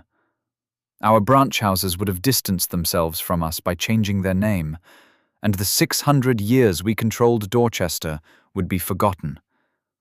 Do you comprehend the magnitude of what we avoided?" The Cosgrave heirs paled as they heard their mother's analysis. Both sat in silence, too embarrassed to speak. Sniffing with disdain, Lord Cosgrove continued, "While going over the events of the last few days, there is one factor that changed the course of Dorchester. One young man that realized what was happening, predicted the angle of attack, and saved the both of you while earning first place on the Noble War leaderboard. Do you know the last time a war of this category was won by an independent?" I asked, and Champion Charity agreed to look it up because she was curious. The answer is never. Granted, this noble war was a confluence of very rare events, but when analyzed, all of those events lead back to Nero Walker. Derek couldn't hold back his opinion. "We saw him lying on the floor, barely alive and covered in blood. I believe the populators must have made a mistake. There is no way he is responsible for what we saw at the center." Raising her eyebrow, she waved her hand and a hologram appeared on her right. 10 feet tall and 15 feet wide, it covered a good portion of the wall. The hologram showed the memory of Champion Memory, the populator who had witnessed Nero's fights. The city lord and her children watched as Nero fought with never-before-seen environmental spells. They could see the determination in his eyes as he spit out his last words with venom before succumbing to center overuse and passing out. With another wave of her hand, Lord Cosgrove dismissed the hologram. Deirdre and Derek sat there with their mouths open in astonishment. They hadn't known that the populator witnessed the fight firsthand and offered a recording to the sitting city lord. So much about what they just saw was unprecedented. Their attention snapped to their mother as her hand slammed down on the table. With gritted teeth, she addressed her children. "I know how both of you think. You will see this boy as a challenge to what you believe is your right. Deirdre, you will want to demand his secrets of magic. Derek, you will want to put him in his place. Both of you will try to use your position as heirs of a victorious House Cosgrove to intimidate him and pressure the heirs of the court to aid you in your politicking." The heirs regained their composure and exchanged looks as she talked. They could both see that as a possibility for their sibling, but they believed their mother was wrong in how she viewed them. Lord Cosgrove very rarely raised her voice, and displays of anger were even rarer. So when she shouted, Both of you will look at me when I'm talking to you." Their eyes snapped to hers, and they wilted in their chairs. Lord Helima Cosgrave controlled her tone and spoke as if she was passing judgment. "You both will make every attempt to befriend this young man. He has earned the title of New Noble, which means that any house that acts against him will be sanctioned by the crown. For the next 100 years, his house is untouchable. More than that, you need to understand how he thinks." She looked at her children and made sure they were paying attention. She continued, "He is essentially 5 days old. He didn't know what the Accords were. He didn't know what being an independent meant in a noble war. Champion Charity asked him why he got involved. I want you both to etch his response into your mind." Pausing once again, she raised her hand, and a hologram showed Nero sitting in a chair. He started talking in a quiet, slow voice. "I didn't know 90% of what you just said. Also, even after hearing it, I only understand about 60% of it. All I know is that last night my home was invaded. People came in and rounded us up. They took 2 people. One of them had the crap kicked out of him, and the other was a young woman that the man in charge smacked around. That shit doesn't happen when I'm around.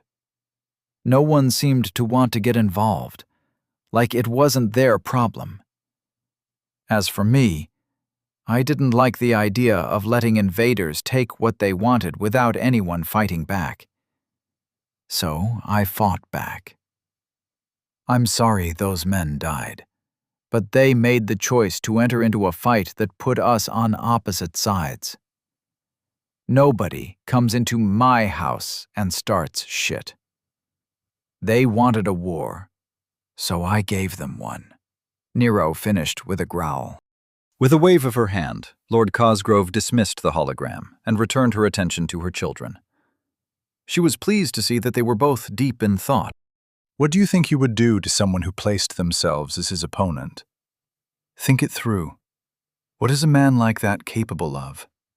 He is 14, awakened only 5 days ago, and apparently already over level 5.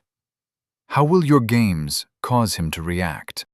The room sat in silence as the siblings frowned in thought. Deirdre spoke quietly. "A man like that doesn't lose. He will keep coming until he wins the game. He doesn't have opponents. He has targets.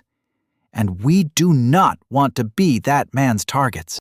Lord Cosgrove turned to her son, the one she was really worried about. Looking at his eyes, she waited for him to speak.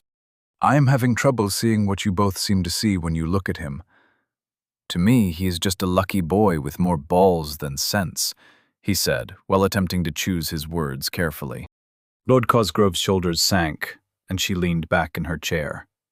Smirking with disappointment at her son, she said, "You'll be dead by the end of the month with that attitude.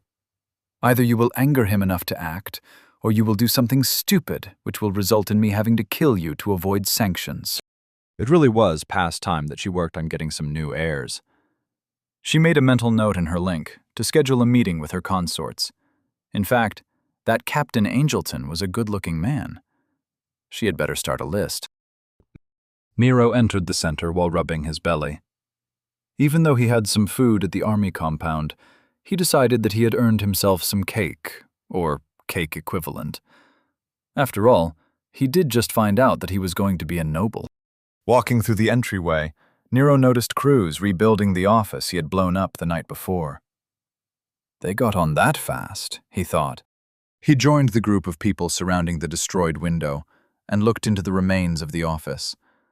He could see what was left of the door and what could charitably be called a wall. The fight he had with the mercenaries replayed in his head. He relived his panic while hiding behind the desk, and how magic didn't work on people the way he thought it would. It really was just dumb luck that he survived. "I really need to learn how to fight," he thought, as he heard the people around him talking. There were associates standing around, discussing the damage. Some were debating the mechanics of the spell used to make such an explosion. Others were examining the essence residue. Not a single one of them was complaining about the damage, or how the violence was unacceptable.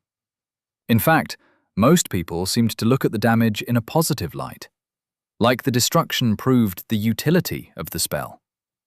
Even though, back home, people would have been outraged at the savagery of their fellow man, here they celebrated the victor's brutal handiwork. More than anything Nero had encountered so far, the people's reaction to the evidence of his life and death struggle brought home how different this world was from the world he used to live in. The occasional pings from Nick and his wife were starting to get annoying, so Nero decided to move on. As they were more or less his caretakers in this new world, he should probably ping them back. Hopefully it wouldn't be a long conversation, as he had that noble party to get to, and some people to screw with. Continuing his walk to the cafeteria, he debated whether he should address his missed pings or just ping the Salvatores himself. He opted to open a connection to Mrs. Salvatore, as keeping her waiting just seemed dumber than ignoring Nick. As soon as his link connected, Mrs. Salvatore's psyche hit Nero like a water balloon filled with paint. Nero felt her anger cling to his mind. She was pissed. "Where have you been? You've had Nick climbing the walls with worry. He said that you've gotten into some trouble with the nobles and that you need clothes," she said. Her tone reminded him of a mother probing for information, waiting for the chance to pounce on any perceived weakness. Instead of getting into it, Nero said, "Before anything else, please tell me if any of your messages need to be read. I have a massive backlog of pings, and I need to clear them out. I have orders to read my pings from Captain Angelton."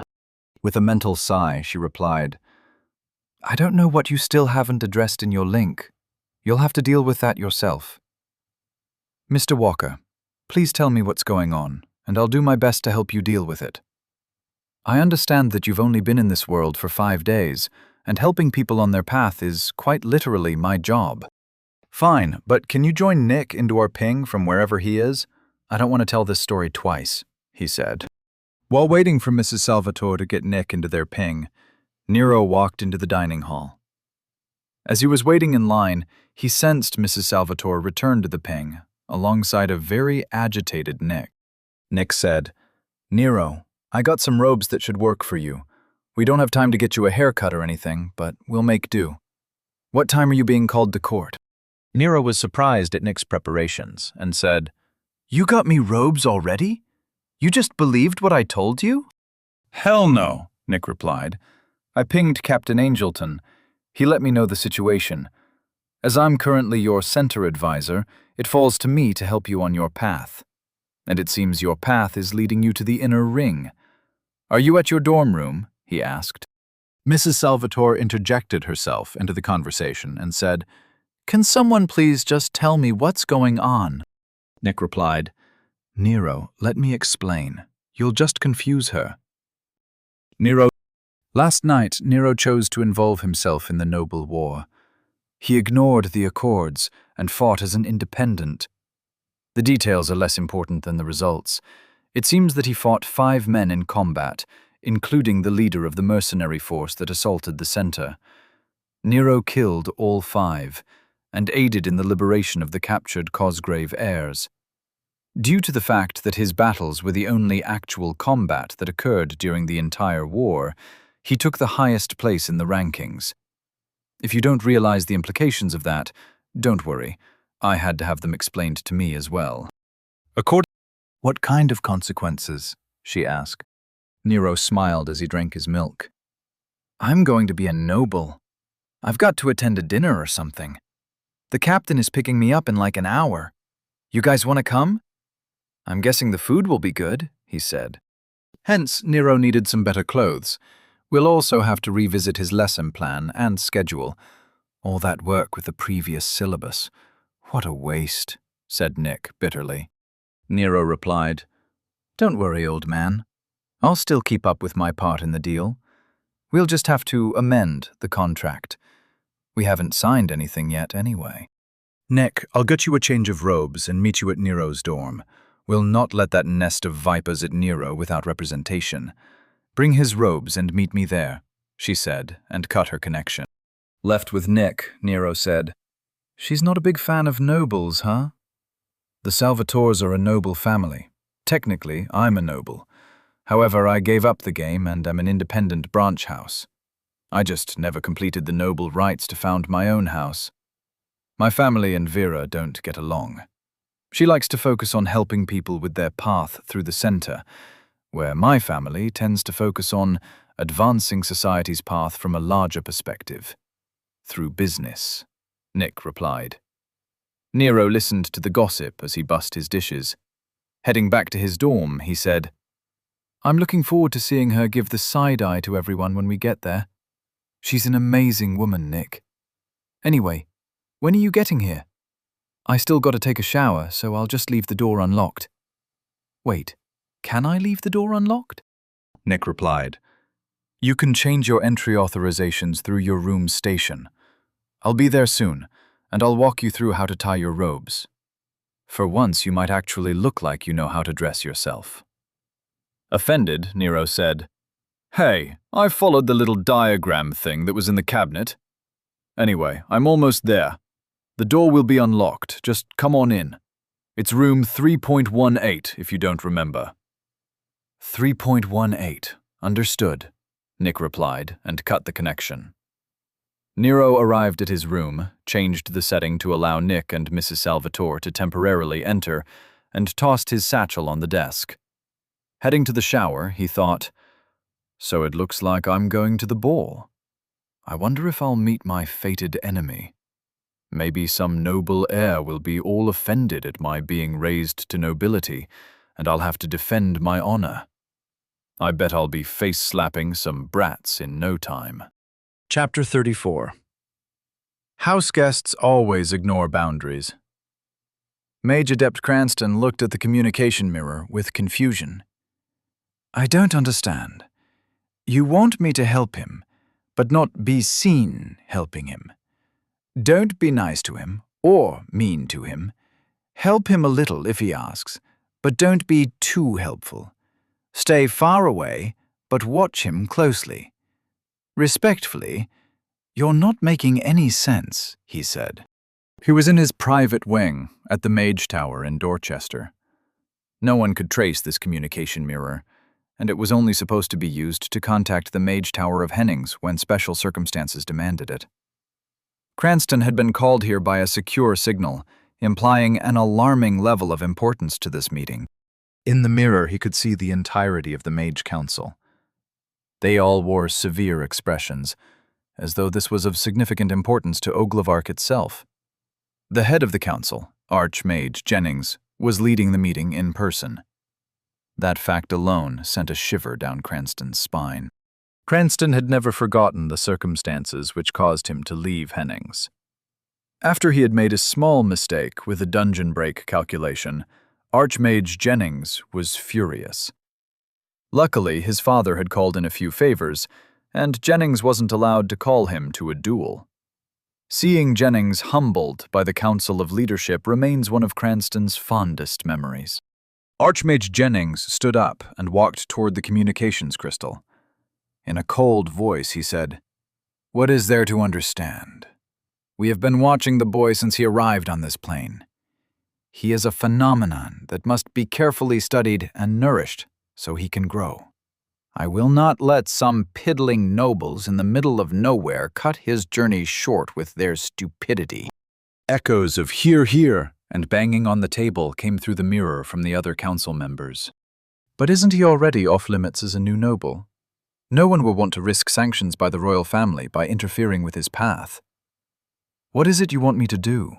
he asked, clearly trying to hide his annoyance with the situation. Jennings could be seen visibly shaking in repressed anger. He turned and went back to his seat while shouting, "Mathers, talk to this fool. I can't deal with this crap." Mage Adept Cranston watched as Mathers calmed down Jennings. The other council members were mumbling to each other, and all of them carried looks of disapproval. This was not looking good for Cranston. Taking a spot in front of the communications crystal, Mathers folded his hands and took on the aura of teacher trying to get a child to see the bigger picture. By now, you should have at least read some of what the boy has accomplished since arriving here 5 days ago. His exceptional leveling speed, incredible deductive skills, an ability to cast spells far beyond what he should be able to cast, and, most importantly, his perspective. We want that talent nurtured, not smothered. You must help him, but give him room to grow on his own. Directly influencing his path is not what we want. But we want you to protect his path from local forces that would like to see him stumble. Do you understand? He asked. Cranston crossed his arms and tried to choose his words carefully. I went over all the information that we have on him. I can see why you think he is a bit unusual, but I don't see what all the fuss is about. He lucked into a position of nobility, and if he survives, I'm sure he'll grow into something special. However, if his rapid rise causes the world around him to rebound and snuff out his life, that's just his fate. Respectfully, I refuse to take on this responsibility, he said in a tone of utmost professionalism. Mather's shoulders sagged, and the entire council went silent. The quiet was instantly blasted away by Archmage Jennings shouting, "Enough! Sending that little bastard out to Dorchester didn't teach him anything. I'm going there and putting a flaming foot so far up his ass, his hair catches on fire." Mage Adept Cranston paled as he watched Jennings march out of the room. The council remained in silence, but they now looked at Cranston in pity. Trying to calm the situation down, Cranston said, "Fellow mages, you know I've served the tower for almost 80 years, and in all that time—" Interrupting what was sure to be a grand speech, Mathers held up his hand for Cranston to shut up. The council's looks of pity were gone, and in their place was the cold disinterest Cranston was more familiar with. Mathers, however, looked giddy. He locked eyes with Cranston and said, "Good luck. I'm sure Archmage Jennings will be there within the hour. I hope I'll see you again. If not, that's just fate." The mirror in Cranston's tower went out, and he just stared at the closed connection in confusion. What the hell just happened? He wondered. Nero was brushing his teeth while staring at himself in the mirror. A light application of air essence had cleared the fog on the mirror from his recent shower. As he leaned forward to check on the little shrapnel wounds that peppered his face and forearms, he reminded himself that people healed faster here. Most of his wounds were gone, and after his second shower of the day, he felt great. After reminding himself that he had a dinner to get to, Nero finished up. He applied some type of roll-on deodorant, then opened the door to his room. Nick was standing over Nero's desk and going through the various notes and papers that were lying around. With a smile, Nero greeted him. "Hey Nick, where's my threads?" Realizing that someone was talking to him, Nick looked up from the notes in his hands. "They're on the bed. Just do your best and I'll show you how to fix whatever mistakes you make. You can't go to the keep looking like an idiot," he said with a dismissive gesture, then returned to his study of Nero's notes. Ignoring Nick's attitude, Nero grabbed the pile of clothes and returned to the bathroom. Getting dressed wasn't all that complicated. Nobles dressed in a slightly better version of what the people at the center were issued, pants and a shirt with a nice leather belt and soft leather boots. The robe was another matter. It was 2 robes, one with no sleeves and some ties on the side. The outer robe had big sleeves that ended at mid-forearm and was tied with a thick leather belt. Nero did his best and admired his reflection. Nodding to himself through the mirror, he returned to Nick for a second opinion. Opening the door, he said, "Hey Nick, what do you think? Do I make this look good or what?" Glancing at Nero, Nick did a double-take. "Why didn't you adjust it?" he asked. "What do you mean? Did I miss a tie or something?" Nero asked while holding his arms up and looking for anything dangling. Just feel for its essence signature, and try to feed it what it wants, Nick said. Closing his eyes, Nero did as instructed. He could feel a sense of anticipation from the clothes, even his socks. Trying to just accept the feeling, he started pulling in some essence from the room. The clothes seemed to not like that, and retreated. Use your center. The room doesn't know what size you are, Nick said, then muttered a quiet, idiot. Nero had a feeling of release, and he felt himself open. The clothes shrunk and tightened, changing their subtle dimensions to more accurately fit his form. It felt like being hugged. The clothes even radiated a sense of being complete. His senses started to spread out, and he sensed the door behind him. It was patiently waiting for the opportunity to open. The walls were strong and immovable. The thin carpet was self-satisfied and wouldn't allow anything to blemish its beauty. Stop that! You're going to empty your center, and you have too much to do today, Nick reprimanded Nero. Pulling his senses tight once again, Nero opened his eyes. What the hell was that? He asked. While organizing Nero's notes, Nick said, Everything has an identity. You were just using yours to recognize and interact with the world in a more visceral way. It's called delving. Didn't you read about it? I saw your notes on the subject. Nero's eyes widened as he nearly shouted, That's delving? I thought delving was using essence to inspect objects and people. I set the shirt Captain Angelton gave me on fire when I tried it. I thought I couldn't do it yet. Nick gave Nero his "you're an idiot" stare and said, You obviously were trying to force ambient essence into the shirt, rather than using your own essence. What did you expect to happen? Nero shook his head. I don't want to get into this with you right now. Do these clothes look all right? Walking up to Nero, Nick gave him a once-over. He adjusted his belt and smoothed the fabric a little. Nodding, he said, It should be fine. Now sit down and wait for Vera. I want to go over your study materials. Some of this is very interesting. Nero hopped up onto the bed. What's interesting about my notes? He asked. Most of what you wrote down are questions and conclusions. I wouldn't call these notes, Nick said while slightly raising his voice and waving the papers around. He continued, Notes are concise rephrasing or simplified summaries of accepted information. You, however, evaluate everything you read and try to extrapolate limitations.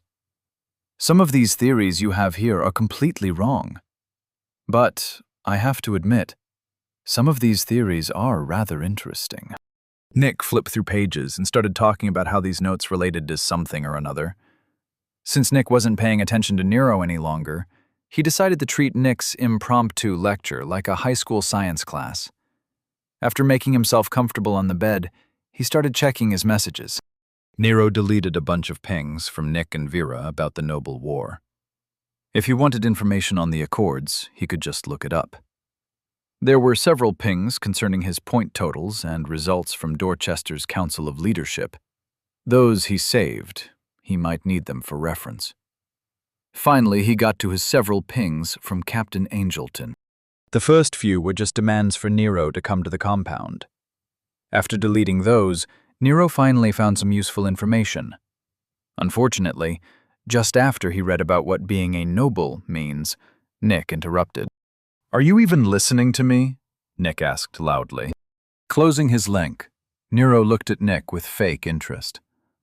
Before Nero could try and spin the situation to his advantage, his dorm room door opened, saving him from Nick's wrath. Entering the room with a scowl, Nick's wife started talking the moment she saw her husband. What are you doing? We need to get moving. Here are your robes. Get changed. Waving her hand, garment bags appeared and flew toward Nick's face.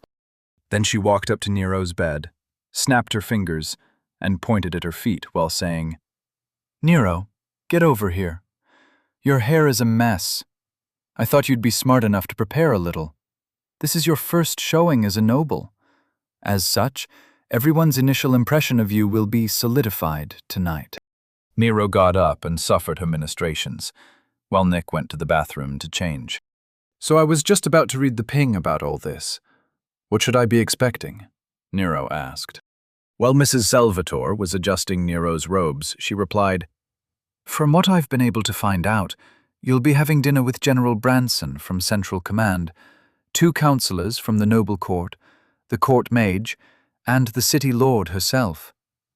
I don't know if anyone else will be in attendance, but I heard the servants at the keep were instructed to treat this event with all seriousness. How did you find all this out? Nero asked, shocked at her investigative prowess. Sniffing to herself, as if the very thought of there being something she couldn't find out was absurd. She replied, I know everybody. With a few pings, I could tell you what anyone in the city is doing. Now, send me a copy of your invitation. Nero was impressed. He knew Mrs. Salvatore was a big shot around Gate 7, but he assumed that her position had no bearing in the upper class of the city.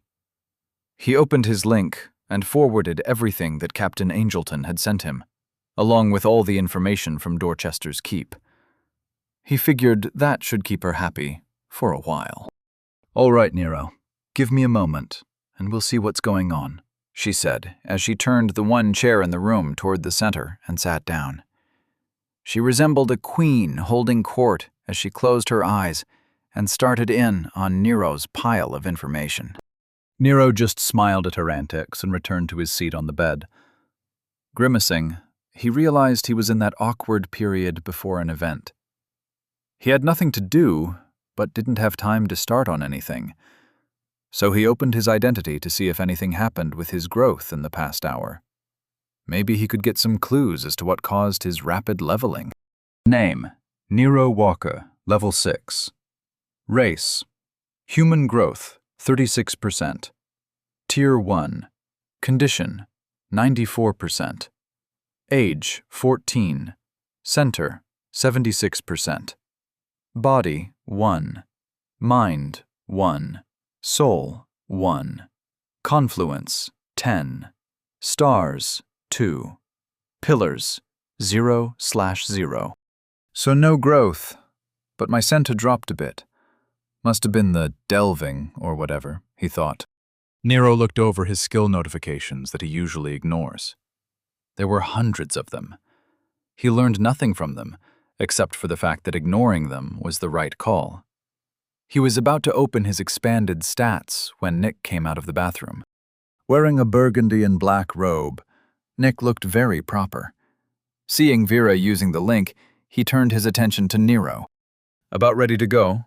Did Vera fill you in on the plan? He asked. Raising his eyebrows in surprise, Nero replied, There's a plan? Vera always has a plan. Get whatever you need together. She'll tell us what to do soon enough. It's best to be ready beforehand, Nick said quietly. Nero got to his feet and collected his satchel. Joining Nick near the door to the hallway, they both watched Vera sitting by the desk with a frown on her face. Opening her eyes, she smoothed her robes and stood up. I'm perfectly capable of hearing you while I go through the relevant data. We'll be among nobles once again, so I'm going to ask you both to try to rein in your personalities, she said. Nero and Nick exchanged a look, both implying that the other was the one she was talking about. With a sigh, she said, Let's just go. We'll talk on the way. Captain Angelton will be meeting us at the center entryway. Following her out of the room, Nero and Nick waited for orders. Walking down the hallway, Vera said, Now, Nero, I went through everything you sent me. First, I'd like to... Nero interrupted. I sent you like 10 pings. How the hell did you go through all of them? Mr. Walker, do not interrupt people. It's rude. And although you sent me a great deal of information, my first pillar is efficiency. I have progressed far enough to have the ability to go over paperwork with an enhanced speed. You'll have to hold your follow-up questions, as there is a lot of information that you need, and we don't have a lot of time. Nero snorted as he matched her quick walk. I know that saying this is a mistake, but aren't you being a little dramatic? He said. Nero could hear Nick chuckling as Vera just sighed and replied, Nero, there is a lot happening that you don't understand. You are technically a noble now. The moment the paperwork was filed, you became a new noble. That title, new noble, has several important factors that you need to be aware of. First, you cannot be attacked, targeted, or be the subject of a noble war for the next 100 years. This was put in place because the life expectancy of new nobles was less than a week, unless they found a major house to back them. Around 2,000 years ago, the crown decided that if they wanted to keep the upward viability of the new noble system, they would step in and act as a backer to all new nobles. Second, tonight's dinner is to introduce you to the city lord and have her receive your pledge of conduct. The pledge is something all noble houses have to abide by. Since you constitute a new noble house, you are the house head. As the head of a noble house, you must make the pledge. Hopefully, we can get that done tonight. Third, you will have to schedule your noble trials. As a new noble, you will not be allowed to put them off. They must be completed in a reasonable time frame. This is a problem because you are only 14. The trial of combat would result in your death. The trial of knowledge is impossible for you. You don't know anything. The trial of service is a possibility, but you don't know how the systems of the city actually work. Which brings us to the trial of legacy, which, although possible, is also a really bad idea. She finished with a grimace. Nero was digesting everything she just said. His tentative plan had been to refuse the title of nobility and request a payout. But if that wasn't an option, he'd have to move to Plan B. Nero's problem was that he didn't have a Plan B. As they reached the center entryway, she said, "I see you're starting to understand the gravity of the situation. If you're not careful, you could very well die in the next few days.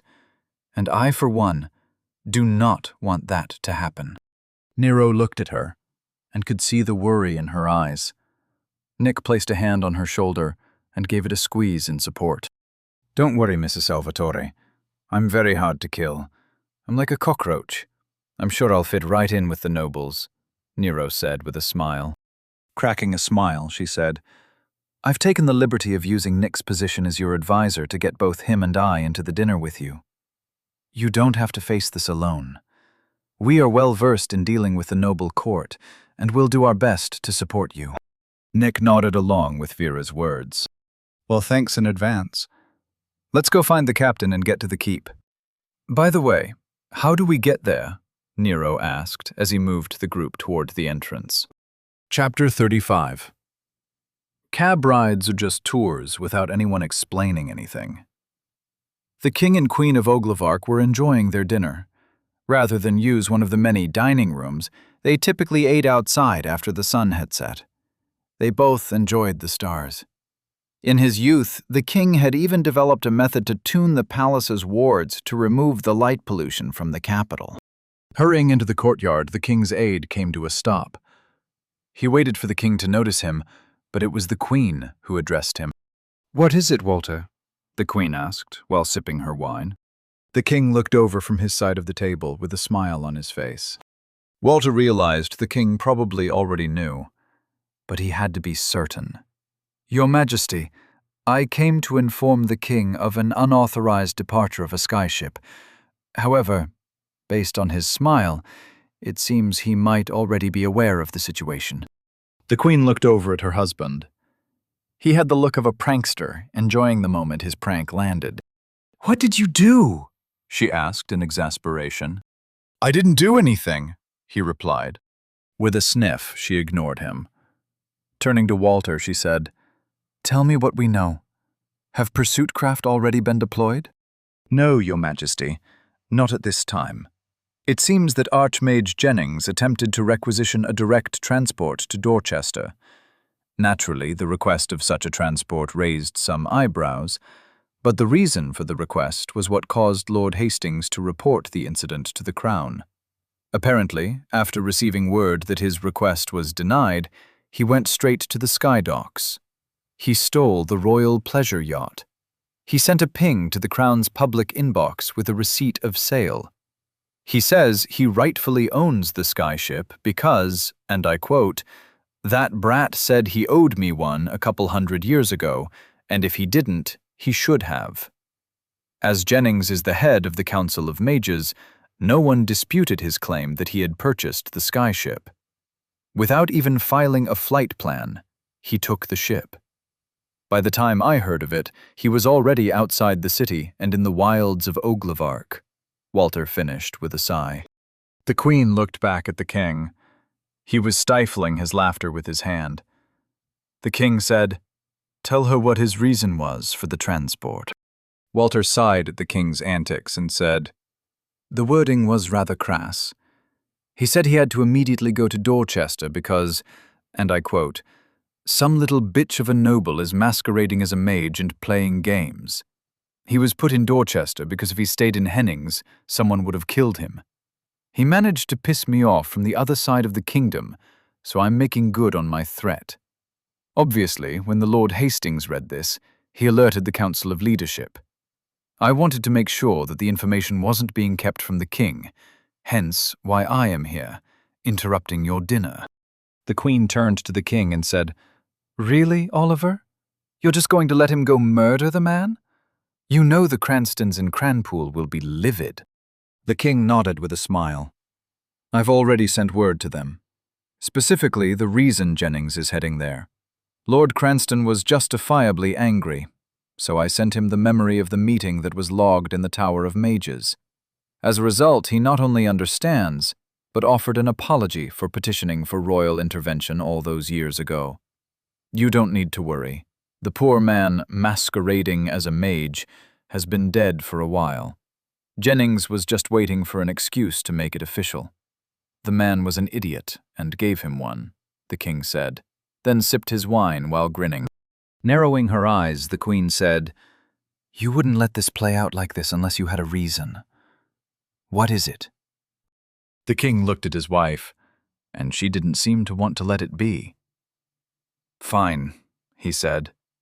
"That anomaly in Dorchester is interesting. I didn't want to affect his path, but Jennings wasn't going to let the kid be in danger. This way, I let Dorchester gain a new noble house. Jennings gets out of his tower and gets his revenge. A mage who let a noble house hide troops is dealt with, and I put a skyship above Dorchester in case I need it there. There were other reasons, but those were the main ones." The Queen looked pleased and said, "I always love the way you play. As far as I know, you're still the only person who has beaten the Matrix of Fate in the game. But is the boy that important?" The king shook his head and said, "Not at all. The boy is interesting, but the events he sets in motion are much more interesting. Think about what would have happened if the Dorchans had won the city seat.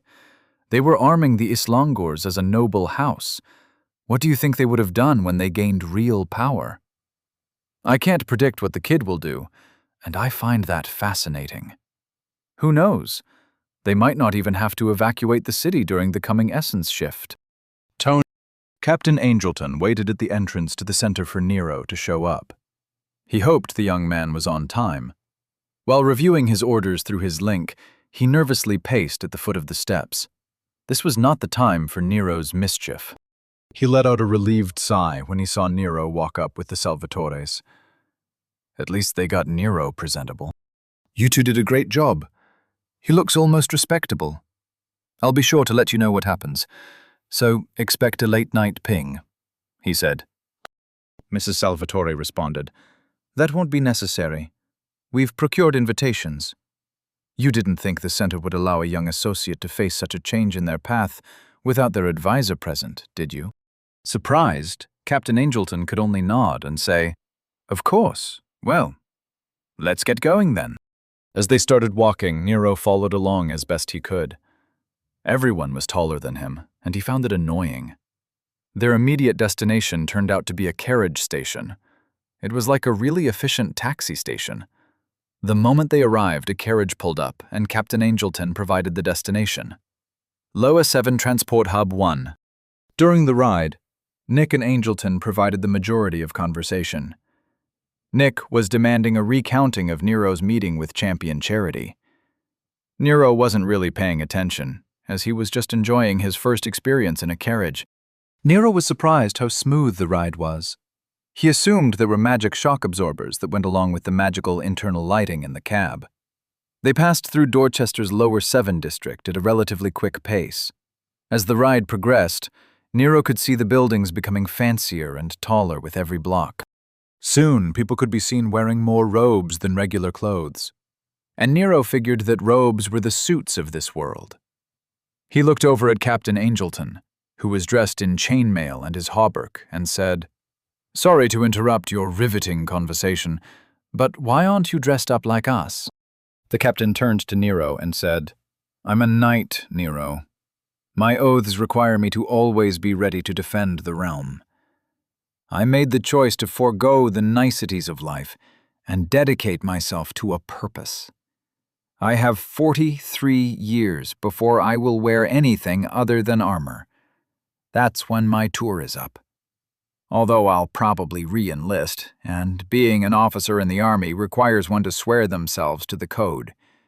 You'll probably never see me in anything but armor."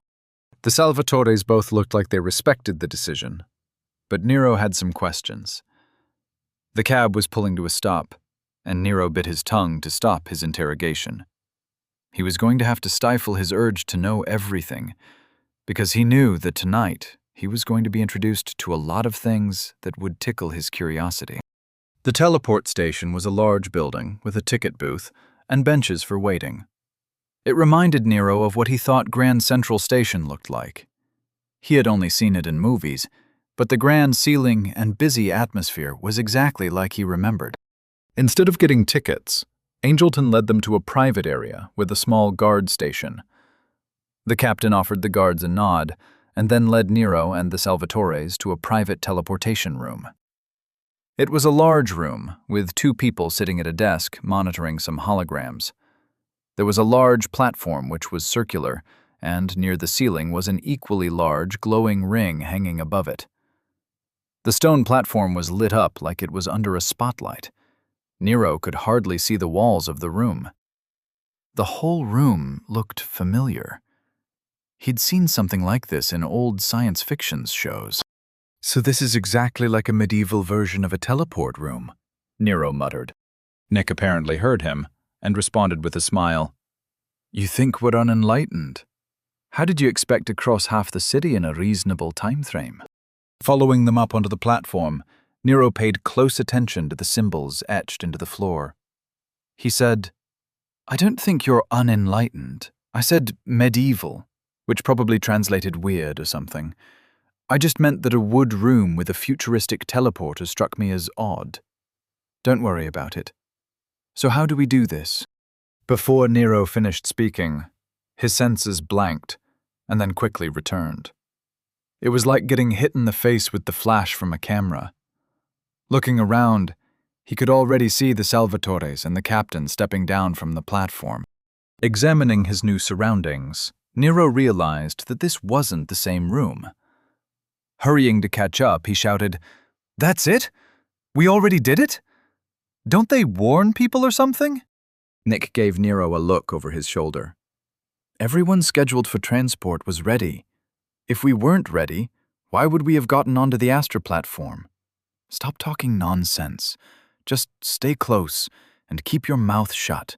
With a Nero shut up and promised himself that he wasn't going to act like a noob anymore. He would keep his eyes open, but hold any and all questions until he was somewhere private. Soon they were taking another cab. This part of the city had really tall stone buildings and had a very different atmosphere than Lower 7. The people all had their noses in the air and walked with purpose. Nero watched the people along the sidewalks interact and could tell he was in the upper class area of the city. The smiles were gone, but the courtesy remained. This is what New York would look like if the style section said that kindness was all the rage this season, Nero thought to himself. Nero wondered how a city full of socialites like these functioned. Did they have auctions where they fought to be outbid? How did charities work here?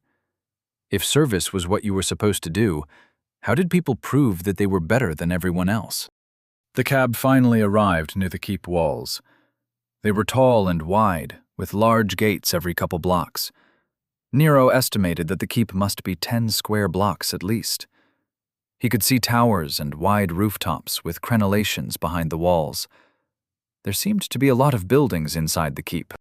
While they were waiting for their turn to be checked in at the gate, Nero couldn't hold in his questions. "I thought the keep was a building. How is this all considered the keep?" Nero asked Nick. Originally, the keep was just the large central building, which could serve as a retreat position and center of government. Over time, keeps grew as cities grew. Now a keep is defined as the central governing position of the city. As you can see, there are still walls to provide a fallback position. However, now it mostly serves to keep out unauthorized people. After all, if an invading beast wave got this far into the city, there would be no point in falling back. The buildings in the keep are the administrative centers for all city services and orders, he said. Captain Angleton chimed in. "The local chapter of the Knights of Oglavark is here as well. I stayed there for a while after I was promoted to captain. It is in what used to be a Church of Serene, before they moved to the Temple District."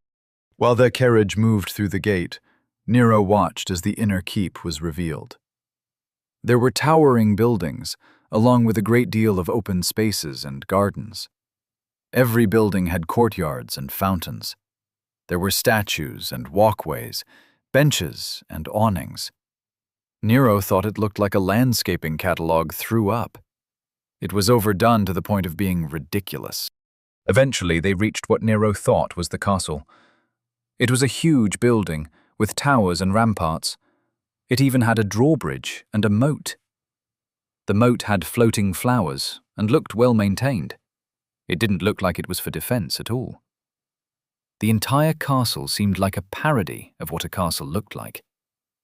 Then Nero took another look and tried to think about why he thought castles looked a certain way. He was used to seeing ruins. A building that was ancient but well maintained would actually look like this. There was no reason to let the walls fall to disrepair, or for the landscaping to be purely functional. Why couldn't they do both? Nero reminded himself to take things as they come, and not to judge things without information. He refused to act like a tourist. Pulling up to the keep, they got out and were met by the staff. It wasn't exactly a private affair. There were people coming in and out of the castle, and it was more like a servant and butler waiting at the airport with a sign that said Nero Walker than a special honor that welcomed him as a guest.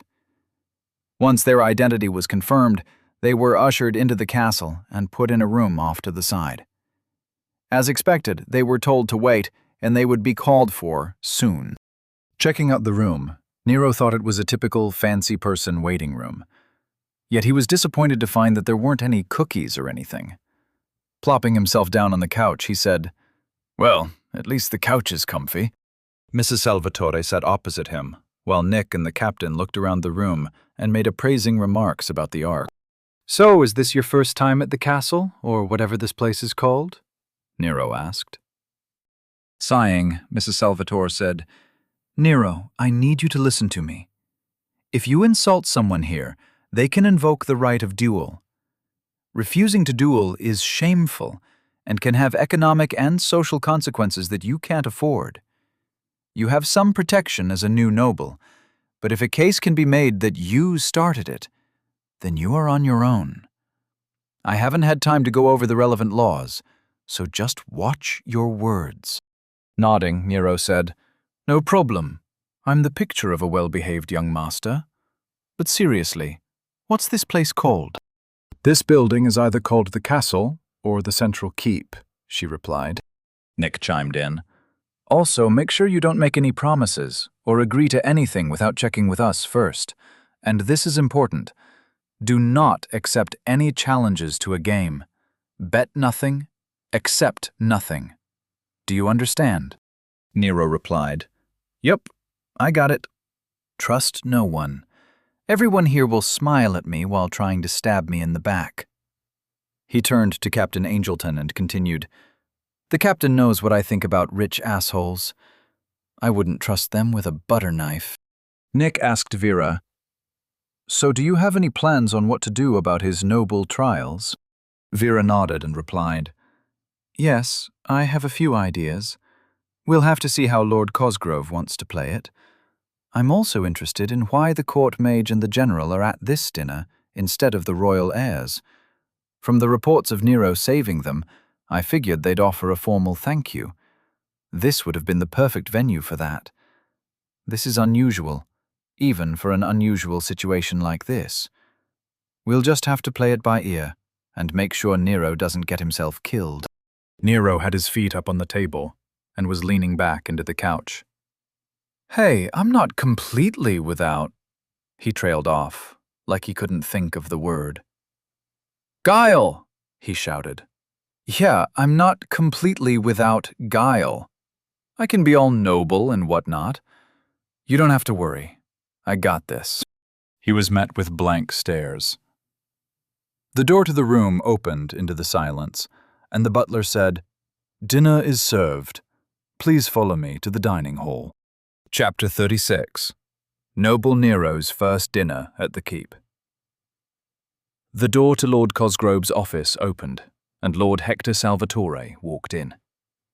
He was 6 feet tall and walked with confidence. His thin black hair was cut short and styled with product. He had a thin goatee with impeccable grooming. He walked to the center of the room and offered an elegant bow. "You wished to see me, City Lord?" he asked in a silky voice. Lord Cosgrove tapped her fingers on the desk as she appraised him. "What can you tell me about your brother and his wife?" she asked. Confused, he asked, "Which brother, my lord?" Raising an eyebrow, she said, "After today's meeting in the council chamber, you can't guess the topic of conversation?" Taking a second to think, Hector furrowed his brow and went over what he knew. Looking back to Lord Cosgrove, he said, "I'm sorry, my lord. I can't think of what connection anyone in my house has to last night's events, or anything covered in the council meeting. I assure you, as far as I know, my house had no connection to the former Lord Dorchan's machinations." Shaking her head, Cosgrove replied, "No, Lord Salvatore. This isn't about the Dorchans. This is about the new noble." "I'm even more confused. We don't have anyone in our house in Lower 7. How did he—" "You mean the boy has some connection to Nicholas and Vera?" he asked, eyes wide in shock. Lord Cosgrove chuckled. "Yes, Nicholas is the boy's advisor. His wife did the boy's initial intake when he entered the city. Apparently they are thick as thieves. In fact, when I sent for the boy, Vera Salvatore got an invite to tonight's dinner through her connections with the general's staff. She managed to do it without the general even being aware. What I want to know is, what kind of people are they? I don't know much about your brother. I don't think I've ever met him," she said, attempting to cover his shock. Lord Salvatore coughed into his hand and said, "Yes, you probably never interacted. Nicholas left the noble court and the house almost 50 years ago, when he married his wife, in fact. He always avoided the political aspects of being a Salvatore. His only concern was scientific advancement. He made our father both proud and annoyed in equal measure. His rapid rise through the research center is a testament to his dedication to his craft. With respect, Vera is the one to watch out for." "How so?" Lord Cosgrove asked intently. "Her maiden name is Pendleton," he said. Lord Cosgrove leaned back as if struck. "She's related to the Pendletons. The Grand House Pendletons?" she asked for clarification, shaking his head. "Not really. Well, kind of. Her grandmother was Natasha Pendleton, but her mother left the family to start a new house. I believe they are best categorized as a branch house, but haven't formally completed the noble trials. I believe the mother is only waiting to find the right husband. She had 5 or 6 consorts, if I remember correctly. She has also completed the other trials, and hasn't appeared to be in a hurry to marry. In any case, Vera was raised in Hennings and moved here to work in the center almost 75 years ago. She met Nicholas, and he left our family for her. She is a formidable woman. Do not take her lightly, as she grew up playing the game in the capital. From what we learned when we checked up on her history, she spent a great deal of time destroying people who crossed her.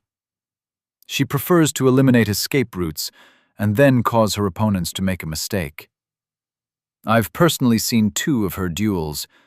She is a devious fighter and relies on subtle essence manipulation. If she wanted Nicholas to be the lord of the house, I would have stepped down rather than deal with her. Does that answer your question? He said. Nodding, she replied, Yes, you have succeeded in conveying how dangerous she is. But I need to know what drives her. What does she want? You make it sound like she decided she wanted Nicholas, so she took him. Is he really that browbeaten? Can that avenue be explored? Shaking his head vehemently, he replied, No, you misunderstand. I'm sorry I wasn't more clear. She met Nicholas and found a fellow purist in the pursuit of perfection. Let me put it this way. She has the efficiency pillar. She is exacting, always has been. She likes watching people grow. That's why she got into the center. Within a few years, she was leading a team. I believe she is currently the head of intake for all of Lower 7. I guarantee you that she knows everyone there. She treats people like projects. When she met Nicholas, she just helped him focus on what he thought was important. She saw greatness in him. He was always a scientist, but his successes were a byproduct of his skill. When he met her, he became a force of nature in the scientific community. She is his rudder. They are actually perfect for each other. Trying to get between them would result in disaster. In fact, you remember my late sister. About 20 years ago, she tried to bring Nicholas back into the fold by impeding his work through political maneuvering. Vera noticed immediately. Rather than fighting back, she systematically destroyed my sister's interests. Her friends distanced themselves, her business contacts dried up, and rumors hounded her. It took 6 months for her to figure out that it was Vera. I believe that Vera somehow let my sister find out in a way that made her too furious to think straight. She challenged Vera to a duel without thinking it through. Vera accepted, then took my sister's hands, followed by her head within an hour. No one in the family even knew it was happening until it was over. I personally went to Nicholas to ask for an accounting of what happened. He hadn't heard anything about it. When I told him that our sister was dead, he just asked, "What did she do to piss off Vera? Was she insane?" As a result, the House of Salvatore doesn't currently have any dealing in Lower 7. I hope that clarifies things, he finished. The door to her office slammed open, and Lord Cosgrove's aide rushed in. "My lord, we've just received word that the head of the Mage Council in Hennings has registered a flight plan to Dorchester. The flight plan states that he is already en route. He'll be here within the hour." Both Lords Cosgrove and Salvatore were stunned. "Why is he coming?" Lord Cosgrove asked. "I think you'll need to read his reason for visiting personally," the aide said, and sent it to Lord Cosgrove through the link. Opening her link, Lord Cosgrove skimmed the flight plan. Finding the section on Reason for Visit, she read, "That little bastard Cranston is going to be dead soon, and Dorchester needs a new court mage. I'm it." With her face paling, Lord Cosgrove looked to her aide and asked, "Does Mage Adept Cranston know?"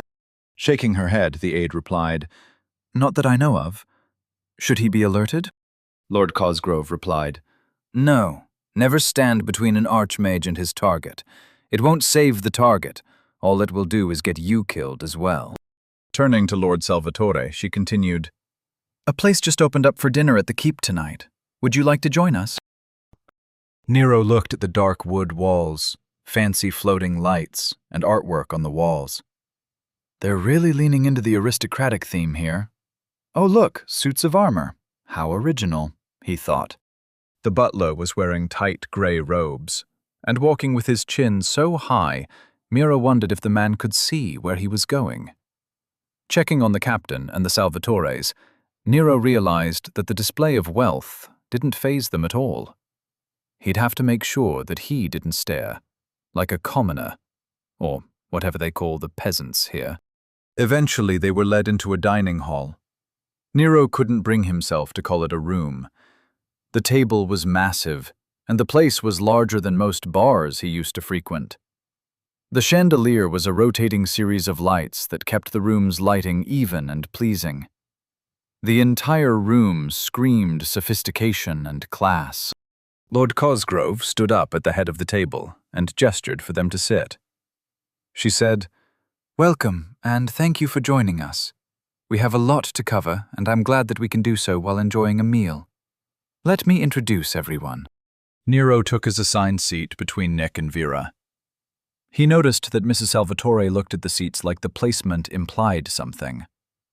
Captain Angelton was on the other side of the table, next to some guy in a blue tabard with gold trim. The silverware was shiny, and everything looked like the cover of a magazine. The whole situation made Nero hesitant to touch anything. Lord Cosgrove remained standing and gestured to her right. "This is Archmage Felix Jennings, the new court mage. He is here representing the Tower of Mages." Gesturing to her left, she said, "Here we have Lord Michael York. He is the newly appointed head of the Tower of Logic." Going back to the right, "This is Lord Sarah Bennings. She is the director of the Tower of Law." Continuing on the right, "And here is General Branson, currently in command of the Army Central Command in Dorchester." Finally, she gestured to the man sitting in the second seat on her left, right next to Nick. "This is Lord Salvatore, Nicholas's brother. When I heard that your advisor and his wife were joining us, I took the opportunity to invite him," she finished with a smile, and sat down. As if that were a hidden signal, servants descended on the table like a swarm. They placed glasses of wine and water, followed by a salad of some kind. In less than 30 seconds, everything was in place, and they vanished like smoke. Do servants gain abilities that make them awesome at this crap or something? That was nuts, Nero thought. Lord Cosgrove spoke up again. "Before we eat, let us give thanks," she said, and bowed her head. Everyone bowed their head in turn and put their hands in their laps. Nero followed suit, while side-eyeing everyone to see what was happening. "We thank you for your bounty, and will endeavor to grow in recompense for that which we've culled," she said, then opened her eyes with a smile. "Please enjoy," she said, and picked up her fork. Nero almost wanted to clap. The lady really knew how to do an introduction. Before anyone could even touch their food, Vera spoke up. "My lord, I'd like to thank you for this wonderful meal. Too often, when dealing with subjects of this magnitude, we confine them to conference rooms and places commensurate with the severity of the issues at hand. Having Mr. Walker for a meal before he even gives the Pledge of Nobility is truly touching," she said, while offering a toast to the city lord. Judging by the smile on the Archmage Jennings' face and the looks the other dinner guests shared, Nero was sure he was missing something. He reminded himself that he couldn't know everything, and whatever happens will happen. Digging into his food, he ignored everything else. "Is this a beet? I don't remember what beets taste like." "I'm calling it a beet," he decided with a nod. Lord Cosgrove sipped her wine and replied to Vera, "Mrs. Salvatore, you're welcome, of course. I just thought that since Mr. Walker was so new to this world, some of the rigid doctrines we nobles have to endure should be eased into. There is no reason to force him to follow the letter of the law." While chewing on what he thought was a carrot, Nero muttered, "The devil is in the details. Ignore him at your peril," and then washed it down with some water, while never raising his eyes from his plate. "Yes!" Jennings shouted. Everyone at the table jumped when Archmage Jennings slammed his palm down on the table. With a wide smile, he continued, "That is a wonderful thought form. A demon waiting to trick you while you gloss over the details while focusing on the bigger picture. A threat right in front of you that you ignored to your destruction. Did you just make that up? That's fantastic." The Archmage was nearly bouncing in his seat. Everyone's attention turned to Nero. With some salad dressing on his lip and his fork paused in front of his face, Nero looked around at everyone watching him. Delicately setting down his fork, he wiped his mouth with his napkin and said, "I'm sorry for my outburst. I was just reminding myself not to let the surroundings dictate my mindset. Just because I'm at dinner doesn't mean this is a dinner, you know?" "Right you are, my boy. Keep your eyes on your opponent at all times. I'd like to show you the game. I'm very interested in watching you play," Jennings said with a smirk. Nero could sense a kindred spirit in the man. Although he looked about 45 years old and was dressed like a suit, he obviously had the soul of a troll. "I'd love to see it, but I think Mrs. Salvatore would skin me alive if I were to agree to anything without first asking her opinion. I've decided to appoint her my proxy for all my noble-type stuff," he said, and then returned to his salad. It took a few seconds of silence for Nero to realize that no one was moving. He looked up and saw that everyone had frozen. Even Lord Cosgrove was wearing a repressed frown. Looking over at Mrs. Salvatore, he saw her smiling ear to ear. Nick, however, seemed like he was trying not to laugh. Breaking the silence, Vera addressed everyone in a loud voice. "I humbly accept the appointment as Housewalker's proxy, and will do my best to serve its interests. May our house grow to the sky and cast a long shadow." She then leaned into Nero's personal space and said, "I know you have no idea what you've just done, but I won't betray the trust you've shown me. Now don't say anything else, and just eat your meal." Nero nodded in confusion, then looked at Nick. Nick had started a small, quiet conversation with the man who was sitting next to him. Apparently, the man was his brother. Small world, thought Nero. Small talk took over the dinner, as everyone brought up topics pertaining to the city as a whole. The recent noble war was mentioned only in that Lord York had taken over one of Lord Dorchin's responsibilities. Lord York was the new head of the Logicians, in the aptly named Tower of Logic. General Branson praised his men for their foiling of the plot, while Angelton tried to turn away any praise. Lord Benning went into a long, boring rendition of laws and how cleverly the Dorchins maneuvered the situation to their advantage, while highlighting the brilliant countermeasures the city lord used to win the day. Nero kept his head down and focused on the courses that were presented. Succulent meats and tasty soups came in waves. All of the portions were small, but they just kept coming. Eventually, he got bored and started playing with the ambient essence. He was careful not to actually do anything, but just shaping it a little shouldn't cause any issues. While Lords Benning and York were arguing with Nick about psychic filtering in regards to something or another, Nero was leaning back in his chair, patting his belly. Meanwhile, he was staring at the essence above his plate, playing with a simple spell form for cleaning things. Nero thought he figured out the part of the spell form that was for targeting. If he changed the essence input from purge to heat, wouldn't he have a way to melt stuff? Purge was the essence associated with returning something to its intended identity. Nero figured that when he delved something, that was its base identity.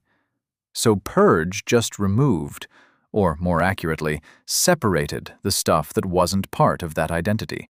Unbeknownst to Nero, Archmage Jennings was watching the essence forms that Nero was making, while grinning from ear to ear. The boy is sitting at a table of some of the most powerful people in the city and is picking apart spell forms like an adept. What is he trying to form? Why is he... Uh-oh, he thought. The entire table's attention snapped to Nero as he targeted his glass with his brand-new heat inversion spell, patent pending. The glass in question iced over, and the liquid froze solid. Nero frowned and muttered, "Too much heat was pulled. There has to be a better way than manually throttling the input. Maybe if I use the input section of the water condensation spell, I'll be able to adjust it like a faucet." The table sat in silence, as Nero muttered to himself and manipulated a spell form at the table. I just flip the essence flow, change the input, use the targeting form, and boom, a temperature spell, Nero thought. While he was playing with his new spell, which he now called the hotter/colder spell, the table was watching his glass go from solid ice to melting, then boiling, then back to solid ice. Finally, after the 7th cycle, Nero noticed everyone watching him and his glass. He said, don't mind me. Keep talking about what you were talking about. It was really interesting. That part about the proper way to do it, I totally agree with. And the other thing about the wrong way to do it, that was absolutely true too." Nick dropped his head into his hands, and everyone else just sat in shock. Archmage Jennings started clapping. "Brilliant! My boy, that is the most crude variable temperature spell I've ever seen. You used parts of at least 3 separate spell forms, but it worked. Why were you using ambient essence like that? How did you do that?" he asked excitedly. Looking around the table, Nero decided to play his trump card. In a voice full of sincerity, he said, "I'm sorry, but all research-related questions will have to be addressed to my advisor. And, on the advice of my counsel, I'm going to shut up now." Chapter 37. Nero demonstrates his chops. Lowering his new ship out of the clouds, Archmage Jennings opened communications to Dorchester. His console lit up with a hologram of the local traffic tower attendant. Although they probably hadn't seen a skyship in the last decade, all cities were required to have an available docking port. The attendant looked like he was trembling at attention. "Dorchester Skydock 1 sees you, Mage 1. You are currently flying royal flags. Is there someone on board we should be aware of?" Snorting to himself as he brought the royal yacht down toward the landing platform, Jennings replied, "Yes, I'm on board. That's more than enough for you." Standing even straighter, if that were possible, the attendant replied, "Yes, sir, of course, sir. We're ready for you to begin landing procedures." While Jennings listened to the man blather, he was sealing the docking clamps. In no time at all, he walked to the door and checked the time. 1 hour and 36 minutes. Not bad for a trip from Hennings to Dorchester. Top-of-the-line ship indeed, he thought with a smile. Outside the ship, standing on the platform, was the local transit agent with a bunch of papers. Jennings could tell that the woman would be a stickler for procedure, so he started talking as he walked up. "Good afternoon. Depending on what happened after I left Hennings, I either borrowed or stole this boat. In any case, I'm leaving it here. There is a very real possibility that someone from the capital will be sent to collect it, so don't be surprised if someone shows up with paperwork to that effect. Now, I'll be the new court mage here, so if you have any questions, feel free to call my office. Thank you for your diligent service, and may your path remain wide and clear," he said. Then, with a loud whoosh, he flew off into the city. The transit agent hadn't had a chance to say anything, or confirm receipt of the yacht. Grumbling to herself, she went back inside and started a scathing report to the Council of Leadership on their new court mage. Meanwhile, Jennings was hurtling through the air toward the local mage tower. Using his link, he deftly inserted himself into the local thought hub. Using authorization protocols, he updated his local identity and looked up the current whereabouts of his target, Mage Adept Cranston. Finding that he was currently at the City Lord's castle, Jennings veered toward the keep. "Hiding like a little bitch isn't going to save you," Jennings thought to himself while growling in anger. Within 3 minutes of arriving in Dorchester, Archmage Jennings was landing in front of the castle gate. The guards on duty were standing at attention and didn't say anything, or even make eye contact. So, someone is expecting me. Interesting, he thought. Once inside, he started toward Cranston's current position. Walking the hallways, everyone stayed out of his way. Some even bowed. Overconfidence has killed many a man, so Jennings took the time to strengthen his essence shield. He even added a filter to ensure his air was clean. After his defenses were set, he spread his psychic field out as subtly as he could. His feather-light touch was nearly impossible to detect. As he progressed through the halls, his senses found Mage Adept Cranston arguing with a group of people near an arena in the basement. Smiling, he quickened his steps. As he walked down the stairs, he saw the doors to a large arena were open, and a bunch of fancy nobles were facing off against Cranston. Some of them were trying to calm the man down, while others were looking at him like he was already dead. Jennings enhanced his voice with essence and spoke loudly into the room. Mage Adept Silas Cranston, you have been found guilty of refusing an assignment given to you by the Mage Council of Oglevark. Do you wish to dispute the charges? Jennings was vibrating in anticipation. The Dorchester Council of Leadership were in awe of the essence storm that was accumulating around the Archmage. Lord Halima Cosgrove had considered delicately intervening, maybe attempt to prohibit the duel on the grounds that Cranston was her subject. However, that idea evaporated in the face of Jennings's wrath-given form. Cranston stepped back from the nobles and faced Jennings at around 30 paces. The nobles realized that there might actually be a fight, and promptly ran to the side of the arena. Jennings chuckled as he watched them all hitch up their robes and skedaddle. The orders were ridiculous, and I will not waste my... Cranston started. With a blast of essence, Jennings interrupted the blithering idiot with a personalized plasma lance spell. Hitting Cranston's essence shield head-on, it sent the Mage Adept flying into the opposite wall. Walking forward, his control spreading out like a fog, Jennings spoke in a cold voice. Your refusal to follow your oaths has been noted. Many years ago, you managed to save your hide by begging for royal intervention. But now, this is a matter of mages. It will be settled like mages. Get up, you sniveling piece of shit. Stumbling to his feet, Cranston pulled on the ambient essence to reinforce his shield. His face set in a snarl, he held his arms to his side and started gathering what he could. You were a commoner once. I've heard the stories. Know that I will tear down your... With a flick of his wrist, Jennings pulled Cranston's weave apart. As the weave broke into pieces, Jennings made sure to pull as much of Cranston's center as he could. With a shriek, Cranston fell to his knees and clutched his chest. I don't want to hear your blather. This is a kingdom of merit. I've been here 1,000 years, and I'll be here 1,000 more. We have never stood for incompetent leaders, and we never will, Jennings said with a growl. Archmage Jennings ripped into the ambient essence and forced his control into all of the essence in the giant room. He could hear the shocked gasps of the onlookers as they felt, probably for the first time in a long time, that they could not feel anything outside their body.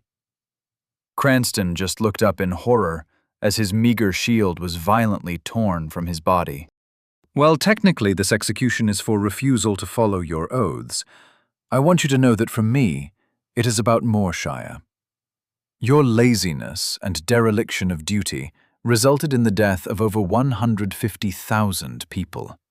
And today, they get the justice that they were denied by petty politics, Jennings said, his voice echoing with power as the walls of the arena shook.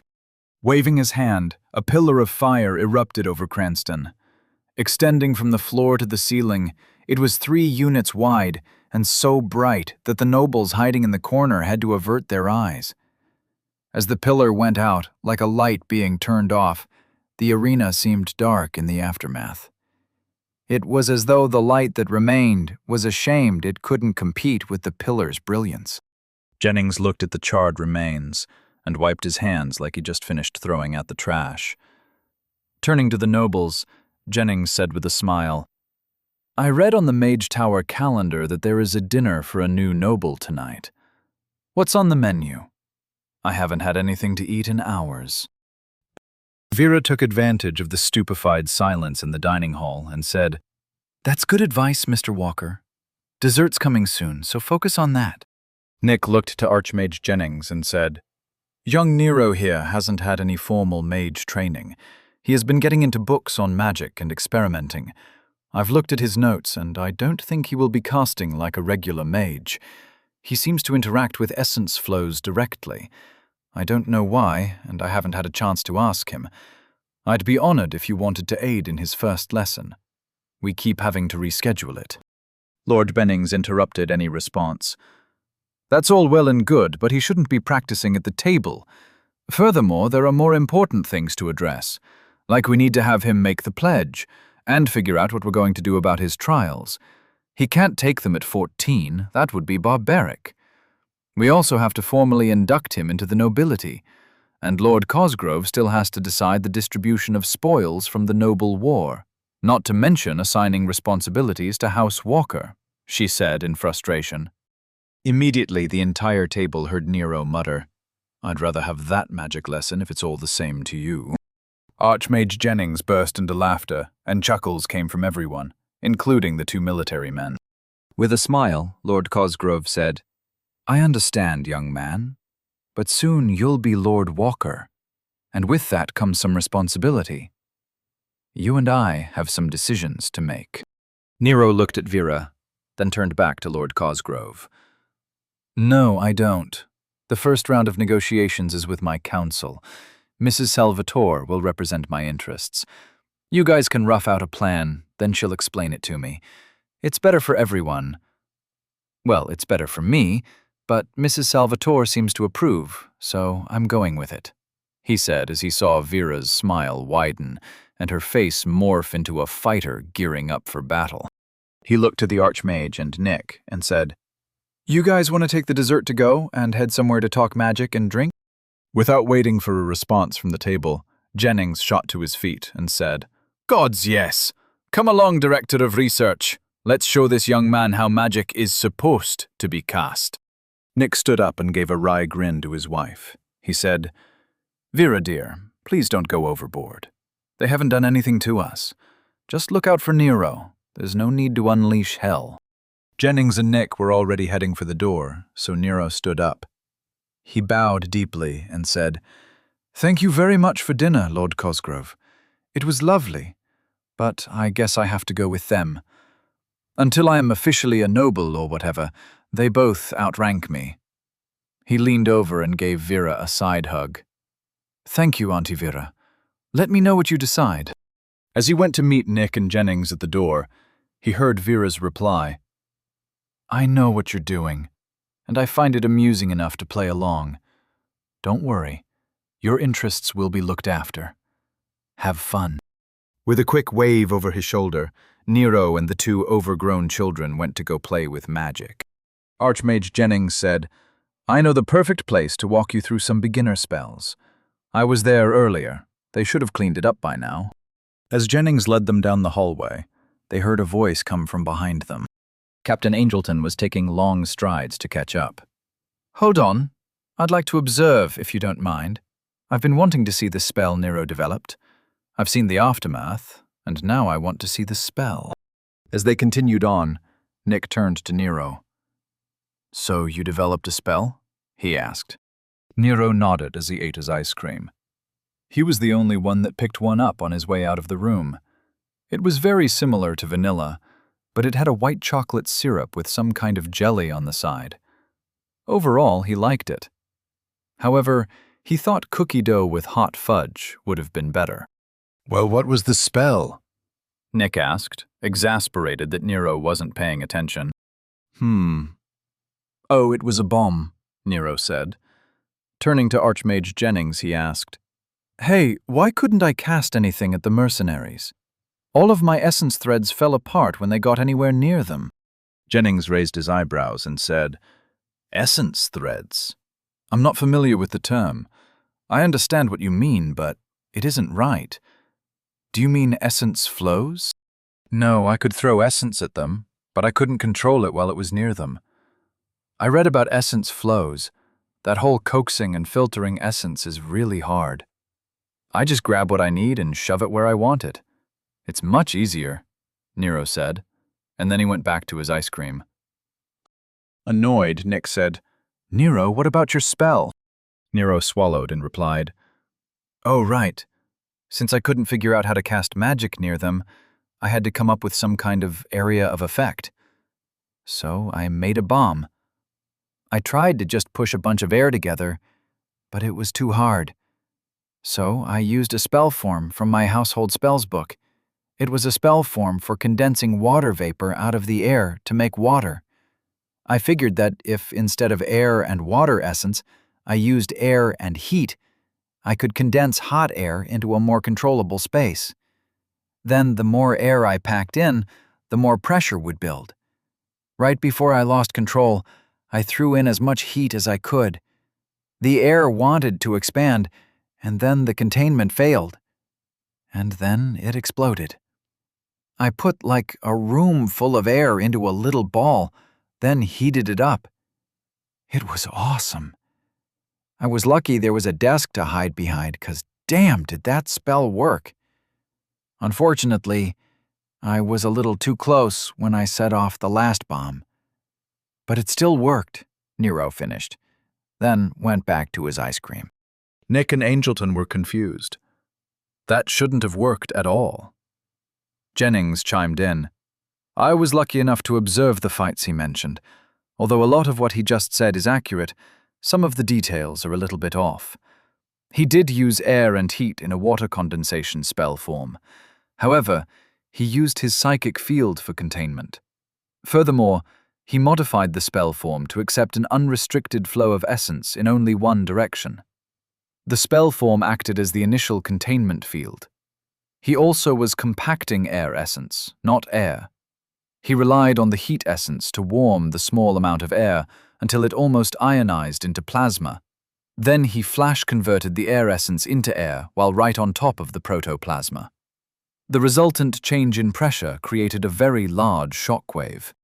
Both Angelton and Nick were nodding, as if impressed with the spell. Nero, however, was not amused. Nero said, "How come you get appreciative nods when you said exactly what I said while talking like a tool?" Finished with his ice cream, Nero paused in the hallway and walked over to a servant who was going about their business. "Hey man, you know where the kitchens are? I gotta drop off this dish," he asked. The servant looked surprised and replied, "You can just hand it to me, sir. I can take it." Nero gave him a questioning look. "You sure, man? I don't want to put you out. I'm sure you're doing whatever it is you're doing. I don't mind," he said. Smiling, the servant said, "Yes, sir. It's fine. I can take it." Shrugging, Nero handed him the dish and said, "All right, man. Thanks. Let them know it was really good. But maybe they should add some cookie dough and replace the white chocolate with fudge. They'll love it. Take it easy." Rejoining the trio, Nero said, "Sorry about that. Let's go." Nick was chuckling and said, "You're going to make a terrible noble." Apparently, they had arrived at their destination, as Jennings waved open the doors and said, "Here we are. This is an arena room. We can use this without fear of destroying anything." Nero asked, "Why does it smell like bacon?" Archmage Jennings' smile wavered as he said, "No reason." Captain Angelton's expression didn't break as he chimed in, "That's not bacon, this is an arena. Take another guess." Nero looked confused for a moment, then realized that he was smelling cooked people. "Okay, that's just gross," he said. After having a full-body shiver, he chose to ignore the smell and moved on to more important things. Nero clapped his hands in anticipation and asked, "Now, who has something in their personal space that I can blow up?" Chapter 38. Self-taught perfection in action. Lord Cosgrove and those remaining at the lavish dinner table watched as Nero, Nick, and Jennings left to go have an impromptu magic lesson. She looked over at Vera Salvatore and grimaced. Noting the woman's wide smile, she realized this was going to be an unpleasant conversation. Before she could take control of the conversation, the general spoke up. "Angelton, I want you to go with them. Try to get that boy interested in tactics and combat. I don't want a tactical mind like his to be locked in some tower. Right now he is looking for a path, and he needs options. Give him some." The captain wiped his mouth with a napkin and stood up. With a bow to the table, he said, "Thank you for the meal, my lord. It appears I have a duty to attend to." With long strides, the captain left to catch up with the mages. Lord Cosgrove took the opportunity to seize the initiative. "Before anything else, we'll address the distribution of spoils. Of course, Mr. Walker will have to take the pledge before he receives anything," she said, nodding to Lord Bennings, who was about to mention the applicable laws. Vera said, "That's acceptable. The trials and his future will be addressed in due time. What were the specifics of his reward?" Lord Cosgrove replied, "The noble war results were tabulated and posted by the populators. They acted as arbiters since they were here. Their findings stated that Mr. Walker earned 20% of the Dorchen fortune, elevation to the rank of minor noble, and a residence in the city he defended." Lord Bennings clarified. "The residence was to be a Dorchen property, but does not count toward the 20%. It was listed as a separate reward. It must be taken from the spoils before they are divided, and then awarded separately." The General and Vera both smiled, as Lord Cosgrove grimaced. Nick's brother, Lord Salvatore, just sat there, looking uncomfortable being included in this conversation.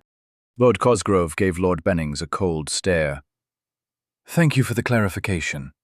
Now, the details of what constitutes the 20% were left to my discretion," she said. Turning to Vera, she said, "I mean no insult to House Walker, but as it is a new house, without backing, and considering the head of the house's age, I'm reluctant to offer any interests. I propose that Dorchester hosts an auction for the Dorchen interests and assets, and 20% of the proceeds will be considered the award." Vera nodded in understanding. "That sounds very reasonable, but in the interests of precision, I'd like to clarify a few things. First, the Dorchen's mansion, located in the inner ring, is the obvious choice for Lord Walker's city residence. You could consider it the award for Mr. Walker's heroic actions while saving the lives of your children. Second, considering that my husband has a standing invitation to start a branch under House Salvatore, Mr. Walker is not without backing. Third, age and history has never been a valid factor in considering the distribution of spoils," she said with a polite smile. Turning to Nick's brother, Lord Salvatore, she continued, "I've spoken with Nick, and he is delighted to accept your offer.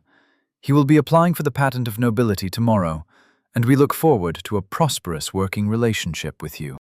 Looking over at Lord Bennings, "And isn't it customary for the house receiving the award to host the auction? I appreciate the city lord's efforts to help a new noble find his place in the city he defended with his life, but the fees associated with an auction of this kind should be substantial. The profits will be substantial as well. I'd like to request an auditor from the Tower of Law to oversee the accuracy of the accounting. We wouldn't like any irregularities to become an issue." Lord Cosgrove looked at Lord Salvatore's shoulders and watched him wilt further into his chair. He wouldn't be of any help. The General was looking at Vera like he had never seen her before, but was now treating her as a dangerous ambush predator. Lord Bennings just sat there, smiling and admiring Vera's attention to protocol. With a sigh, Lord Cosgrove said, "All good points, Mrs. Salvatore. If you couldn't skim from the auction, perhaps Lord Cosgrove could redirect the focus of the discussion." There was no way that Vera knew about the Dorchen's business interests. After all, the woman worked in a center. Those people are always focused on paths over profits. Lord Cosgrove said, "The idea of an auction was just an idle thought.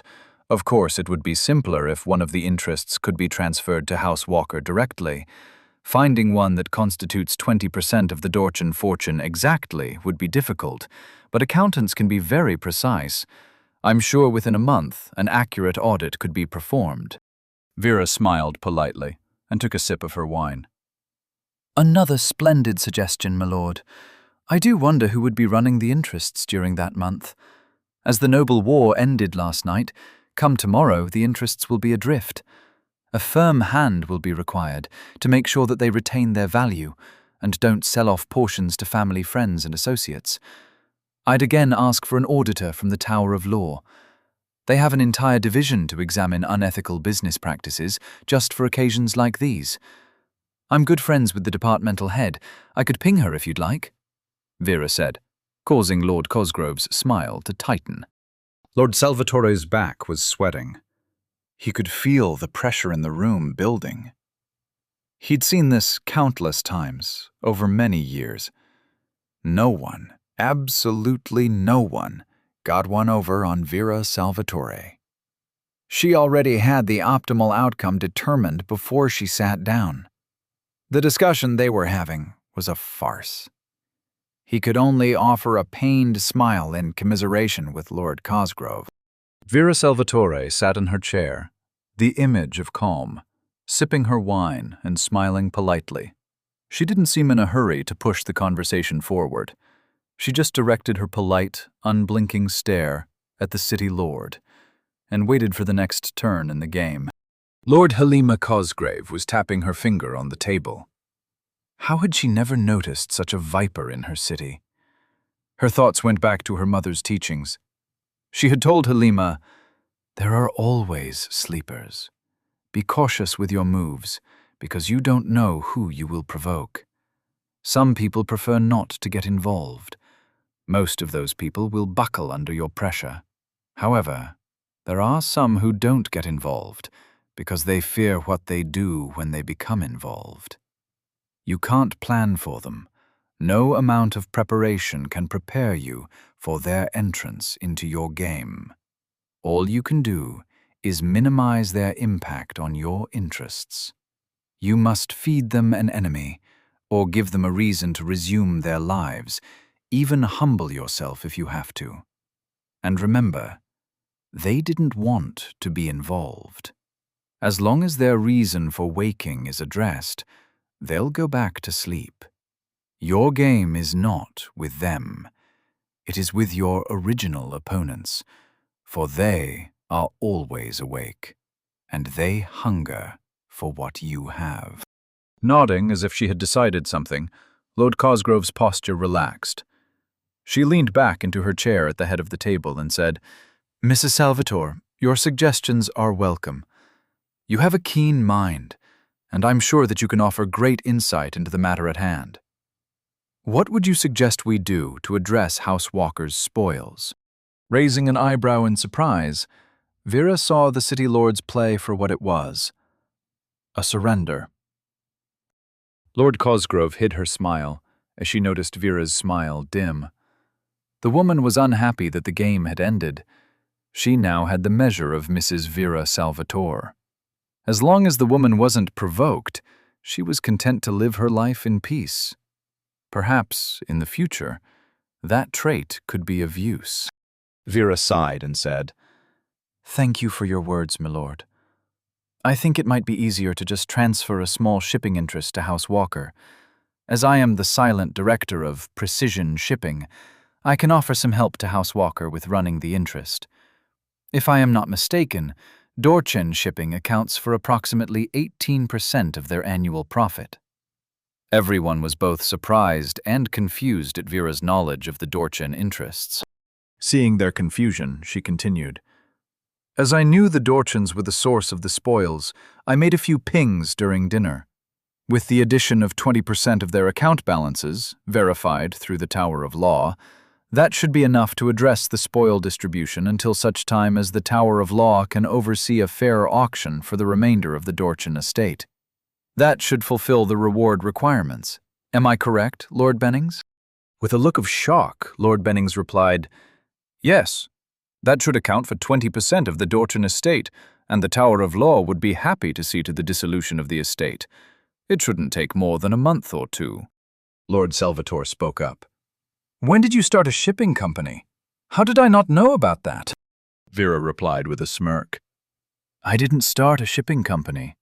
I acquired it from your sister when she demanded an official duel. All of her assets became mine after my victory, as stated in the agreement she made when she demanded my presence in the arena. You assumed I'd sell them. I didn't. And since House Salvatore wasn't associated with my husband at the time, they weren't required to be informed of what I did with them. Lord Cosgrove was happy with the outcome.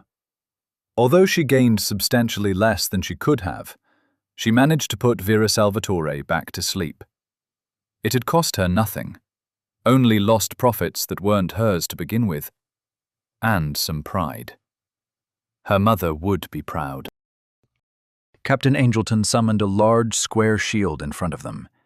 It was relatively translucent and glowing with a golden hue. Both Archmage Jennings and Nick didn't appear very impressed, but Nero was fascinated. Nero poked the shield with his finger, and it was like touching a floating wall. Stepping to the side, he examined the edge. It looked razor-sharp, and he didn't want to test it.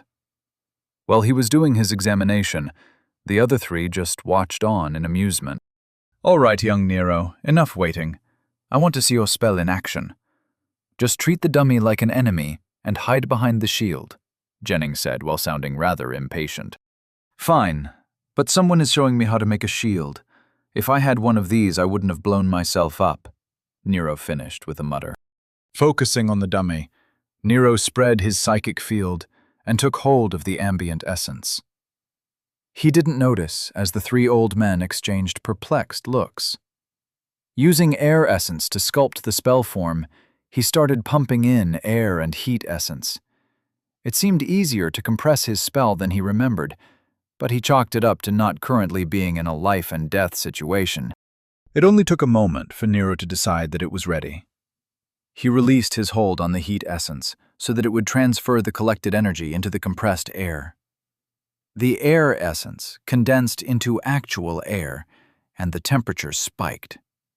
Rather than hold on to the spell form, he let it explode, but this time kept his psychic field active to watch the result. The collected air flashed a bright white, and his spell form was shredded as the bubble expanded. The light faded as the air pressure equalized. The explosive decompression caused the dummy to fold at the hip and launch toward one of the walls.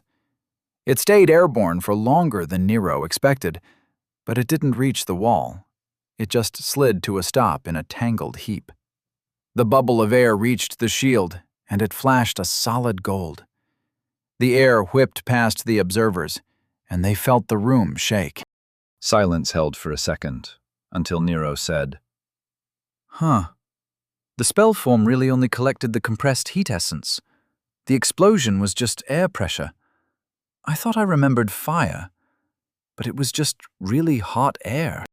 The three older men watched as Nero narrowed his eyes in thought. His eyes widened, and he practically screamed, "Fuel! I need to add something to burn. Hydrogen and air can burn together, I think. And most of the spell form isn't needed. I just need the section that collects the heat and air essence. I can hold the heat essence while it's in the compression bubble, along with the actual bubble. When it gets too hard, I can just let everything go at once. I don't have to concentrate on the filter part at all. I bet that it was only there to help convert water vapor in order to make the water essence solidify better." Finishing his analysis with a nod, Nero turned to the men. They were all just staring at him. Captain Angelton was sporting a smirk. He just snorted and went to examine the blast site and the dummy. Nick looked mortified, like Nero just launched a cat with a homemade potato gun. It was Jennings who sported a crazy grin and said, "That was the dumbest, most brilliant thing I've seen in years. Over the scry, I could see the essence, but I couldn't see how you used your psychic field. You cast like an idiot. It's amazing." He finished with his hands waving around in jubilation. Nero liked the tone, but not the old man's words. "What do you mean? I'm casting like the book said. How about you stop your word vomit and show me how you're supposed to cast the spell?" he said, and crossed his arms. Nick was shaking his head in exasperation. He stepped in front of Nero and held his hands up to Jennings. "Please, don't take offense at his words. He doesn't understand who you are. I apologize on behalf of House Walker, he pleaded. Jennings looked confused, then started laughing. Don't worry, Director. I'm not offended. The boy just wants to learn some magic. What kind of an archmage would stifle that kind of enthusiasm? Turning to Nero, Jennings said, Come here, boy. Stand next to me. Spread out your psychic field, but don't exert your control. Nero shot Nick a dirty look, apparently offended that Nick apologized for him. Standing next to Jennings, he let his psychic field spread and sensed the essence in room. No, no, no! You're trying to control the essence. Just open yourself up to feel it. You're wasting your energy doing it the way you're doing. The lightest touch is all you need. You can feel other people's fields of control, Jennings coached Nero. Getting the hang of it, Nero realized that he had never just let the essence flow around him without impeding it. He never tried to just feel the essence. With the lightest touch, he could now feel where his control ended. He also sensed the small bubbles of essence around Nick and Jennings. Although he couldn't control anything within their control fields, he could see the essence they were using. It looked like they had a bubble of control extending an arm's length all around them. Jennings also had a tightly woven mesh of condensed essence in a field around his body, like a full-body wetsuit. Is this why I couldn't affect the essence near the mercenaries? I couldn't even sense anything near them, Nero asked. Nick replied, Yes. Everyone has a field of control based on a combination of several factors. The inherent control distance is emitted from your body and soul. The area of your psychic field is a combination of your mind and body. It takes a strong mind to influence essence within an opponent's inherent control distance. Doing so is called breaking their circle. Once you control the essence surrounding someone, that is usually when the fight ends. Jennings nodded and said, That's correct, but let's just focus on casting for the moment. Nero interrupted. Hold on. What's with all the essence wrapped around your body? Jennings' eyebrows rose. You can sense that? Remarkable. It's an essence shield. When in combat, mages use them to protect themselves. It isn't an easy technique, and most people only bother when combat is imminent. However, I tend to keep one active at all times. I never like to be unprotected, he said. Nero focused on trying to understand the shield. Nodding, he said, It's only paranoia if no one is out to get you. And someone is always out to get you. Well said. Now pay attention to the spell form that I create. You watching? Good, Jennings said. He watched as Nero focused all his attention on the air in front of them.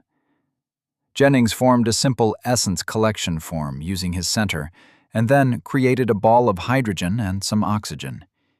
He allowed a small flow of heat essence to enter it, and the ball ignited.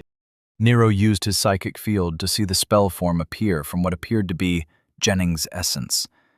His jaw dropped as the ball of air and fuel were pulled out of the ambient air. When the heat essence seemed to flow of its own accord toward the ball and simply brush it, the ball ignited. Nero's eyes were wide as he watched the floating ball of fire hover in front of them. In a hushed and reverent whisper, Nero said, You have your own essence. Just how powerful are you? Jennings kept the spell form feeding the ball of fire and turned to see Nick bursting out in laughter. He couldn't keep his amusement in check and joined in. It was their laughter that clued Nero in to the obvious. He was missing something. Something obvious. As they tried to control their laughter, Nero said in a cold tone, You guys are dicks.